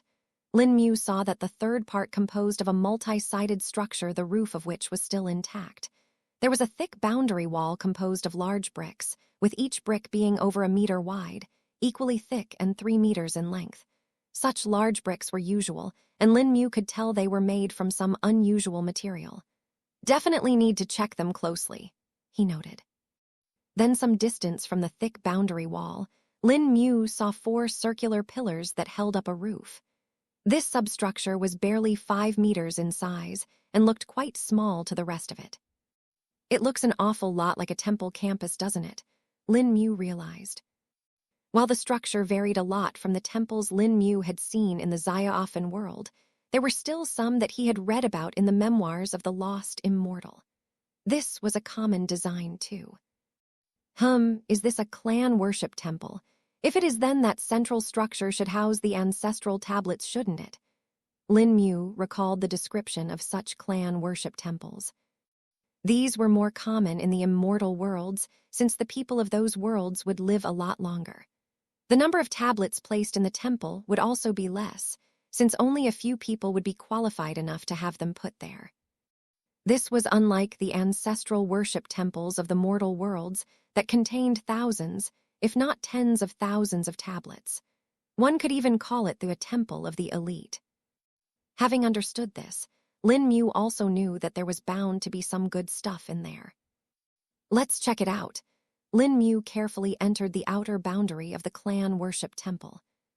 The first area was safe and had nothing dangerous. But when he entered the second boundary wall made with high-quality bricks, Lin Mu sensed danger. Crap! Lin Mu stepped back, avoiding several beams of energy that struck the place he was just standing at. The ground was scorched and fine cracks spread on it. Heavens know how long this place has stood here, and the formations are still active despite them being this old and damaged. Lin Mu couldn't help but say, I need to be more careful. Lin Mu decided to probe it out careful, using a few spirit tools he had. 20 minutes and several broken spirit tools later, Lin Mu let out a breath of relief. That should be most of them. Lin Mu wiped the sweat from his brow. He had sacrificed several spirit tools in order to test out the attacks of the formations. Some of them were weak and could barely compare to that of Qi refining realm cultivators, but some of them were very strong and might even be enough to kill Lin Mu. Thankfully, due to the fact that the formations had been damaged over a long time and were no longer in a unified array, they couldn't operate normally. They could only track in a basic manner and lock onto whatever came into its range. Thus, all Lin Mu needed to do was throw something and let it take the attack. Doing this, he managed to figure out the formations and even noted them down in a jade slip. He intended to study them later when he had free time. These are all made with the use of Dao script and are different than the other formations I've used. They will come in handy later, Lin Mu thought to himself. Finally getting to check the bricks closely, he realized that they were actually composed of several materials. Some of them were high-quality ores, but the most surprising thing was that there were ground-up peak-quality spirit stones mixed in as well. Not just that, but each of the bricks had a few such peak-quality spirit stones mixed into it. Such an expense would be simply unthinkable to Lin Mu before, but now he understood the standard of the immortal worlds. To use such a high quantity of peak-grade spirit stones to make mere bricks, this must have been a great clan, Lin Mu reckoned. It's a shame that these bricks are useless after the formations within them are activated, he said and touched a brick. Tilde crumble tilde. As if it were made out of chalk, the brick crumbled into dust and fell apart. Let's see what the third area holds. Lin Mu walked further, having prepared more spirit tools for sacrifice. He threw out a small dagger, waiting for it to be attacked. Oh, there are no offensive formations here. Lin Mu was surprised. He observed the large bricks, closely finding them to be made out of a single material. I'll be traveling a couple days, so updates will be at random times. Chapter 1286. Unearthing a wall and a strange danger. Lin Mu found it rather peculiar that the bricks were this different. Aren't they supposed to be protecting the core of the temple? Why are there no offensive formations on them? Not just that, they are different in quality than the previous bricks, Lin Mu thought to himself. His spirit sense had already probed the bricks, finding them to have no formations nor any runes on them. They didn't emit any spirit chi fluctuations either. If not for the fact that there were high-quality bricks with strong formations earlier, Lin Mu would have thought this was just a crude temple. After confirming that the large bricks were safe, Lin Mu finally touched them with his hands. And when he did, he felt something. How did I not feel it before? Lin Mu was surprised. Each of the bricks seemingly contained a large amount of earth essence. The earth essence was the higher form of earth energy and was rare to find in a mortal world. Even in an immortal world, one might need to spend quite a lot of fortune to obtain a small quantity of it. And yet, there was a lot of it contained within these bricks. No, wait, the earth essence is flowing. Lin Mu could tell that it was moving around. He had not sensed it with the spirit sense, which made him think that perhaps it was beyond his current understanding. Perhaps it already fell in the range of immortal instead of spirit. The only reason Lin Mu was even able to sense it after touching it was because of his high affinity to the earth element. He continued to sense the flowing earth essence and discovered that the earth essence was actually flowing in a specific pattern. This made Lin Mu furrows his brows as it was unknown to him. It isn't any kind of a formation I know. This is something new. Lin Mu was confused. He had come across another thing that was not within the scope of his knowledge. I need to take this with me. At the very least, the earth essence is very useful for me, Lin Mu decided. He placed his hand on one of the bricks and tried to push it. Unexpectedly, though, the bricks didn't budge. Lin Mu didn't falter there, though, and used even more strength. This doesn't work. It was disappointing to him. After all, Lin Mu had great physical strength, and Haiyan Chuan had to admit that even an immortal might not have such strength if they didn't use their cultivation base. This prompted Lin Mu to delve deeper into why it may be like this. Spending 3 hours in this, Lin Mu finally understood the reasoning. He had tried to sense the movement of the earth essence within the bricks when he was pushing them. By doing this, he discovered that the earth essence would spread apart uniformly in a triangular repeating pattern. This pattern formed a rigid matrix within the brick wall. The matrix linked up all the bricks and prevented them from being moved. Can I store them directly into the ring? Lin Mu wondered. He placed his hand on the brick wall again and tried to store it, but nothing happened. Won't work. Do I need to unearth the wall? Lin Mu wondered and started to dig around the wall. After a few minutes, Lin Mu had dug around 50 meters. Though more accurately, it was him punching the ground to break it and then storing it away to excavate it quickly. Now let's see. Lin Mu placed his hand on the large bricks once more and willed it to enter the ring. It worked. Lin Mu was pleased. The entire string of wall had now been stored in the ring since it was connected.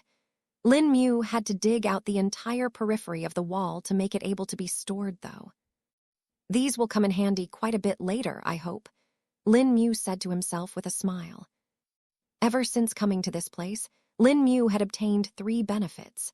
The first being the 10 apertures blood vein flowers, the second the new kinds of formations from the second layer of wall, and third the large stone bricks with earth essence within them. Just these along were worth the trip here, though Lin Mu didn't forget that he still needed to find a way out.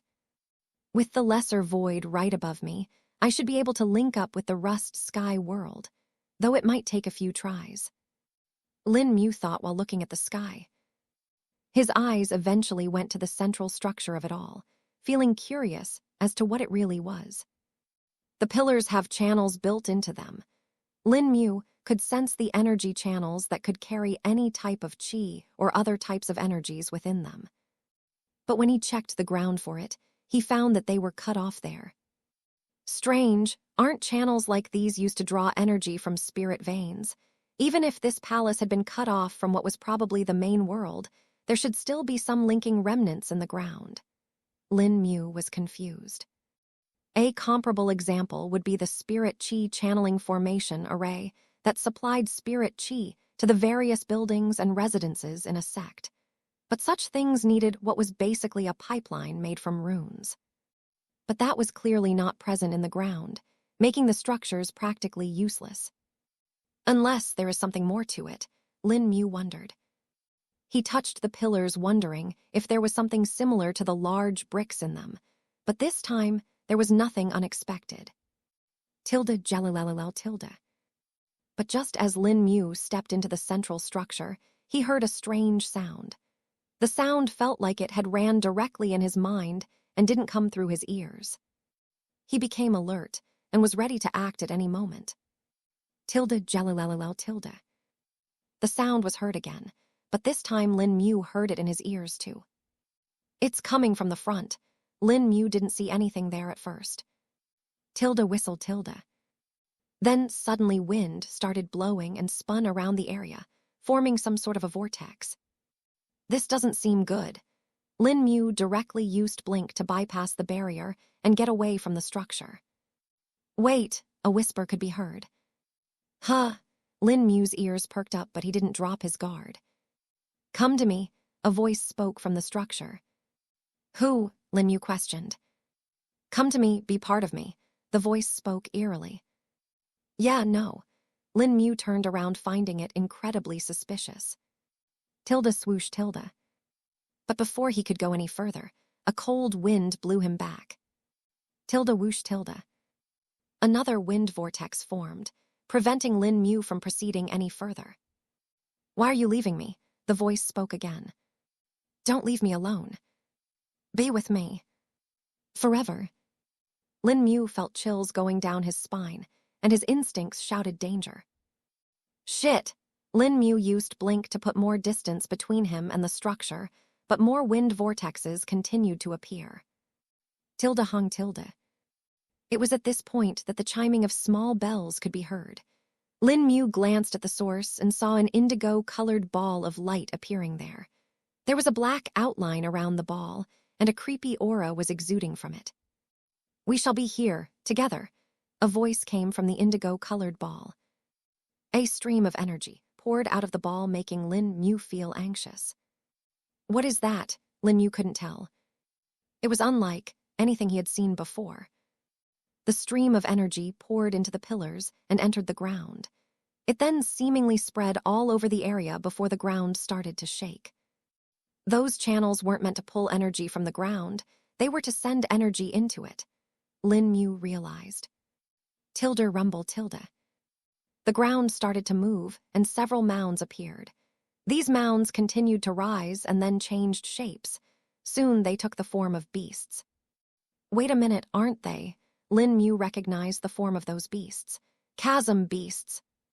The beasts formed from the earth had the same shape as the chasm beasts he had fought before, with the only difference being that they were made of earth rather than the dark, dusty fog of the broken chasm. Thankfully, their strengths weren't great, being at the Dao Shell realm.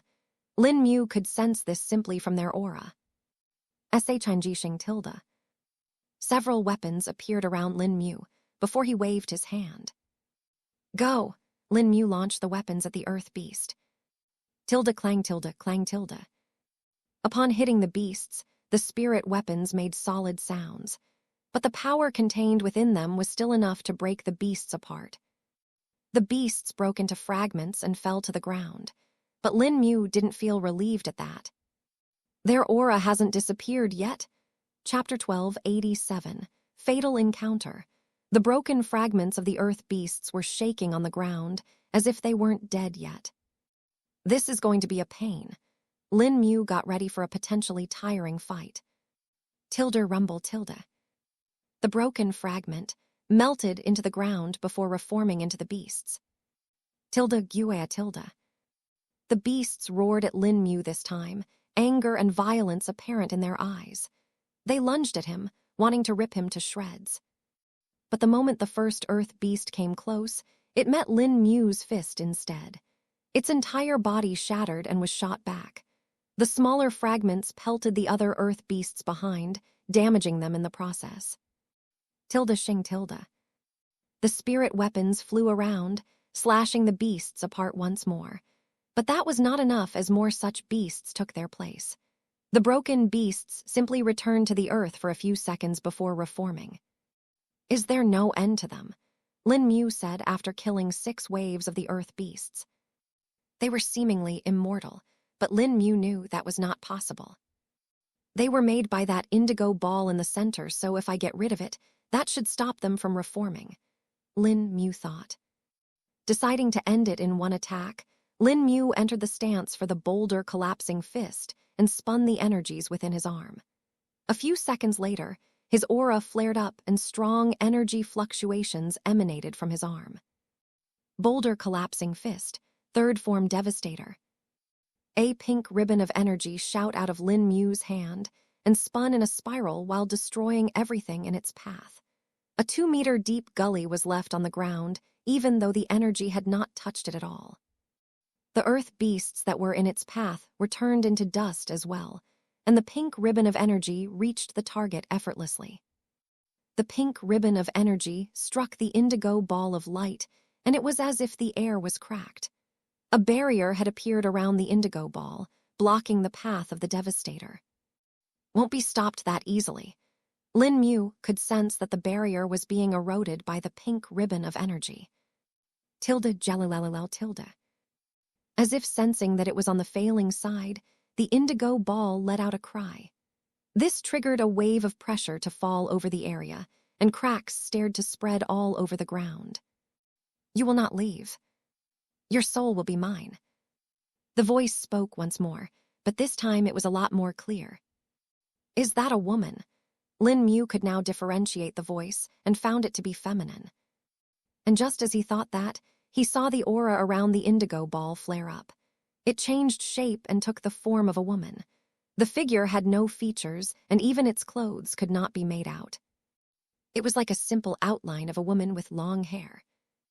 But what was not simple was the energy fluctuations coming from her. What is that even? Lin Mu was scared at this point. And it wasn't because of the eerie appearance of the woman, but because of the strange energy she was seemingly releasing. It was certainly beyond any spirit cultivator, and seemed to be greater than an immortal cultivator, too. It may not be on the same league as Senior Zukong, but it is definitely not any average immortal cultivator either, Lin Mu thought to himself. From the many descriptions and information about the immortals he had obtained till now, Lin Mu was dead sure the woman's figure wasn't just at the first, second, or any immortal tribulation realm. If anything, it might be at the peak, Lin Mu muttered to himself. For the first time in a long while, Lin Mu was feeling fear. His back was covered in cold sweat, and goosebumps covered his skin. I can't stay here any longer, I need to leave, Lin Mu decided. Deciding to put caution to the wind, Lin Mu poured as much spirit chi as he could into the ring, triggering it to create a spatial portal. Tilde rip tilde. Though instead of a stable portal, what appeared in front of Lin Mu was a spatial tier. A spatial tier was, and portals were technically the same thing. The only difference was in their stability and safety. A portal's was a safe way to traverse the void, while a tier was a risky and unstable mode. One took a lot of energy to stabilize, while the other created a tier haphazardly in the weak points of the spatial fabric.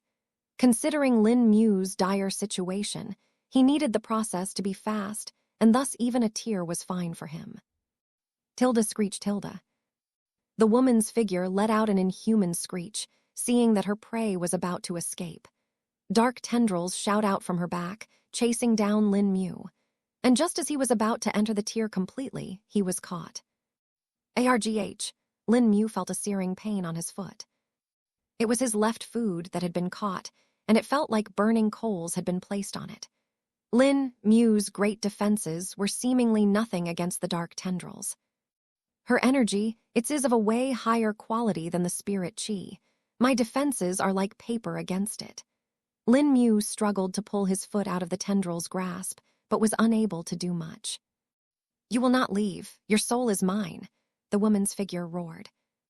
No matter how much Lin Mu tried, his strength was simply not enough to go against the dark tendrils. He felt like he was an ant trying to pull a carriage. Her cultivation base is way beyond my state right now, Lin Mu realized. He tried to call for Senior Zukong, but he was still in his dormant state. Lin Mu had hoped that he might be able to wake up considering he had done so just a while ago, but there was no success. Lin Mu was starting to fall into despair, unable to find a solution. He used all the skills he had, even going so far as to use his Dao embryo to break the dark tendril. Right now, his Dao embryo was the strongest method of attacking that he had, but even that was useless against this. Tilde shua tilde shua shua tilde. More tendrils started coming towards him, and just a couple seconds later another one wrapped around his other leg.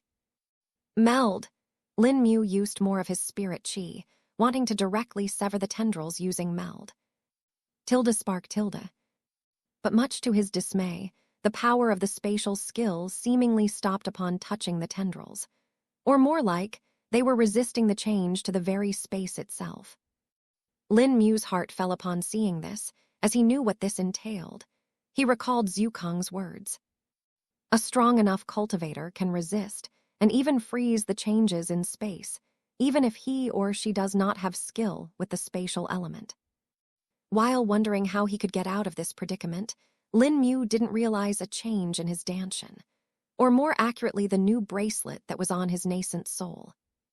It let out a bright light which traveled out of his danshan and then extended out from his body. The dark tendrils were like clay meeting the sea and directly melted away from the light. "No!" The woman's figure screamed in pain. Lin Mu didn't dare to think what had just happened and decided to take the opportunity to escape. His body successfully passed through the spatial tier and entered the lesser void. He was now out of the atmosphere of the asteroid from earlier. Turning around, Lin Mu could still see the asteroid in the distance. His legs were still burning in pain, but he simply ignored it for the time being, knowing that it was imperative to find a way back to the rust sky world. Doesn't seem like she can come after me here. Lin Mu's eyes were locked onto the asteroid, which was now covered with dark clouds. Faint screams were also heard coming all the way here, only making Lin Mu more anxious. If that light was just a few seconds later, I might not have survived. Lin Mu understood. He realized his mistake and etched this fact into his mind. I've become complacent in the Zaya-Offen world. I cannot behave the same way here. It is not at the same state anymore. I am but a mere ant here, Lin Mu said to himself. Furrowing his brows, Lin Mu found himself running out of air. The ring should have more air. Lin Mu pulled out some stored air from the ring and breathed it, extending the time he could stay in the lesser void. His eyes narrowed and spatial perception activated so that he could find a way back. Chapter 12, 88. Analyzing failure, Lin Mu kept on looking over his shoulder to make sure that the woman didn't actually follow him out. By now, he was nearly 20 kilometers away from the asteroid, but even then the screams of the woman could still be heard. The almost fatal encounter had made Lin Mu a lot more anxious than before, but at the same time, he was now feeling enlightened. He had obtained a placeholder that he could use as his target. That figure of woman was certainly at the peak of the immortal realm, or perhaps even beyond that, but at the same time it was restrained for some reason. Why is it that she can't leave that asteroid? Is she trapped there, or perhaps sealed? Lin Mu wondered. With the level of strength she had seen, Lin Mu didn't know for sure if she could dominate the rust sky world, but at the very least, she should have been able to break her confines. Even if I consider that she had been sealed, then how strong must that person be? Lin Mu was greatly intrigued. He continued to analyze the situation of the woman, as well as the asteroid. Empty hall. Offices with rotting wood. Rooms full of ashes. A clan worship temple. Walls made out of high-quality spirit bricks. And a woman's illusory figure that could create life. Combining all these points only made things confusing and complex for Lin Mu. Several questions popped up in Lin Mu's mind. For example, why would there be a clan worship temple on top of a set of offices? Or why were the offices rotting with dampness and the document storage rooms burned? Even the high-level defenses of the clan worship temple were a bit strange. Lin Mu didn't know if it was because they had been broken down or if they were always like that, but he now felt like they were actually not meant to defend against external forces. Were they intended to keep that woman, or whatever that is inside. Lin Mu considered this possibility. No, that can't be. Those defenses aren't much for her power. He rejected that option. Even Lin Mu himself would be able to break them at his current level given enough time, not to mention someone on the level of that woman. Continuing to think of this, a rather absurd idea came to Lin Mu's mind. Wait, could it be that the defenses are really meant for outsiders? And seeing that it is a clan worship temple, people should have worshipped there. So this was meant to keep those worshippers outside, Lin Mu deliberated. It didn't make entire sense, but there was also the factor of missing information. All the guesses that Lin Mu was making was on the basis of incomplete information. There were likely to be a lot of things that might shine a light on this matter somewhere else. Still, there is one thing I can confirm for sure, Lin Mu thought as his eyes glinted. The chasm beasts are definitely made by that woman. That energy she uses can imbue life or perhaps some level of consciousness into matter. And that dark, dusty fog is some kind of material that is being used by her to make chasm beasts, Lin Mu noted. And considering that the chasm beasts were out searching for that small square of hidden plain, it should be on the orders of that woman. She wanted that broken statue of legs, or more accurately that wisp that was hidden in it. Lin Mu muttered to himself. His spirit sense entered his danshan and glanced at the bracelet that was on the nascent soul's wrist. Its glow had dimmed a little, and its presence also seemed to be weaker. That thing protected me and melted away that woman's powers. I can safely assume that they are foes in some regard. This would make sense if the woman was searching the statue out to destroy it, Lin Mu thought. He wondered if that wisp was also sealed in that broke statue, perhaps. And the reason it came out of it was because of Lin Mu being there and touching it. The bracelet couldn't help but seem like a special thing to Lin Mu now. The power it contains is mysterious yet powerful. It could even help Senior Zukong's avatar recover faster, Lin Mu reckoned. While Lin Mu continued to think about the woman and what the strange wisp was, he was also searching for a way out of the lesser void.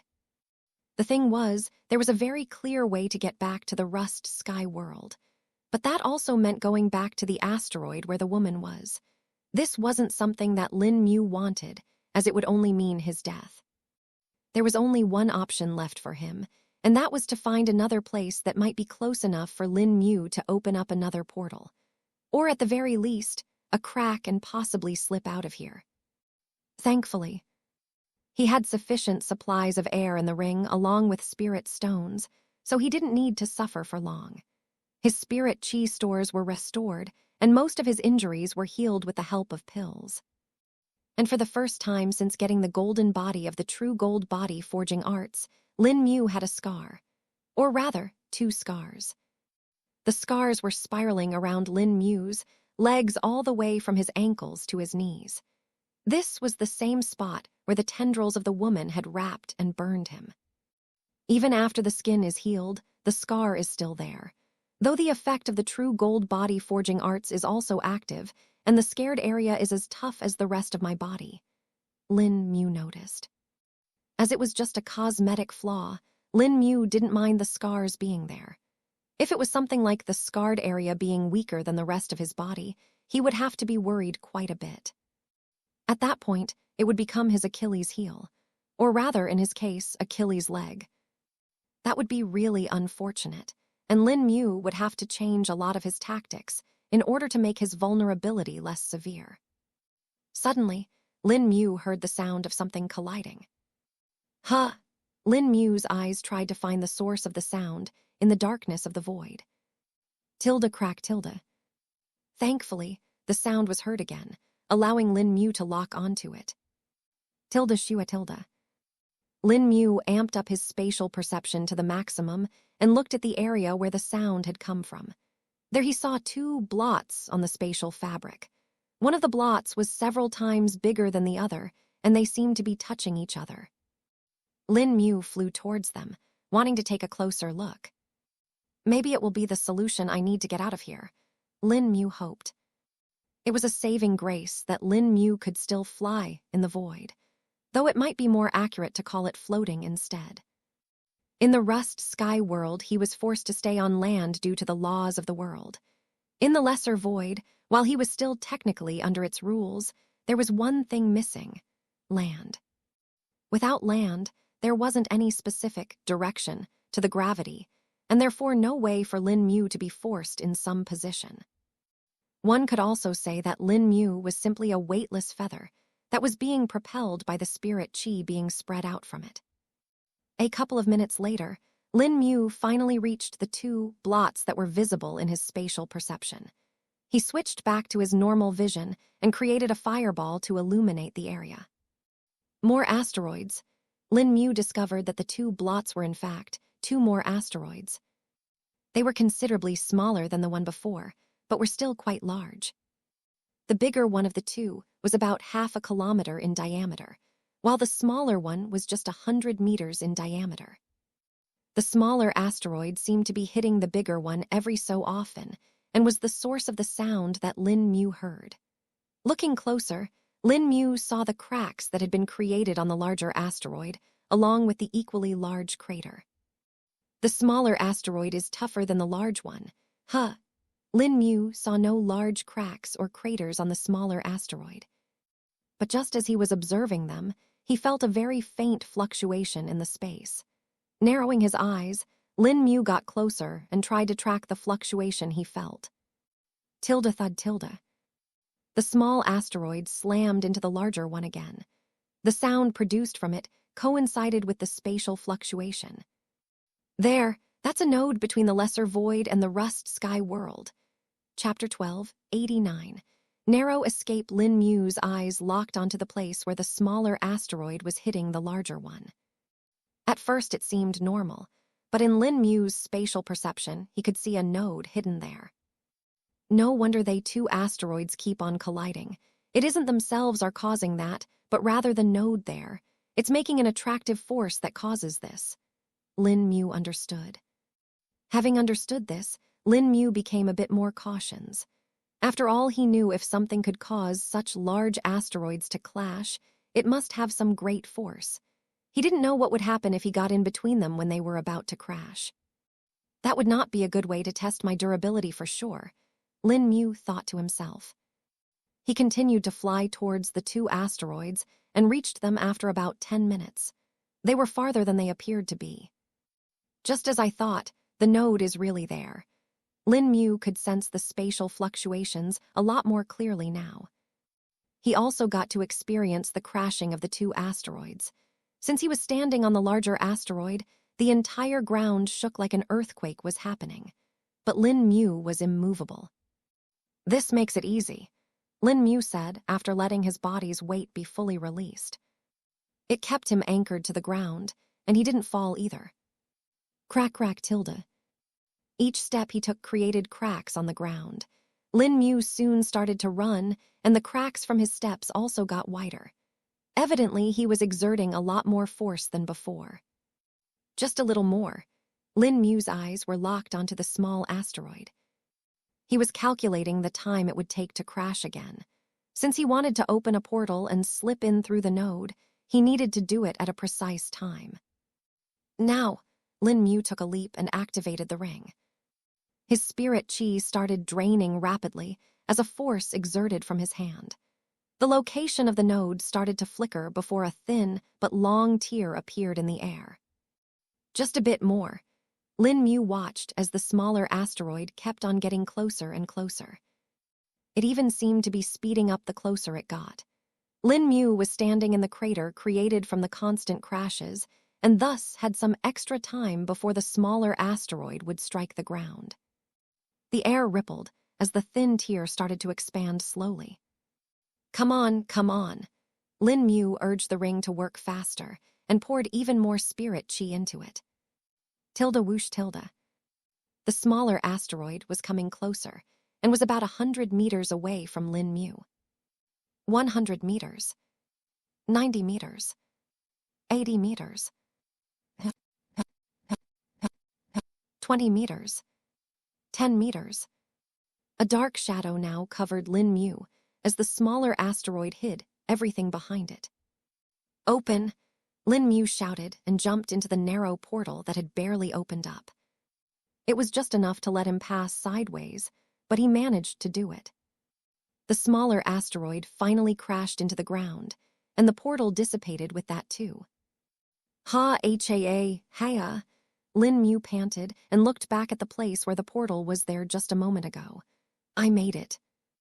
Lin Mu felt his heart beating fast like a horse. It took him a minute to calm down, but the anxiety faded away with that too. Taking this chance, he looked around the area. Where is this place? Lin Mu couldn't help but question. He certainly knew he wasn't in the lesser void anymore and was back in the rust sky world. The space around felt firm and wasn't as unstable as that of the lesser void. But at the same time, Lin Mu was surrounded in darkness. His spirit sense extended, but didn't find any walls around him. The only solid surface was underneath him. Let's brighten this place up a bit. Lin Mu ignited a fireball on his hand.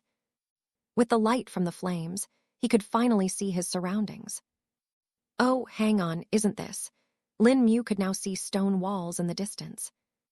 But not just that, he could see chiseling marks on the walls too. I'm in one of the tunnels carved out by the Hema tribe, aren't I? Lin Mu guessed. Lin Mu knew that the Hema tribe had a lot of underground tunnels and caves excavated over the years. Other than the main cave where the tribe was, there were several branches of smaller tunnels and caves extending from it. There were even a few that had collapsed over the years, and some that were invaded by chasm beasts. Such tunnels were closed up by the tribe so that no more beasts would get through. Seems like I'm in one of the collapsed tunnels. Lin Mu came across a lot of rubble, along with large boulders that were blocking the path forward. From the looks of it, the tunnel was naturally collapsed. At least I won't have to travel far back to the tribe. Though it's surprising that I ended up this close, despite the fact that I entered the lesser void quite far away. Lin Mu pondered to himself. But then after a minute, he realized something. No, I was far away originally when I entered the small place with the broken statue. But then I was pulled into the lesser void and went through a teleportation channel. Lin Mu moot. Turd, analyzing his situation. Guess that was what sent me this far back. But then, doesn't that also mean that woman is rather close to the tribe? Lin Mu felt a lot more worried now. I should first get out of here, Lin Mu said before getting to moving the rocks. Since the twin snakes were sleeping under his sleeves, Lin Mu couldn't really use phase. Otherwise, getting through here would be rather easy. About 10 minutes later, Lin Mu had cleared out enough rubble to let him pass through. Who's there? After getting out, though, Lin Mu heard a voice. Chapter 1290. Elder Niji's Tao embryo. Lin Mu felt pleased upon hearing the voice. It's me, Lin Mu, he said in the Hema tribe's language. Noble Lin Mu. The Hema tribe member that was patrolling the tunnels was surprised. This tunnel was properly illuminated, and the Hema tribe was also carrying a torch with him. How are you here? Didn't you go out from the surface? The Hema felt confused. It's a long story. Lin Mu shook his head. We should first head back to the tribe, he suggested. All right, please follow me, I'll take you back, the Hema tribe member replied. Where are we, though? This doesn't seem to be the normal tunnel routes, Lin Mu asked, feeling curious. We are in the farthest tunnels of the tribe. No one really comes here after the chasm beasts dug in once. While we killed them back then, we still avoid this area. Plus, there isn't really a use being here, the Hema member replied. Why dig this far then? Lin Mu questioned next. There was a mineral or vein nearby. That was the reason why this area was further excavated. We wanted to see if there was more to mine here, but we didn't get anything. Only the first ore vein we found was valuable enough to mine. After that was depleted, this area became useless, the Hema tribe member answered. I see, Lin Mu nodded his head. Since it's one of the farthest tunnels of the tribe, it should still be fine. The two of them traveled for about half an hour before coming across more Hema members. Noble Lin Mu, it's Noble Lin Mu, the Hema members shouted upon seeing Lin Mu appear from one of the tunnels. The shout attracted everyone's attention, and now Lin Mu had over 1,000 people staring at him. "Hello!" Lin Mu waved his hand, finding himself in one of the caves where they grew stone flesh mushrooms. A few members approached them and asked the Hema, who had brought Lin Mu some questions. They were wondering why Lin Mu was here too. "I'll head on to meet Elder Niji first. Need to tell him some important things," Lin Mu stated, not wanting to talk to them right now. There were a lot of questions in Lin Mu's mind, which he hoped Elder Niji might be able to shed light on. They also need to know the source of the chasm beasts, Lin Mu thought. He ran through the halls and reached the main area of the tribe in just 5 minutes. From there, a single leap was all it took for him to reach Elder Niji's residence. Lin Mu's spirit sense felt the energy fluctuations in the air, making him realize something. He broke through again. Lin Mu raised his brows. Tilde creak tilde. The door of the residence opened, without Lin Mu having to do anything. "Welcome back, noble Lin Mu." Elder Niji had a smile on his face. "I see that you've had some progress," Lin Mu said, trying to estimate the man's cultivation base now. "I have indeed," Elder Niji nodded his head. He waved his hand, and a small sphere flew out of his chest. The sphere was light blue in color and had wave-like patterns on it. This was none other than Elder Niji's Dao shell. But what was surprising was the object that was present inside it. "You formed a Dao embryo." Lin Mu noticed the small rhombus-shaped object inside. "I did indeed, just last week," Elder Niji nodded his head. This was faster than Lin Mu had originally expected. While he knew they would adjust to the spirit chi soon enough, actually forming a Dao embryo was an entirely different matter. After all, one needed to sense and comprehend the Dao traces to make one. Lin Mu had left the tribe about 2 months ago, thus Elder Niji's progress was quite good. The workers in the farm also seemed to be at the nascent soul realm, now that I think of it, he recalled. Lin Mu glanced at the Dao shell and the Dao embryo within it, trying to figure out just what it was. "My Dao embryo is called the Tide Scale," Elder Niji spoke, guessing Lin Mu's thoughts accurately. "Tide Scale?" Lin Mu was confused. "Tide as in a water tide?" he asked. "Yes, my Dao embryo came from the Dao trace of water," Elder Niji confirmed. The Dao trace of water. Lin Mu found this rather unexpected. "How did you develop something like this? It doesn't make sense. You haven't even seen a sea or any large water body," Lin Mu questioned. "I don't know either. I just had an epiphany out of nowhere, and by the time I came out of that state, I already had the Dao embryo," Elder Niji answered. Lin Mu knew this wasn't something normal. If he had enlightenment and the Dao embryo formed automatically, then isn't this an innate Dao trace, he reckoned. The Hema tribe had lived in the land of exile for a long time. Thus, most of them never even heard of a sea, not to mention see any large water body.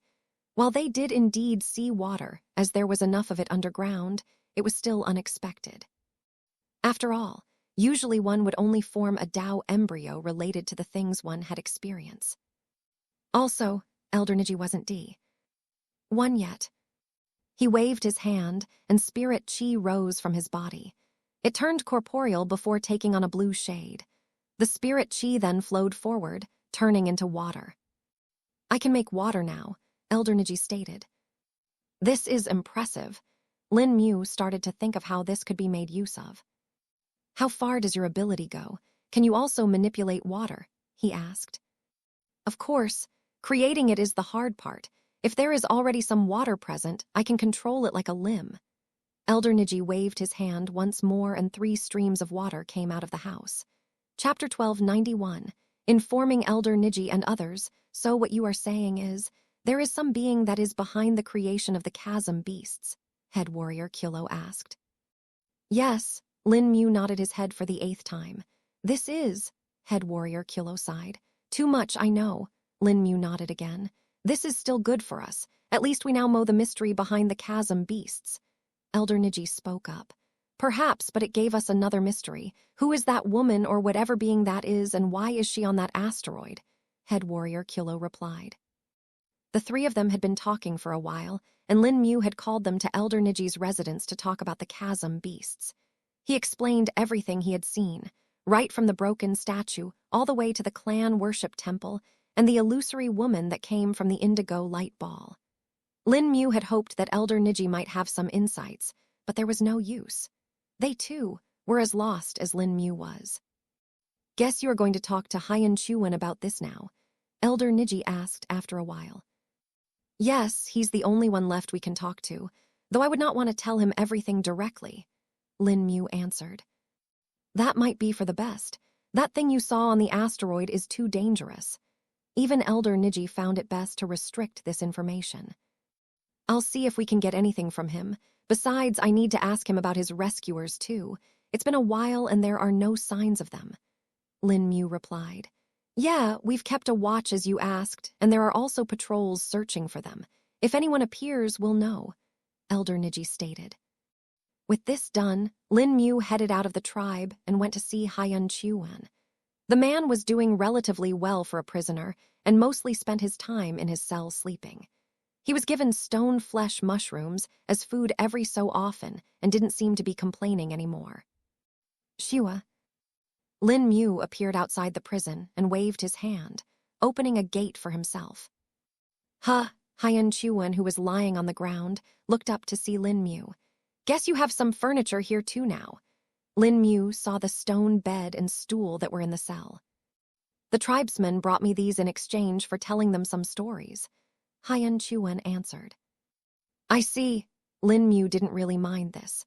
Haiyan Chuan had no chance of injuring them and was the same a commoner now. Even a child from the tribe would be able to pummel him to death. Plus, the strength of the tribe had greatly increased in this time, with nascent Soul Realm becoming the average cultivation base for everyone. "So what are you here for today?" Haiyan Chuan questioned. "One got a few things to talk to you about," Lin Mu said before sitting down in front of him. He then took out a jade slip and passed it to the man. "Take a look and tell me if you find it familiar or know anything," Lin Mu instructed. "Okay." Haiyan Chuan held the jade slip and went through its contents. In it he saw several images, some of which made him a little scared. "What the hell was that?" Haiyan Chuan asked. "That is what I wanted to ask. Find anything familiar?" Lin Mu replied. "No, there's nothing normal in that," Haiyan Chuan said, finding it absurd.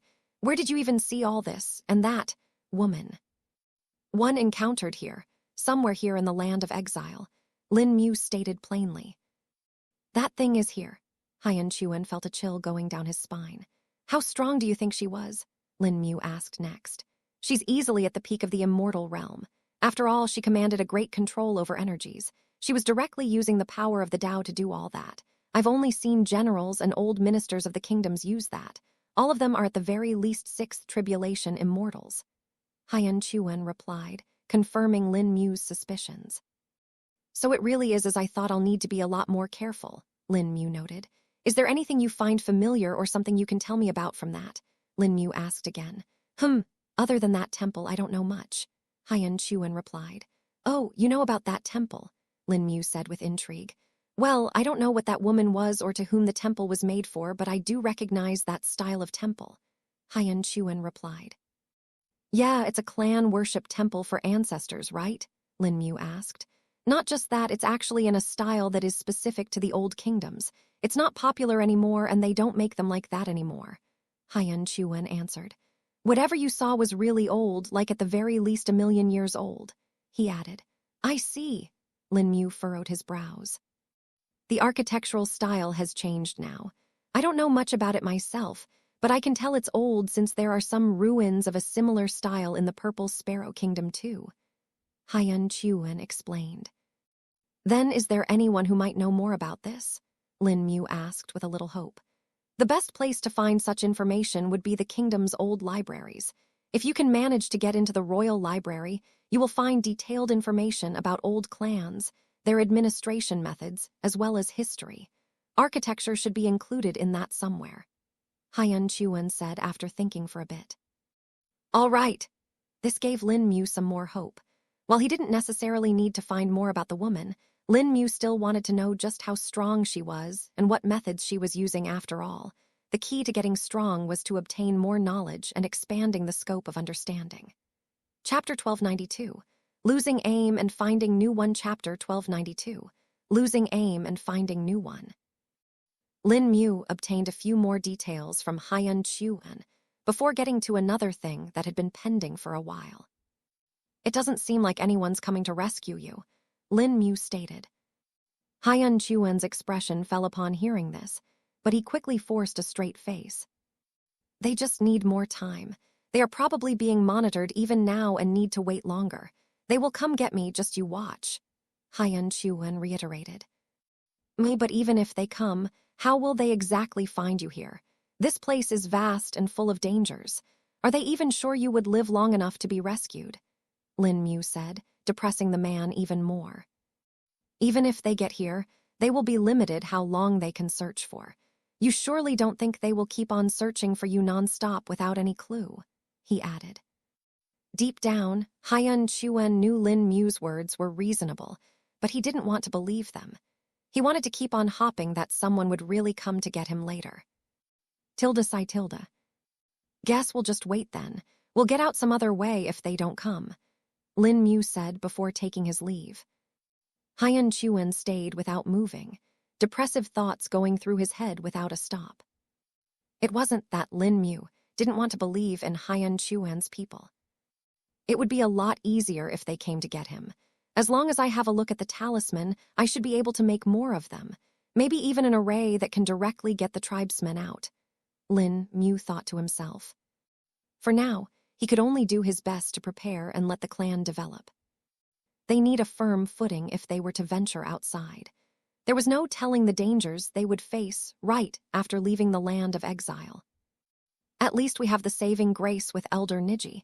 His affinity for water Dao is really unexpected, even seems to be innate on some level, Lin Mu remembered. Perhaps we'll learn more once the others break through, though maybe I can try and teach them some water elemental chi skills or techniques, Lin Mu pondered. He did have a lot of them that were collected over the years, but having to change them to fit the Hema tribe's requirements was going to be difficult. There's no harm in trying. We got time anyway, as long as that desire doesn't flare up. Lin Mu's face darked. He had not forgotten that day, which had forced him into a state he didn't like. The feeling of having something stolen from oneself was hard to deal with, especially one that incited pure rage within him. Even now, Lin Mu could feel that desire if he focused his mind. It was something he would have to inevitably search for. While thinking about all this, Lin Mu returned to his residence. He put the twin snakes on their pillow and decided to rest as well. It's been months since I slept, Lin Mu realized. The last time he had slept was when that incident happened. He didn't dare to sleep after that. It should be fine now, right? Even if something happens, I'm at least a bit more experienced now and won't be caught off guard, Lin Mu said to himself before lying on the bed. Closing his eyes, he dozed off quickly.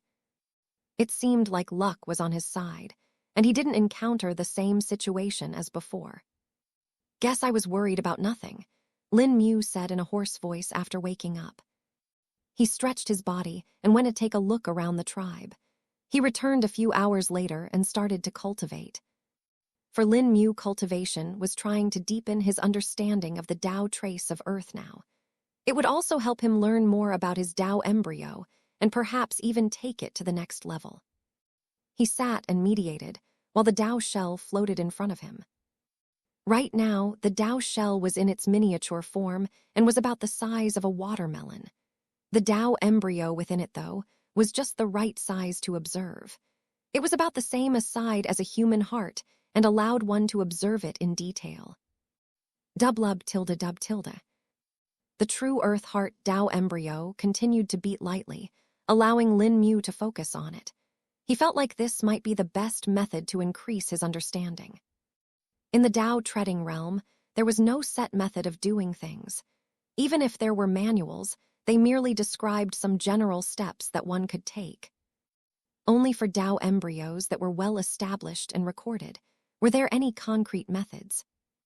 But for Lin Mu, who had a unique Tao embryo, he had to learn and discover everything on his own. the more he listened to the true earth Tao embryo, the more connected he became to it. Each vein, each beat, each vibration was being melded into Lin Mu's being. What is the meaning behind my Tao embryo? Every Tao embryo has a meaning behind its form, so where does mine come from? Lin Mu came upon this question. True earth heart, a heart made truly from the earth. A heart is the core of one's body. It pumps the blood which gives everything energy. Without it, one would be dead. A heart of earth should do the same then. But what can it supply instead of blood? Something as important as continuing life. Can it do that? The more Lin Mu thought, the more questions presented to himself. He didn't feel like these questions were bad, though. To him, it only felt like more doors were appearing, each showing a new facet of his Tao embryo. Lin Mu continued to cultivate and ponder like this for several days on end, time turning into a mere afterthought. Chapter 1293. Reaching the Tao Comprehension Stage. Chapter 1293. Reaching the Tao Comprehension Stage. Lin Mu had entered a trance and had no sense of time. While this was a little troublesome, it was also beneficial to him at the same time. His Tao embryo that was floating in the Tao shell in front of him kept on expanding slowly. Millimeter by millimeter it grew. Such was the embryo growth stage of the Tao treading realm. The more one's Tao embryo grew in this stage, the better their comprehension of the Tao traces would be. And the more they comprehended the Tao trace, the more their Tao embryo would grow. It was a looping cycle that started slow, but sped up the longer one managed to maintain the state. Lin Mu was in that condition. Perhaps it was because he was in a high-leveled immortal world that was on the precipice of world ascension. The Tao traces were very active. Lin Mu was progressing at a shocking pace, and so was his cultivation base. 2 months passed like this, and Lin Mu's Tao embryo had nearly doubled in size now. It was now the size of a human head and looked very lively.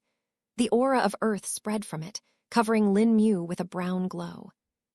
Only when this glow faded away did Lin Mu open his eyes. Lin Mu exhaled, and brown-colored qi escaped his mouth. This qi was heavy and directly sank to the ground. Earth, heart, and truth, Lin Mu chanted. Find the truth of earth and make it like one's heart. Comprehend the Tao of earth and encompass the world. A strange mnemonic appeared in Lin Mu's mind. Spirit qi surged like a tide and drowned out Lin Mu's entire residence in one go. The Hema tribe members that were nearby all felt the sudden rise in spirit qi and almost knelt on the ground. To them, it was like they were suddenly pushed into a deep lake and the water was making it hard to move. But this was just the start. The spirit qi started to surge into Lin Mu's body, but this didn't reduce the pressure of the people around. Instead, the pressure of the spirit qi was replaced by a heavy aura. This aura expanded from Lin Mu's body and kept on growing. First, it was only spread in a 2-meter area around him, but then it covered the entire residence. Spreading further, it took in the nearby houses within its grasp, and then the entire neighborhood. 10 minutes later, the Hema tribe was covered with the heavy aura, and each member felt like their weight had doubled. Fine cracks could even be seen developing on the ground, and the earth-fixing array was working hard to fix it. The array, too, was changing under this aura. At first it was unaffected, but then the runes on it started to flicker. This changed to the array suffering under the aura, before adapting and being strengthened by it instead.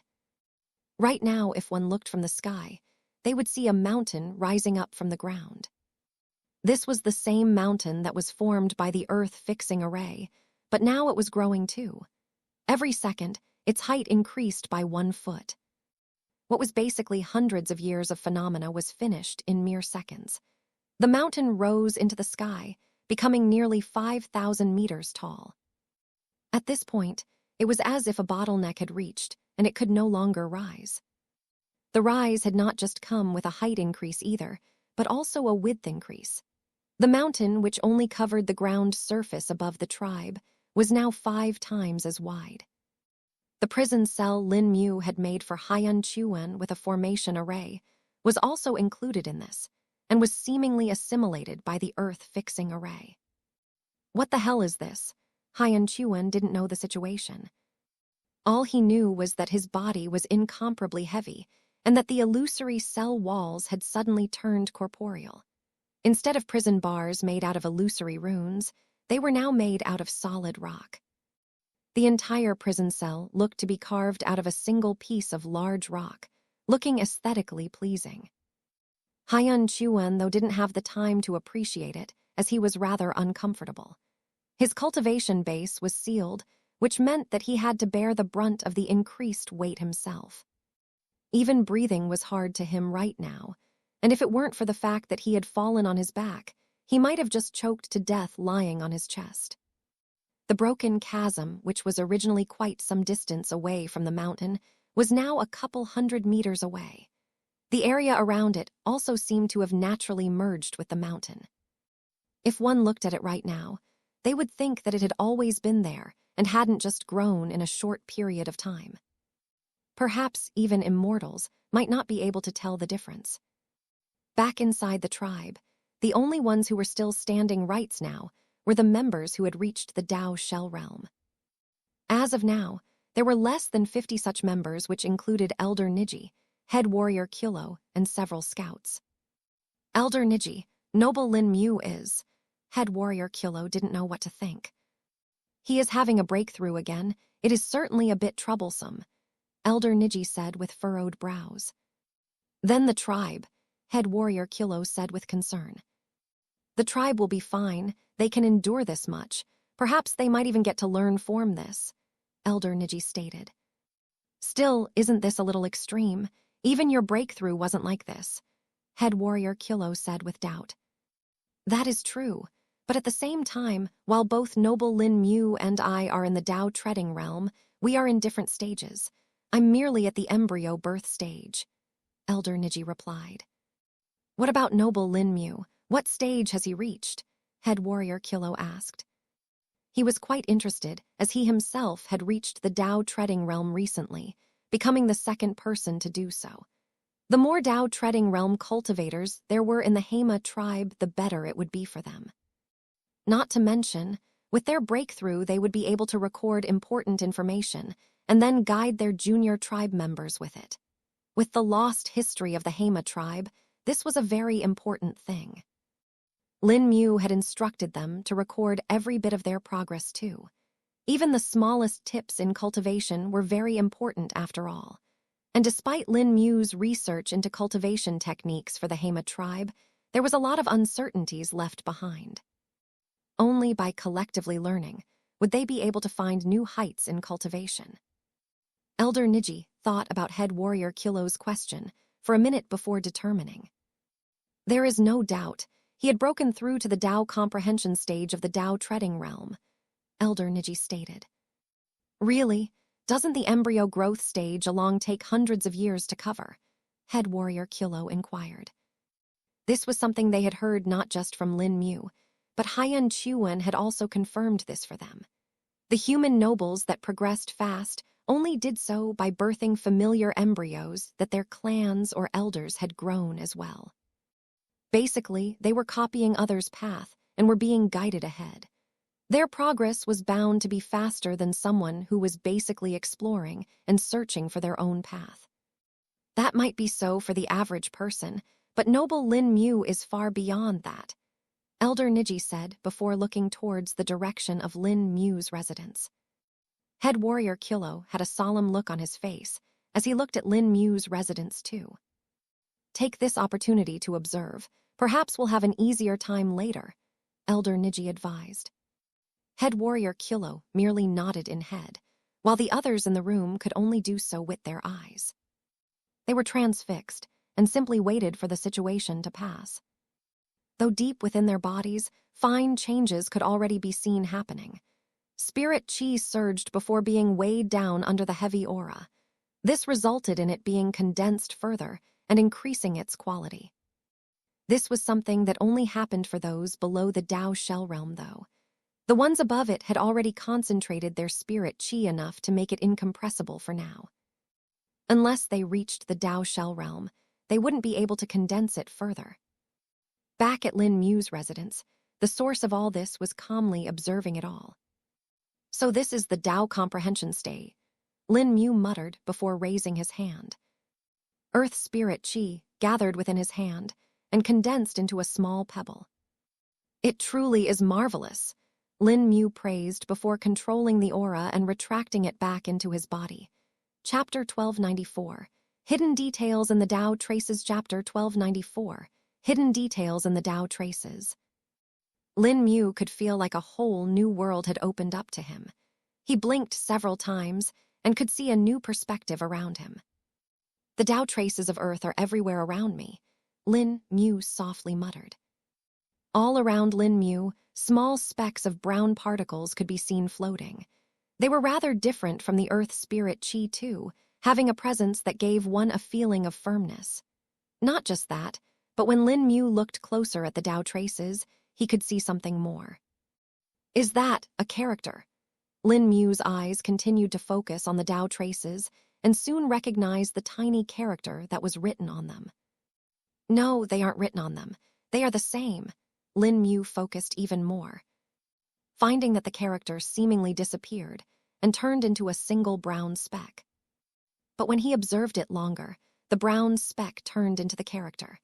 It was similar to how there were runes floating in the air when using formations and arrays. The more Lin Mu observed the character, the more details he found within it. The character itself seemed to be simple, but there were actually finer parts to it that were cleverly disguised. The character itself is made out of several smaller characters, Lin Mu realized. He spent 2 hours like this before he finally recognized one of the sub-characters that made up the main character on the brown speck.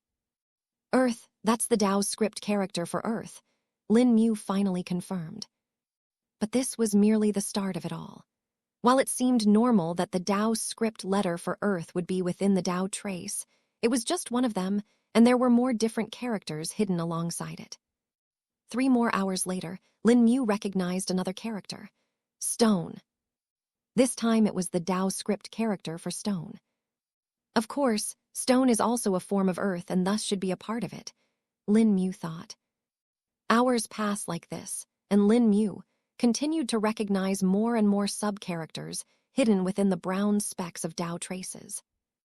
Earth, stone, mud, soil, boulder, marsh, mountain.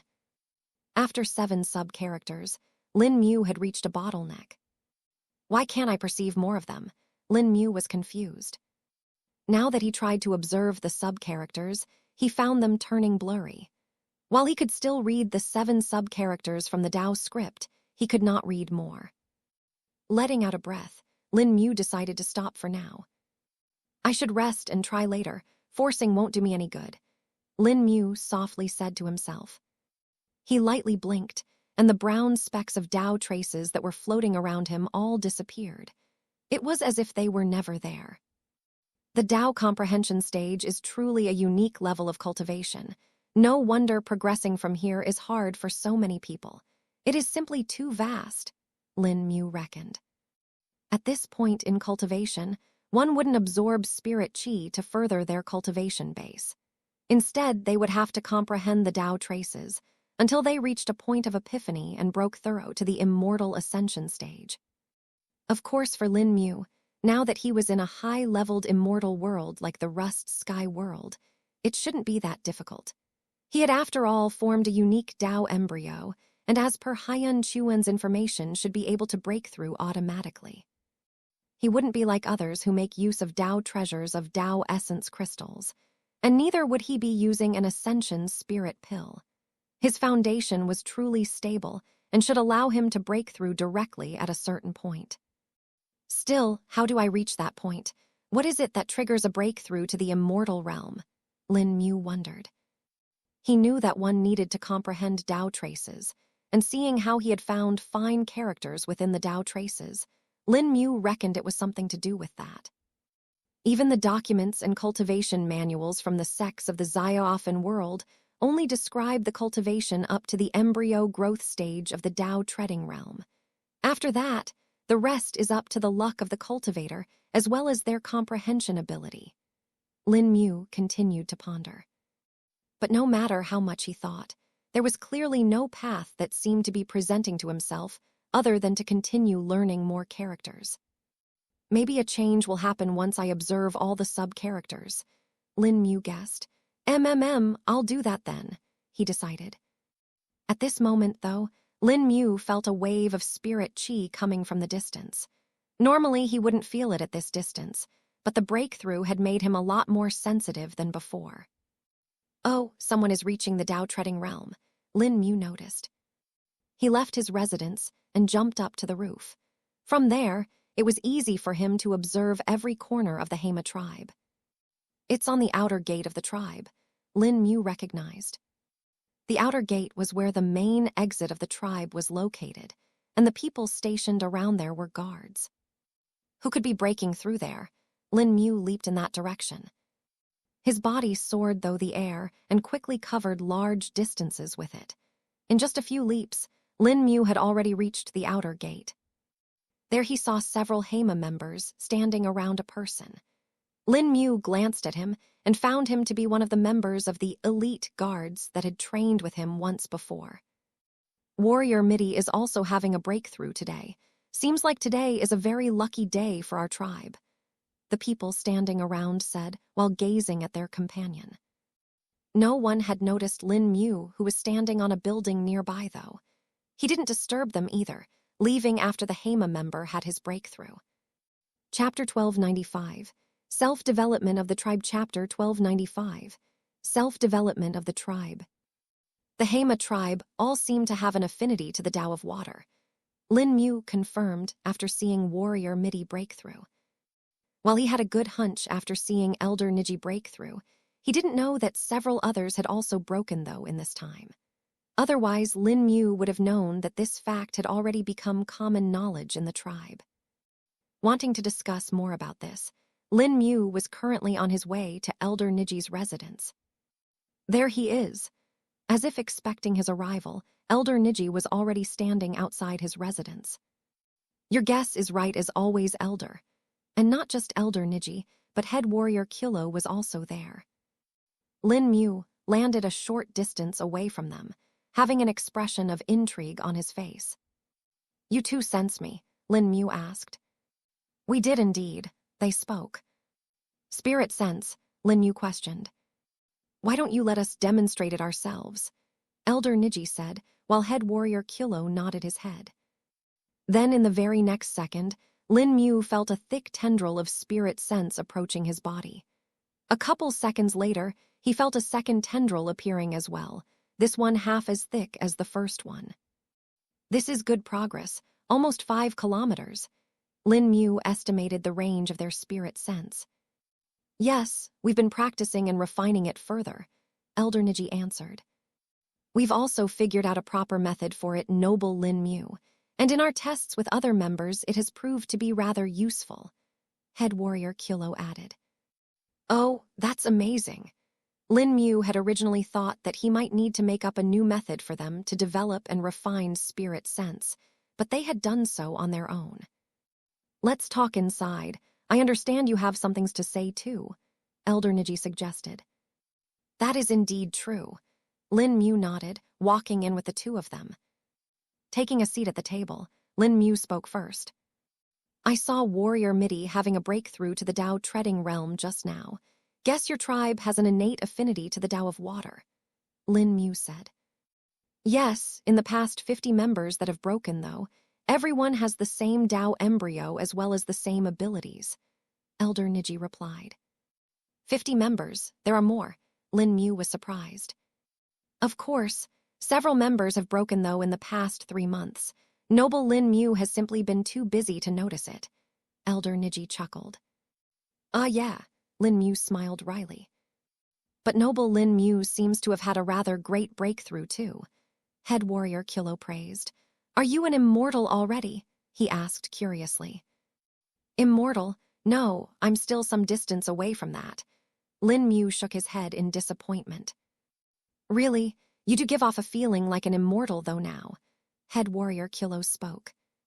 What? Lin Mu was surprised. I think noble Lin Mu cannot sense it after all this time, but your aura has changed once more. Elder Niji clarified.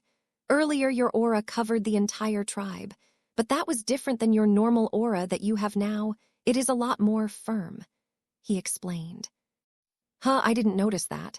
Lin Mu was surprised, taking a second look at himself. But even then, he couldn't tell much of a difference. To him, it felt just like normal. I hope I didn't cause any trouble, though, due to my breakthrough, I mean, Lin Mu said with concern. Oh no, it was fine. While there were a few reports of fainting, it was okay overall. Elder Niji dispelled his concerns. Not just that, but a few of us that were on the precipice of a breakthrough actually did it. Your aura and breakthrough acted like some kind of a catalyst. Even the spirit chi of the entire area has risen by a level due to you, allowing the weaker members to cultivate faster too, Head Warrior Kilo stated. I see, guess the tribe is pleased, Lin Mu replied after noting the change. That we are, Elder Niji said with a smile. He then took out several jade slips, all filled with different kinds of information. I'm guessing you want to know what happened in this time, so I already have it prepared, Elder Niji stated. Perfect, I'll take a quick look. Lin Mu was pleased at the promptness.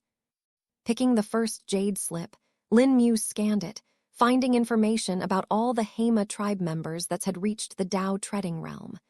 There were a total of 23 such members in the tribe, which was a massive gain. One could even say the strength of the Hema tribe had literally been multiplied by 50 times. But that wasn't all. Reading the other jade slips, Lin Mu learned that the Hema tribe had great progress with their skills too. The modified bronze might kicking technique had been fully mastered by the tribesmen now. The spinning variant of the chi skill made by warrior Shilo had also become a staple of the tribe's warrior now. It had become a lot more stable, and its strength had also increased. Bronze might spin kicks, so they gave it a new name. Lin Mu read, finding it decent. The next thing he learned was the spirit sense refinement method that they had developed. The moment Lin Mu read it, though, he realized why they could learn it that fast. Its unique method that only the Hema tribe would be able to use, Lin Mu reckoned. The way they had refined their spirit sense so fast was by weaving 3 wisps of spirit chi at once. Even controlling one's wisp was hard for most beginners, so 3 was definitely not possible for many. And yet, due to the unique 3-lobe danshan of the Hema tribe, they had managed to do this difficult task. And now just that, this method was actually easy for them and truly suited their physique. Chapter 1296. 4 new humans arrive. Chapter 1296. 4 new humans arrive. With the ability to use spirit sense, the overall strength of the Hema tribe had risen more. After all, spirit sense was a very important part of one's abilities. Without it, a cultivator might as well be blind. Oftentimes, they would detect an attack with their spirit sense first rather than their eyes or other senses. Plus, it allowed them to scan a vast area all at once, which could not be done with just eyes. It was easily one of the best methods of qualitatively increasing one's strength. This is good, you've done well. Lin Mu couldn't help but praise them. Thank you, noble Lin Mu. It is all due to your initial guidance, Elder Niji replied. The juniors of the tribe are quickly learning this too. Since they don't need to be at a specific realm to learn it, we are intending to have them learn it from the very start, Head Warrior Kilo stated. Of course, the earlier they learn the better. Just refining spirit sense isn't enough either. One needs to adapt to it and get proficient in its use. That is something that can only come after time. Lin Mu agreed. All right, we'll do that then, Head Warrior Kilo spoke.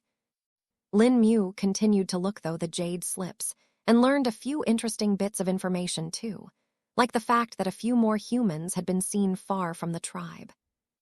Oh, more humans arrived. Are you sure they aren't the ones that Haiyan Chuan is looking for? Lin Mu asked. No, they are different from the appearance, Haiyan Chuan said. They area also a lot weaker. None of them are immortals, Elder Niji replied. I see. Still, it would be better if we go meet them, Lin Mu stated. Well, we tried to do that. From the 4 humans that appeared, 2 of them ran away thinking of danger and ended up coming across chasm beasts that killed them in an instant. Elder Niji said with a wry smile. Ah, shame. Lin Mu couldn't blame them either. As for the last 2, they too tried to run, but our warriors eventually caught up with them. This ended up in a battle, and no matter how much we tried to calm them down, they simply didn't listen. Elder Niji explained. Then, are they dead too? Lin Mu questioned. Did the warriors kill them? No, of course not. Rather than be forced to kill them, we let them leave. Elder Niji answered. That's better. Lin Mu nodded his head. Do we have their location? Yes, we have been keeping tabs on them. A few scouts are in charge of observing them from the distance and also killing any chasm beasts that get close to them. Elder Niji answered. So far there haven't been any strong chasm beasts that would threaten us or them, he added. All right, guess I'll go take a look. We need all the information we can get about the outside world. Just one person isn't enough. Lin Mu spoke. Do you need someone to guide you there? Elder Niji questioned. Won't be needed. I can get there on my own, Lin Mu answered. Besides, I may as well take the twins to feed. Thinking of the twins, Lin Mu wondered if they'll wake up if he called for them. They seemed to be rather full after the large meal they had before and weren't even affected by Lin Mu's breakthrough. Leaving the elder's residence, Lin Mu headed back to his own. Xiao Yin, Xiao Yang, let's go get you some more food, Lin Mu called out. He waited for 5 seconds, but the 2 snakes didn't wake up at all. Guess I'll just keep them with me. Lin Mu picked up the 2 infant snakes and put them in his robes. It was better to keep them with him while they were sleeping, rather than to let them wreak havoc upon waking up and not seeing him. Appearing on top of the mountain above the Hema tribe, he got to take a look at its new form. Damn, it increased a lot more than before. Lin Mu's eyes scanned it all. On one side of the mountain, he could also see the figures of the Hema warriors practicing. Due to how large it had become, they had to go farther to practice now. Their practice seems to be going well. Lin Mu took a quick glance before leaping away. His body soared across the air, traveling faster than before. My strength has increased. It isn't as much as body cultivation, but it's still good, Lin Mu discovered. Speaking of body cultivation, Lin Mu didn't forget that he still had to further it. The wood elemental spirit apples should have grown back in this time. Lin Mu decided to consume them after returning. He continued to leap and traversed large tracts of land. His destination wasn't as far as his last expedition, but it was in a different direction. It's good that they ran in this direction. At least they won't come across as many chasm beasts, Lin Mu muttered. The 2 humans had gone opposite to the location of the broken chasm, which would help them somewhat. Though the water sources are also negligible in that direction, most of the water reservoirs are located near the broken chasm, Lin Mu also recalled. While they were cultivators too, there was a limit to how long even they could live without water. Elder Niji said the 2 of them were roughly at the Dao Shell Realm and arrived here about a month ago. It shouldn't be a problem for them to live a couple more months without water, Lin Mu estimated. Of course, that is if they are not injured or under distress. Hours passed like this, and about a day later, Lin Mu finally came across the location where the humans were supposedly situated. Noble Lin Mu! The Hema scouts in charge of observing the humans were surprised to see him here. Chapter 1297, Seeking Out the Human Exiles. Elder Niji told me about the humans. I've come to get them, Lin Mu informed the 6 scouts. Oh, that's good. We were getting tired of watching them, the Hema scouts replied. They are being bothersome, Lin Mu asked. From what he could see, the Hema scouts were all at the Dao Shell Realm. It was easily enough to overpower 2 human cultivators. Yeah, they keep on going further and further.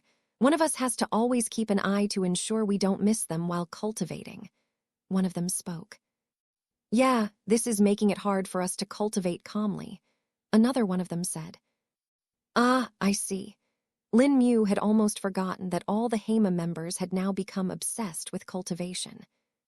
Putting them on a observing and protecting mission like this was the worst for them.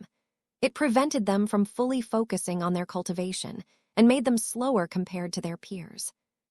Right now, the competition among the Hema warriors had gotten rather huge. Even if there was no actual prize to this, they still wanted to be the strongest among the tribe. And since this was serving as further motivation to them, Elder Niji also didn't think of it as detrimental and let them do as they please. "Don't worry, you shouldn't have to bother with them any longer," Lin Mu assured. "That's good, thank you, noble Lin Mu," the scout said with gratitude. "Now can you point me to the two humans are?" Lin Mu questioned.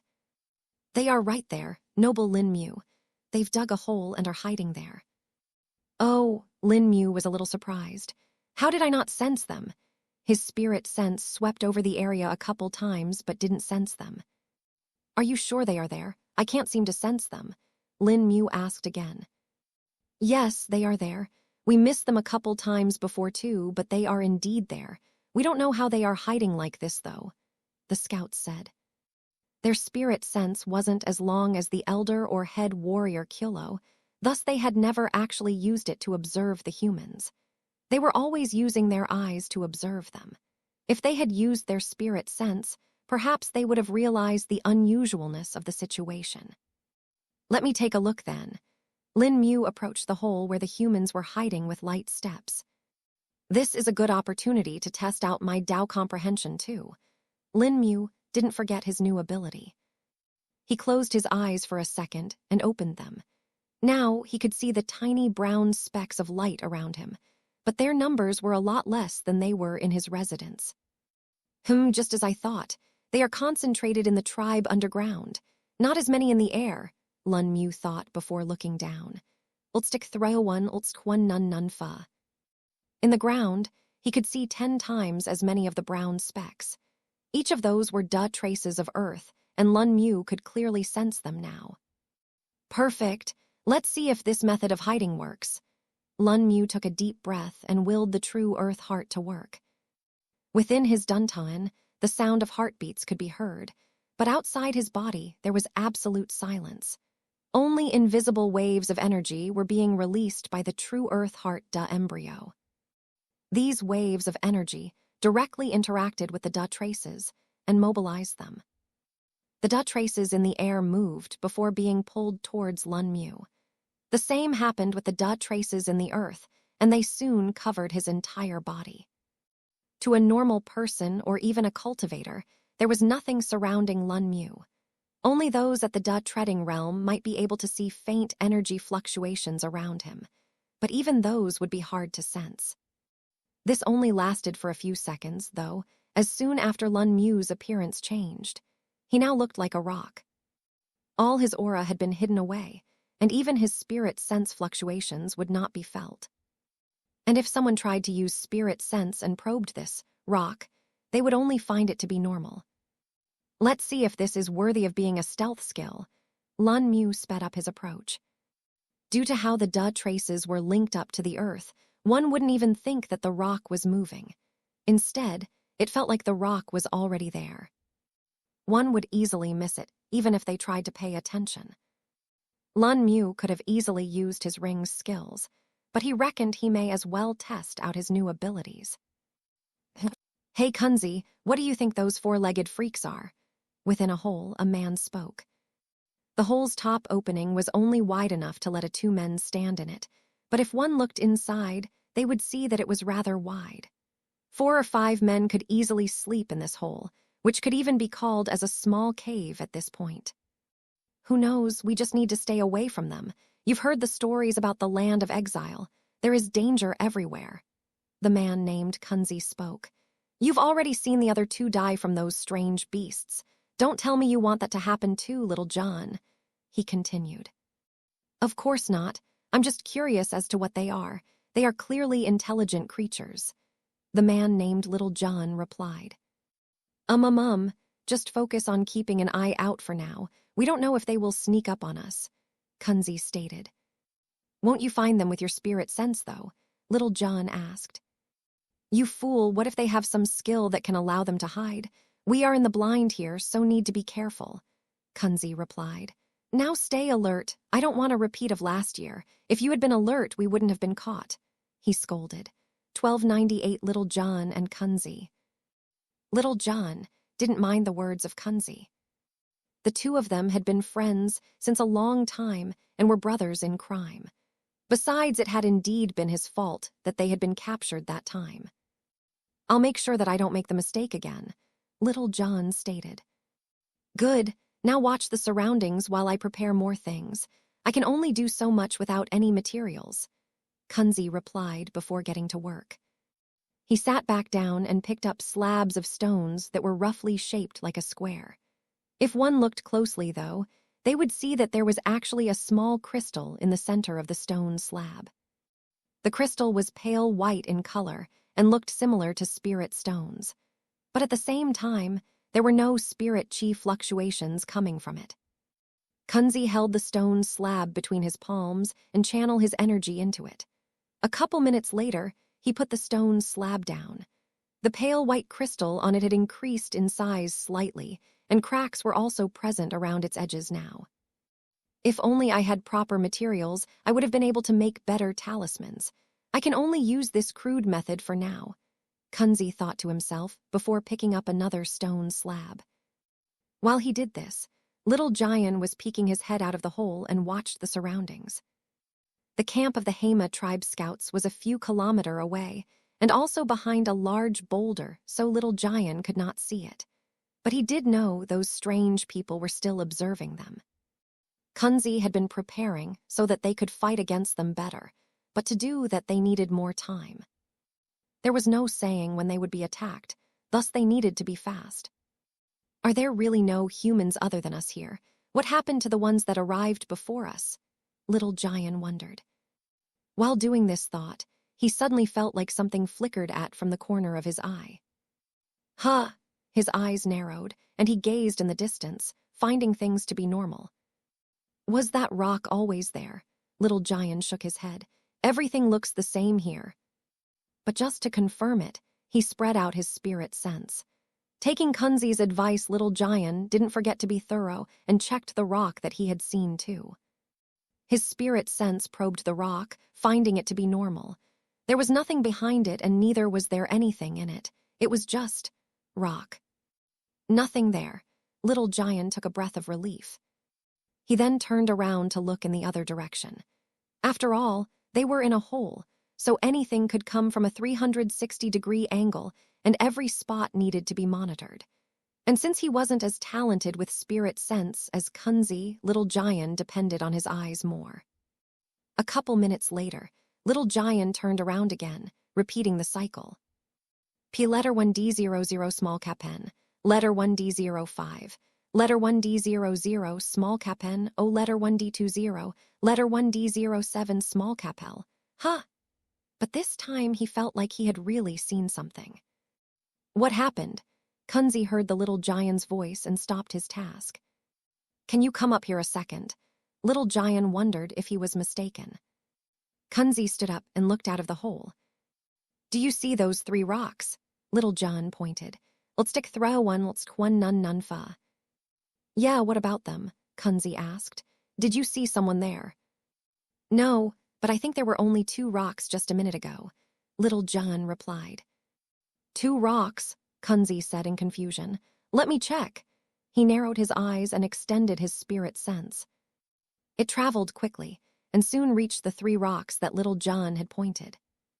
All of them were unassuming and easily melded in the vast, barren landscape of the land of exile. This was another thing that caused a lot of people to die. They would simply get lost due to a lack of markers. Even if they had found a source of water, they would have to run away due to chasm beasts eventually, and then they weren't able to find their way back. Did you find anything? Little John questioned. No, they seem to be fine. They're just rocks, Kunzi said, having checked them with his spirit sense. Guess I was just mistaken then, Little John replied. Kunzi hummed in response and was just about to sit back down when he thought of something. Hang on, did you see anything like this before? He asked just in case. No, I did feel like some rock had appeared where it was not before, but when I checked it was fine. Little John answered, evoking doubts in Kunzi. Where was that rock? Kunzi questioned. There, Little John pointed in the distance. Kunzi followed his gaze and saw the unassuming rock lying there lifelessly. His spirit sense extended once more, but came up with the same conclusion. It was just a rock. Strange. Kunzi didn't find anything there either, but he felt like there was still something wrong. It wasn't normal for Little John to feel mistaken twice in a row, that too, in a short period of time. While he may seem a little silly, one mustn't forget the man was still a Da-Shell realm cultivator and had good senses. Let me confirm it just in case, Kunzi said and bent down to pick up something. Little John watched him pick up one of the stone slabs. What are you doing with that? Little John asked in confusion, but the realized. Don't tell me you are going to use one right away. He knew just how much effort it took to make those. Better safe than sorry. We don't know what kind of dangers hide here. It may be something unknown that can hide well, Kunzi said before lifting his hand back and throwing the stone slab. The stone slab soared through the air and accurately landed where the 3 rocks were located. A couple seconds later, though, it activated. 1299, sudden appearance. The stone slab that Kunzi had thrown looked unassuming at first, but upon landing between the 3 rocks, the pale white crystal within it let out a faint light. A mere moment was all it took for it to release a large amount of energy and explode. The explosion was loud enough that the scouts of the Humma tribe in the distance heard it too. What the hell are those humans doing? One of the scouts said upon seeing the dust rising in the distance. Who knows? Another one spoke. Let's just hope they don't trouble noble Lin Mu much. Yeah, the faster he captures them, the better for us. I want to go back to the tribe and cultivate under the array again. Back at the place where the explosion had happened, no sign of the 3 rocks could be seen. All that was left, there was a shallow crater that was about 6 inches deep and some fragments of stones. There was no burning or scorching of the ground either, showing that the explosion wasn't caused by heat or fire. Seems like there wasn't anything there, Kunzi confirmed. Yeah, thankfully, Little John replied. Though do you think this will pull attention to us? He asked. If you mean those 4-legged freaks, then yeah. But then they've already been tailing us for a month now, so there is no way they didn't know where we were since the start, Kunzi replied. Then do you think they'll come close? Little John asked next. No, I think this should serve as a good enough warning to them, Kunzi replied. Yeah, Little John agreed. I'll get back to work. Kunzi sat down and was just about to pick up the stone slab he was working on when he felt a chill go down his back. This is some interesting stuff. A voice suddenly spoke in the darkness. Who? Little John heard it too and looked down, knowing that this wasn't Kunzi's voice at all. There they saw a pair of eyes that were barely illuminated by the dim light coming from the hole. What was most shocking, though, was the fact that they were barely a meter away from Kunzi. What is that? Kunzi wondered. He couldn't understand how anything could get in here. Logically speaking, there was just one entrance to the little cave they had made, and there were no signs of anything digging in either. A small flame lit up in the air next to the pair of eyes, revealing its appearance. A man, Little John finally saw. Ultsquendazara smolkapun ultsquendazara favultsquendazara smolkapun ultsquendatazara ultsquendazara 7 smolkapul ultsquendazarafa ultsquendazarada, a human. Kunzi felt a little relieved at the fact that it was a human and not some other strange creature. Ultstik threwan ultsquennun nunfa. No, I can't lower my guard. If he can get in, then he must be dangerous. Kunzi realized he had almost made a mistake. Who are you? Kunzi asked warily. Don't worry, I won't do anything to you, Lin Mu spoke. As long as you two don't do anything stupid, he added. Tulda gulp Tulda. And why should we believe you? Little John questioned, while secretly circulating his spirit chi. He was ready to act the moment anything happened. Well, for starters, Lin Mu lightly spoke before a wave of spirit chi spread from him, If I wanted to, I could have suppressed you too from the start, he stated. Da-da, treading realm. Little John and Kunzi both recognized. This pressure, he's close to becoming an immortal too. Kunzi, who had better senses, realized. Correct, Lin Mu nodded his head. Now then, why don't we all peacefully talk? You two have made my friends chase you for quite a while now. Your friends, Little Gain said in confusion, but we didn't see anyone else. Kunzi, though, seemed to have guessed. Those four-legged creatures, those are your friends? Kunzi asked warily. Yes, they've been trying to talk to you since the start, but you all just kept on running, Lin Mu replied. Humph, you really expect us to believe some strange things in the land of exile, of all places, Kunzi retorted. That does make sense, Lin Mu nodded. Though I assure you they only meant to talk to you, he said, but it didn't make the Kunzi and Little John feel any safe. Let's do it like this. How do I make you trust me? Lin Mu asked. Kunzi furrowed his brows and thought for a few seconds before replying. Tell us who you are and what those creatures are first. Then what is it that you want with us? All right, Lin Mu agreed. I am Lin Mu, and those people so saw earlier are the members of the Hema tribe. Kunzi didn't forget to pick up the word tribe, which made him raise a brow. A tribe? You mean to say there is an entire tribe of those creatures? Kunzi found it hard to believe. The common knowledge about the land of exile dictated that there was danger everywhere, and most people would not survive for long. For a tribe to have formed in that time was astonishing, especially considering that they were certainly not human. If it was a human tribe, I would have understood, as it would just mean the exiled humans have banded together. But those Hema tribe members, I've never heard or seen any of them before. Either they are very rare or natives of this place, Kunzi quickly analyzed. That's right, they do have a tribe, and it is also where I'm residing. You should come with me. There is plenty of food and water along with shelter from danger, Lin Mu answered. And just to prove to you, he then took out a basket full of stone flesh mushrooms. Lin Mu also put down a barrel full of water. Seeing this, the two humans were surprised, but didn't take things directly.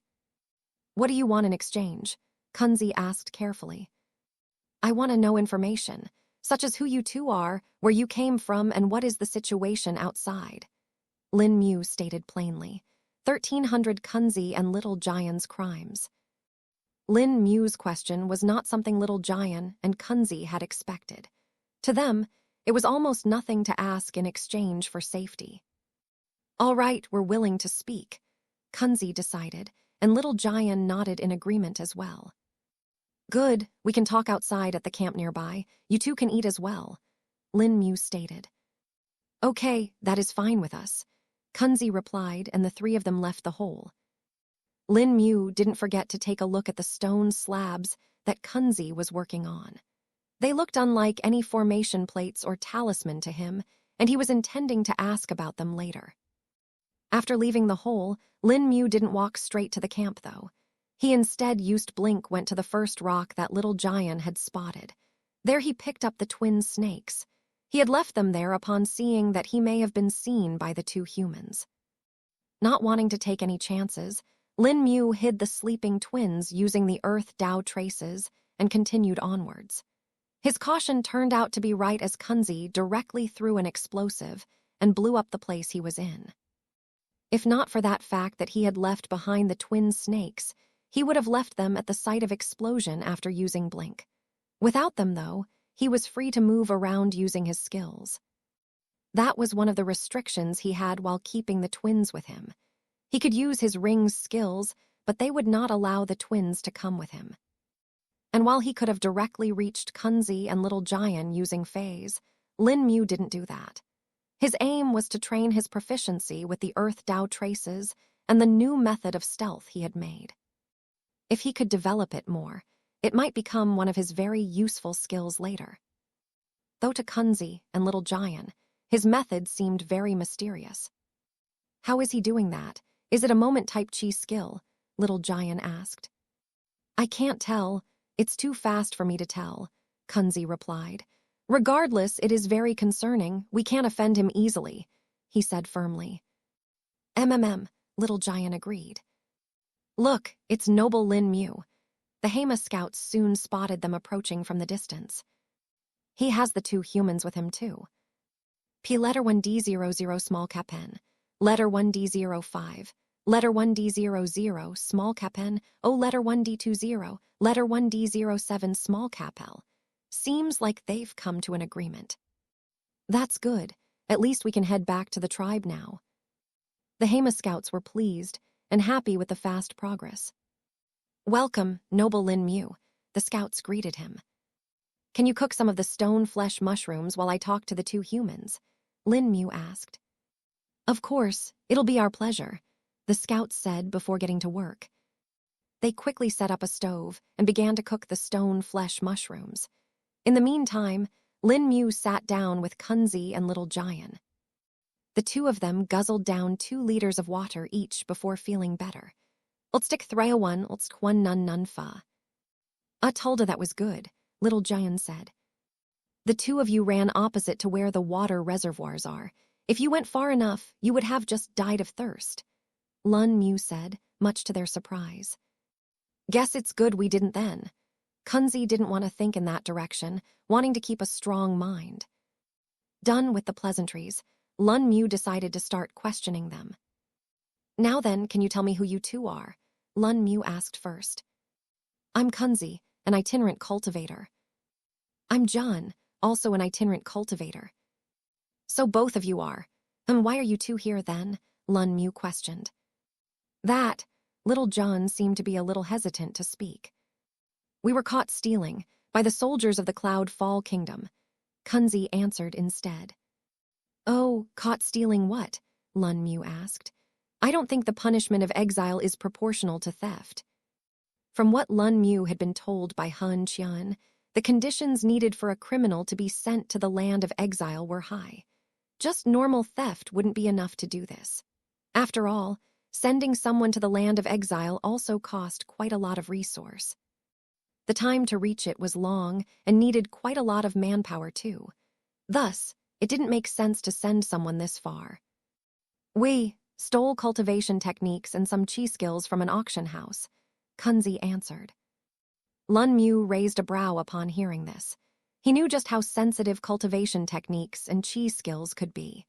If a sect's or clan's original and signature techniques were stolen, whoever stole it would become their worst enemy.